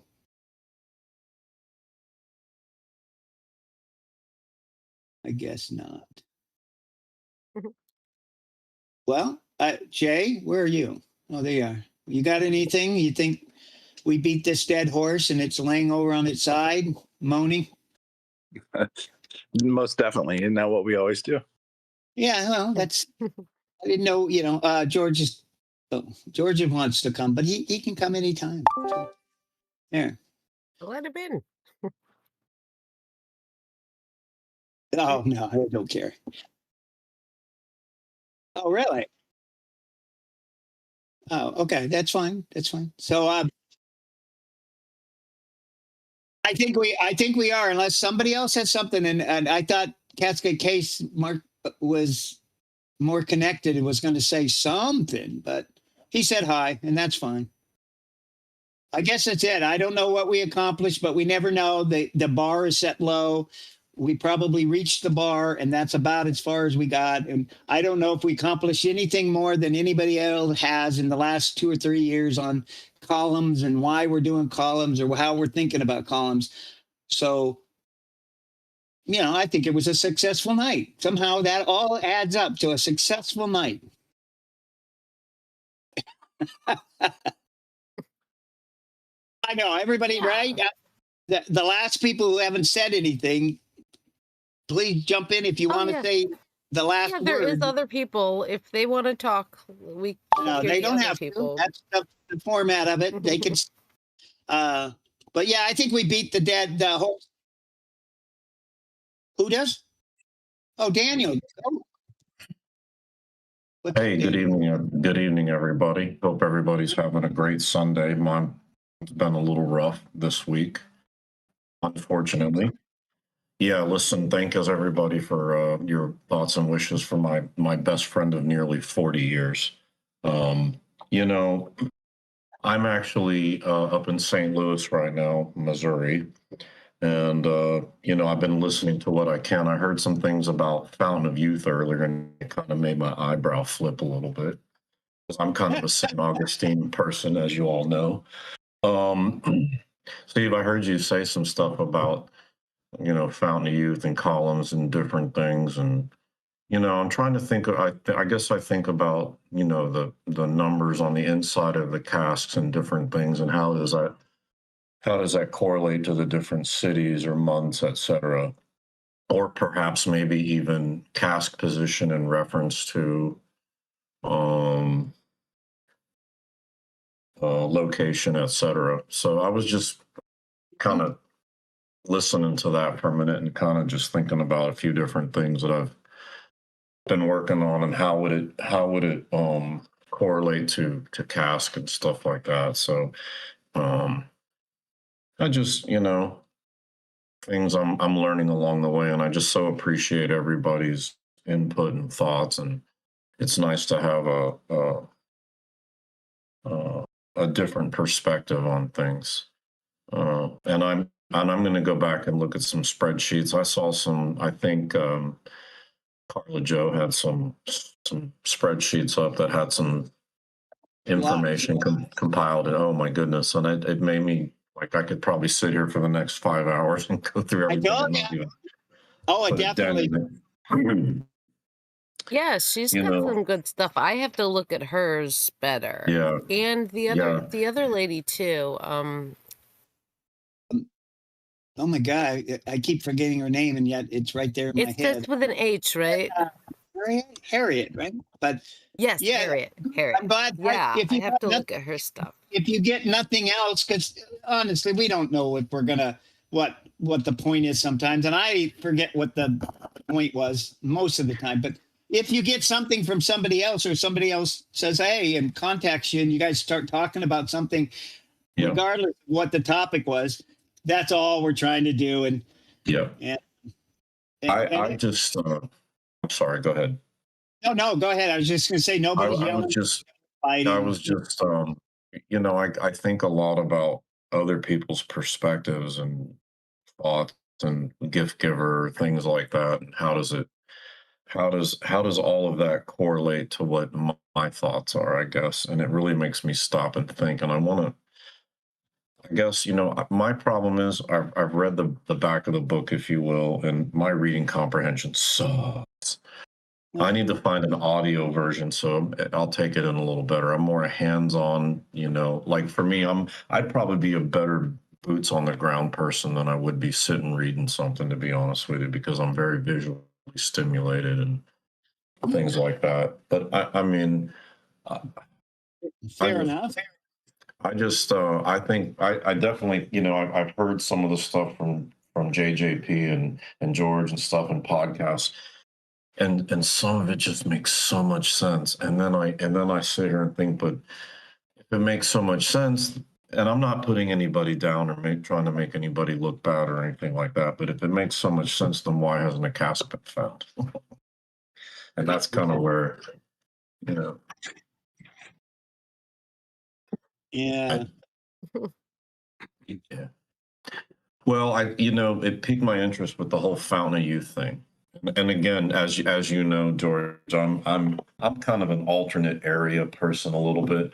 I try to think logically rather than sometimes, and then not so much logically. But I'm really this Sunday night thing has been so amazing for me, because it really, it gives me more information, and B, it really makes me stop and think about what I've been trying to piece together for a couple years, blues-wise and different things. And I really believe, honestly, I'm gonna find an original copy of the book somehow, some way. I got some people looking for stuff. I'd see if I can get lucky. You know, I want to see the original book. I think it might give me some insight. You want an original book, or you need an audio book? Didn't George?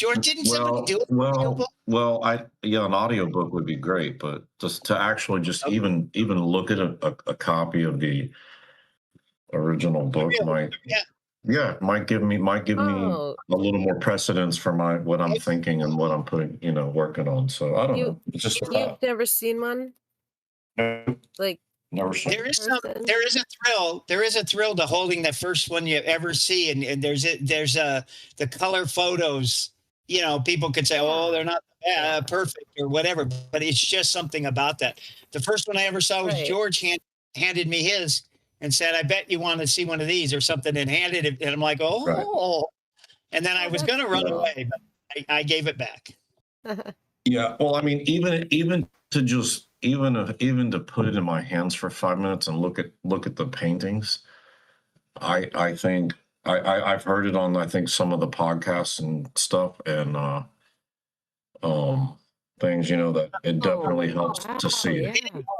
To be honest, Daniel, if I can send you one, I can send you one of the, and you can use it as long as you need, whatever. I can send you, I'll say it. I have two, but anyways, I have one that I use, I can send you that, and you can use it as long as you want to look at, do it. Well, I mean, listen, I'm an honest guy, and I try to be as worry about honest as that. I can. But you know, I'd love to see one just to see for my own head, if you All right. will, how big of a I said, difference there is. give me, put your address in my, DM me and put your address, and All right. I'll send you That's this really one. thoughtful. I I appreciate have this that. one. I have a copy that I always mostly use because the person in 1980, I think it says 5, is from Queensland, New Zealand, or whatever. Say Queensland. So that's Australia or New Zealand. And Yeah, what they yeah. did is, remember when we were kids and when we were younger, when book covers, you'd use that plastic sticky paper Yeah. stuff. Yeah, I know what And you're you talking, like covered it- contact paper almost. The contact paper, yeah. They did a beautiful job by using that.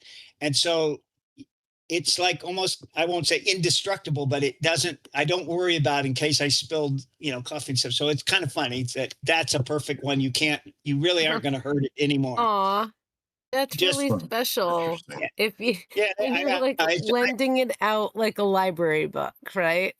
right. That's Yeah. really cool. Yeah. I Yeah. mean, I don't, Yeah. I I just think send me your that address. I think I'll yeah, put it in I appreciate that.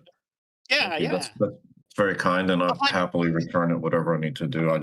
I think I really believe in my heart as far as I've come on my own, looking at things and trying to piece stuff together. I think if I really believe in my heart based on what I've heard and seen. I think that that there's something in the original copy that might stand out, might make me think twice about some things. So Fair enough. If you find a cat with my book, then I have to be in the picture behind you. Listen, man. Listen, I find a cask, man. I'm inviting everybody. We're gonna throw a big party. Let's go. I know. And I'm all about that. Listen, I'd be foolish to sit here and think that, if I were to and piece this together like I'm hoping I can, just like everybody else, most certainly, this group has done some justice for me. So I really appreciate it. So, give credit where credit's due. It's important, and I can honestly say that's just the way it should be.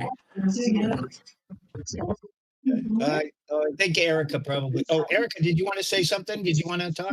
You gotta. Are you? Put your hand up and I'll push you up there. You must be aware of that kind of thing. Sounds like Mark is having a conversation with his wife in the background. Exactly. Oh, not me. Not me. Casket case. I think No? we lost America. Okay.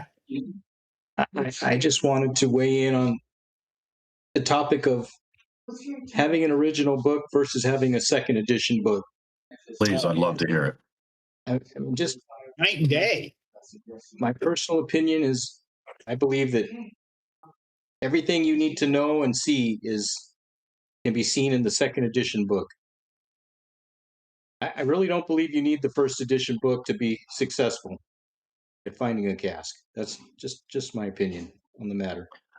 I'm gonna say this. I don't mind telling anybody. I don't care. Listen, I have my medical marijuana card. Okay. And I have personal reasons for having it, but I'm going to tell you something. I have seen things in the second edition book that with my own eyes, when I'm stimulated with my medicine, I think it relaxes for me personally, I wear glasses too, and it relaxes my eyes. And I think I see some things in the St. Augustine painting that maybe other people don't see. I don't know. That's just my personal thought. And maybe other people do see it. I don't know. But I don't want to, obviously I don't want to look like an idiot or sound like an idiot, but I was sitting outside. You don't sound any different than any others. Yeah, and I'm a pro gummy guy. So. Well, I'm a I professional idiot. I well, don't care. hey, So listen, I put the fun in dysfunctional. It's all good. Right. But I think the difference, you may not need the first edition book, certainly to hammer out these clues, because we have a Yeah. lot of other sources. You don't need it. But I'm telling you, it is nice and it's fun. Daniel, that's why I say send it to, I want to hear. So listen, I'm gonna you go out hold it on a limb. Yeah, you'll love it. You'll love it. There's an energy to it, seeing, handling of yeah. the original. I don't know what, I Like, can't, I'm it gonna sounds silly, but that's true. It is. There's an energy. I'm gonna say this with a little bit of hesitation, only because maybe it'll help everybody else. Like for instance, I smoked one night, and I'll just tell you, with certain lighting, looking at the book and different things, I think there's hidden things underneath the paintings, like words and different things. And I could swear, and again, my eyesight is not the greatest, but for example, when you look at the St. Augustine painting and you look in the bottom left-hand corner where the water feature comes out, if you would, the water feature, but in that water, I can swear I see written underneath the water, page 53, the secret book, something like that. I'm trying to see all the letters, but I can't get the right angle or the right view to see what it fully says. And I think there's things like that definitely hidden underneath that maybe some people don't see. But maybe I'm wrong, but that's maybe my eyes are playing complete tricks on me. But So you're saying you want to see the original black book, right? You've never touched the black book, right? The perhaps. original. Is that what you're saying? Well, I guess what I'm saying is I think what I see, for me personally, in that water feature, page 53 ties it to the verse. The first chapter written in water, blah blah blah. I think it ties the painting to page 53 in that particular verse. George has the original. I'm sure he can send you a picture. Okay, well, okay. Sure. I'd happily so. Is he says that he sees page 53 in the water of the St. Augustine painting. that's where I got lost. 'Cause I thought like you wanted to see the black copy of the edition book for the first time, right? Daniel, do you That too. Yeah, okay, you just send me the address, so I'll send you the book, and you can do all you want with it, but George is gonna, I think, post the actual picture or whatever. I don't know what you're doing, but yeah, what I said still goes. So whatever you want to do with it.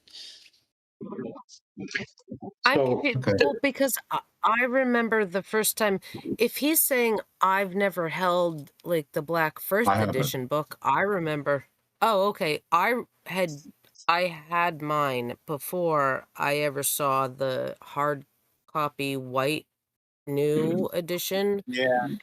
And so I was shocked when like I held that for the first time after I already like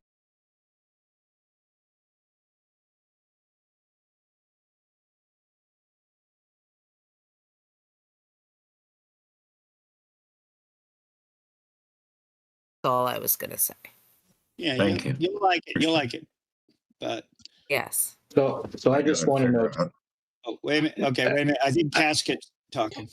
Yeah, I just want to know, does Daniel know that high-res scans of the paintings from the first edition copy of the book are available at 12 Treasures? No, I didn't actually. Okay. Well, we'll just signal him in. Those are scanned up to, as I think the 12 Treasure ones were as good as they could get. Right, George? For their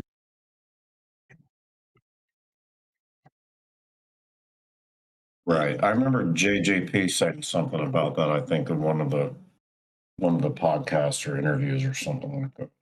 So I don't know. I wouldn't guarantee what you're going to get out of it, but there is something about looking at the original book and the paintings, or the pictures, the color photos, and looking at them, and then thinking 1982 before anybody saw anything else, any kind of scan, photo printing, whatever. So you'd say that's what you would use if you were 1982, or the beginning of this whole ordeal. Right. And that's what their intent was, that you would use that.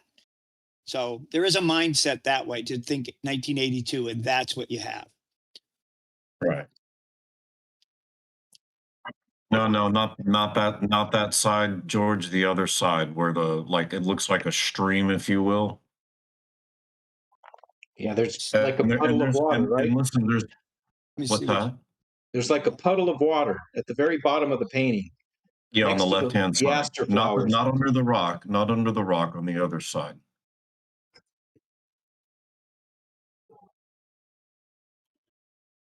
Nevertheless, it's good, Daniel. Go. You got to do what you got to do. But we will get you. I'll get you that book. I got your address. So tomorrow, I'll put it in the mail. No worries. It's going to probably be a week or two before I get home anyway, to be honest with you. But okay. Okay. Then I'll make sure. Yeah, because I don't just. Yeah, no, I get you. Listen. I have somebody at home that can get it, but I'd rather be there to make sure I get it. You know what I mean? All right, it's fine. But listen. I'm no expert. I don't claim to be. I just think I see things that maybe some people haven't seen, and that's just what I think. But I could be 100% wrong. My eyes could be playing ridiculous tricks on me. But I've literally sat outside on my porch and I looked at this thing 1,000 different ways, and I'm convinced that I see some things there that are somewhat masked and hidden. Interestingly enough, I know that there are painting techniques that you can do things like that. Like you could even write words on a canvas and then paint right over it, and the words will still come through. You just got to look at it a certain way. That's just what I think. But again, I'm no expert, but the more information you have, the better. That's all I can say. I think Sarah and I agree. We're gonna have to give that a try. Okay. So it's kind of hard to. Let me see. So, well, the problem is I think there's a glare on that picture, George. But I wish I could put my finger on it and tell you how to see what I see, but it's. You'll get your book. You get a book, and you get to look at. I think so. And there's a reason.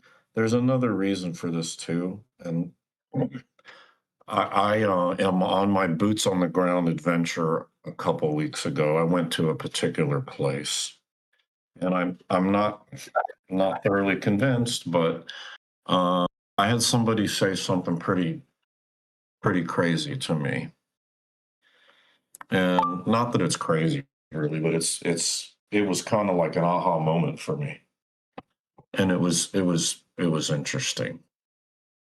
But if what I'm going to do, I think actually maybe I don't have my book with me, unfortunately. I'm traveling, unfortunately. But I think if you look at that, I call it the water fear. Here we go. That's better. So let's see. I'm trying to tell you how to explain this. I wish I could put a cursor on something and give you an area to look and really just, if I could manipulate that picture, that would be cool, but I don't know that I can do it. I was trying to see if maybe I could copy the painting picture or whatever, if you will, and show you an area to look. I'm going to say this. If you look at that stream flowing thing, if you will, and you look, you start at the bottom, and it kind of looks like, I call it a peanut. for lack of a better term. If you follow the stream, let's call it a stream for a minute. If you follow the stream at the bottom where it starts on the left side of the picture, follow it around where it makes an inlet there, and then it comes back out and around and down. It kind of looks like a peanut, if you will, and the painting gets a little bit darker going in. So to me, it's a peanut, okay? But if you look in that area, if you look at the water a certain way, under certain lighting, right in that area, I think it, and again, it may just be my eyes playing tricks on me.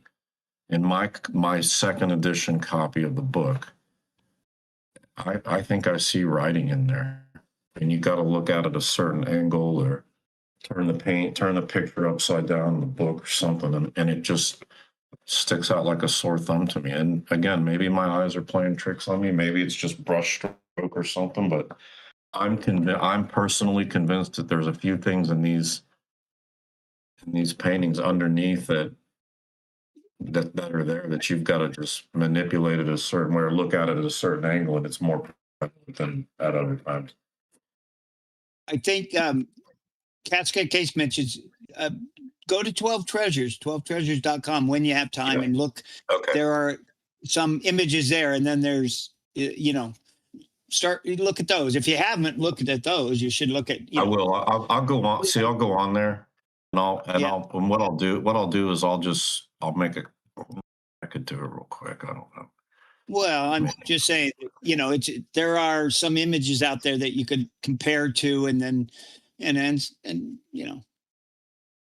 So I'm just going to tell you too. Oddly enough, I have a very, very close friend who went to art school and my aunt is also a professional artist.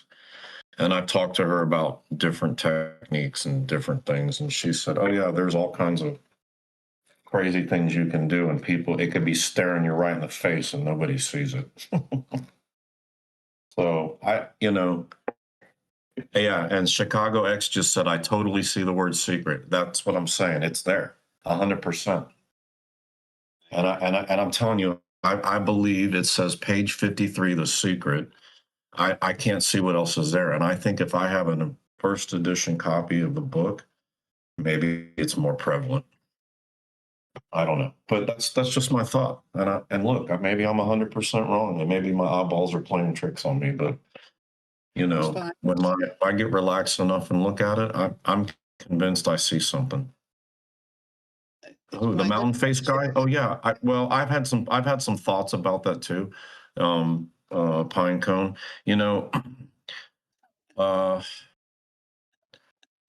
My problem with it is I don't have enough information to tell you right offhand. But I have a sneaking suspicion, and I'm looking for a specific painting of a human being. So again, you want to talk alternate theories, I could throw something at you, and I know everybody, and I know St. Augustine, everybody believes it's in St. Augustine, but I always ask, what if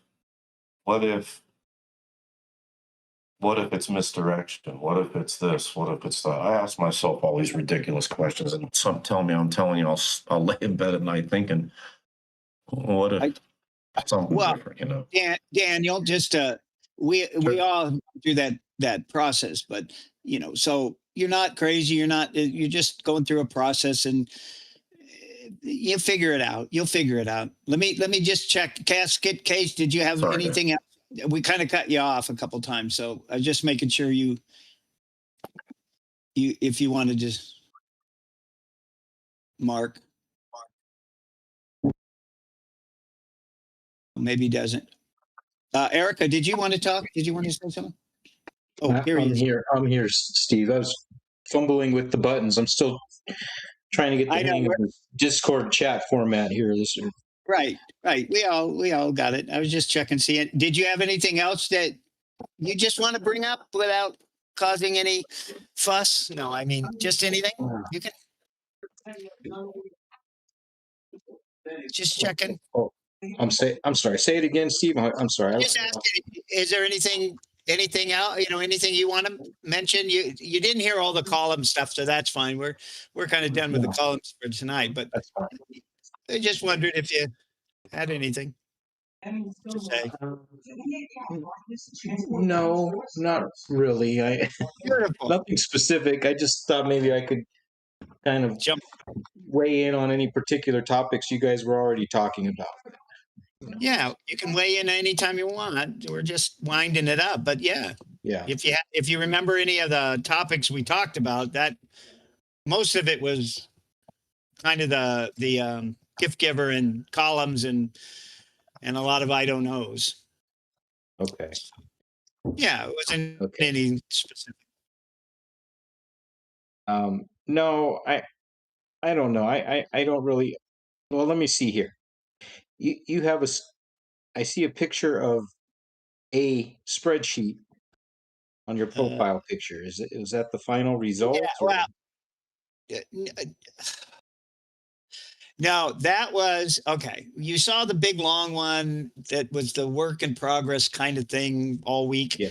This was an example of if I was taking the gift giver and thinking that they were trying to tell us to make some kind of spreadsheet or, columns that as you go across, say from January, the month, and you go across, you would eventually reach a column that has some kind of dig spot indicator or whatever you want to call it, but something that told you the end of the puzzle that you solved it kind of thing. So a lot of those we all can pretty much agree on gems and, going across. And then there's a blank spot that I guess is what we're trying to, in all of the reading through the front of the book and making lists of similar items and, how we do the contrast and compare or something, that you would have a number of, not exactly that number, but there'd be a bunch of, say, landmarks, maybe statues, and you could exit. And somehow, as you cross the row and go across, you would end at the final column that is the dig spot or the puzzle solver, whatever we want to call it. And is that we were saying, or I was saying, is that what the gift givers or number 4 message, that little part about doing this was for? What was the purpose they were giving us to do this? What would it amount to? And that's how that's a small version of the idea. Okay. Well, I actually kind of agree that the spreadsheet would ultimately have blank columns in the middle, like what you're showing here in this picture. Yeah. Sure. And I feel like each one of those columns is going to ultimately be populated with an image match or an image connection. If this were my spreadsheet, that's how that would work out. And then ultimately each of those image connections would form a path through the city to Treasure Ground. Okay. And I know your heavy image use. The gift giver said through the front, basically the front of the book, from the first page to the end of the verses. So they were saying read through all of that, which would include the painting and verse litany and the sections of the book. Would you have no columns? Would you find no similarities or column entries or whatever we want to call them to fill that gap? Do you think there's nothing of importance enough to fill one of those gaps somewhere from the first page to the... Well, there would be stuff of importance, but that column wouldn't be able to carry down to each painting. Each entry on each row would be unique to that painting. Like I said, as far as an image match goes. Yes, somewhat. Yes, that's true. As you go across the row, the painting or verse, as a married couple, a painting of verse would have an X in it. But if you said that a clue was found on statues, right? Let's just say statues, some kind of statue. Yeah, sure. Okay. You might find that 4, 5, 6, 7 of the puzzles have something that might fit the statue requirement. And then Right. And then the column next to it might be, give me something else that is like a statue, a sign River. on the, One I brought up a day or two ago, rivers. I feel like what is it? some of the Oh. paintings have rivers. Okay. Yeah, Hint to something like rivers in that. them. Right. Right. Somehow the two columns might add up to where you could say that all 12 paintings, all 12 puzzles have an X, but it uses two of the columns because they mixed it up a bit. So it's like the rebus tells us Milwaukee, not the lat long. So there's a gap in the lat long, but the rebus Right. fills in for that one. So as you go across the row, the final end spot would be the dig spot or the solution, or I don't know what we want to call it, but that's what we were doing. The blank area is kind of what the gift giver, I guess, because we already know a lot of these. The gift giver even said, you guys already know a lot of them. We were just trying to, and I started with a wide ranging thing of people's ideas that sent to me. This would be more like the model. I would think there's that gap area, and that could be however many clues. But there's something about those that if you took, it would help you reach the row would fill. Yeah. I mean, So that's the way all I it would was. say it would help you define the path. That's how I you would could call it path. the terminology I would use, but yeah. But I noticed in yours mostly, you use the painting and you don't use much of the verse. It seems like the verse is a secondary. I know you have some reason to the way you do that, but how about the front of the book part? The sections about immigration, each group, from the tale simply told to the vanishing, all that. Do you use any of that? Is there anything in that helps you that you would? Well, you have to use the litany, right? You can't go by without using the litany. Yeah. Okay. The litany. But to me, that's the to front. me, I honestly go ahead. I honestly feel like the community puts a little bit too much emphasis on the immigration theme. To me, the biggest importance of the immigration theme is that the correct dig spot is going to have a theme. That's where the immigration theme becomes important. Okay. What you just said would tell me then in a way you're saying that the column just before the dig spot might be the immigration tie-in place or clue, right? Sure. Sure, the connection. Yeah. It would be one of the ones that would be the way you're describing it would be the ones that you're like, okay, now I'm at the area and I think I'm at the dig spot and I'm looking around and there's an Italian baseball field name on the baseball field. And so that would something like that. Yes. It's more of like a litmus. It's a litmus test for your dig spot. Yeah. Yeah. Okay. Right. Right.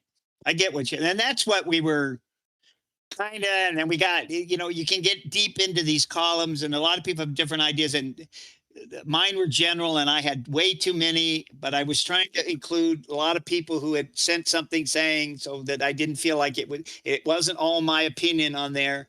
It's just but kind of like to put everything down and then the idea would be to narrow it down to the ones that seem like, no, that's not really, it's not objective or it's too subjective or it's too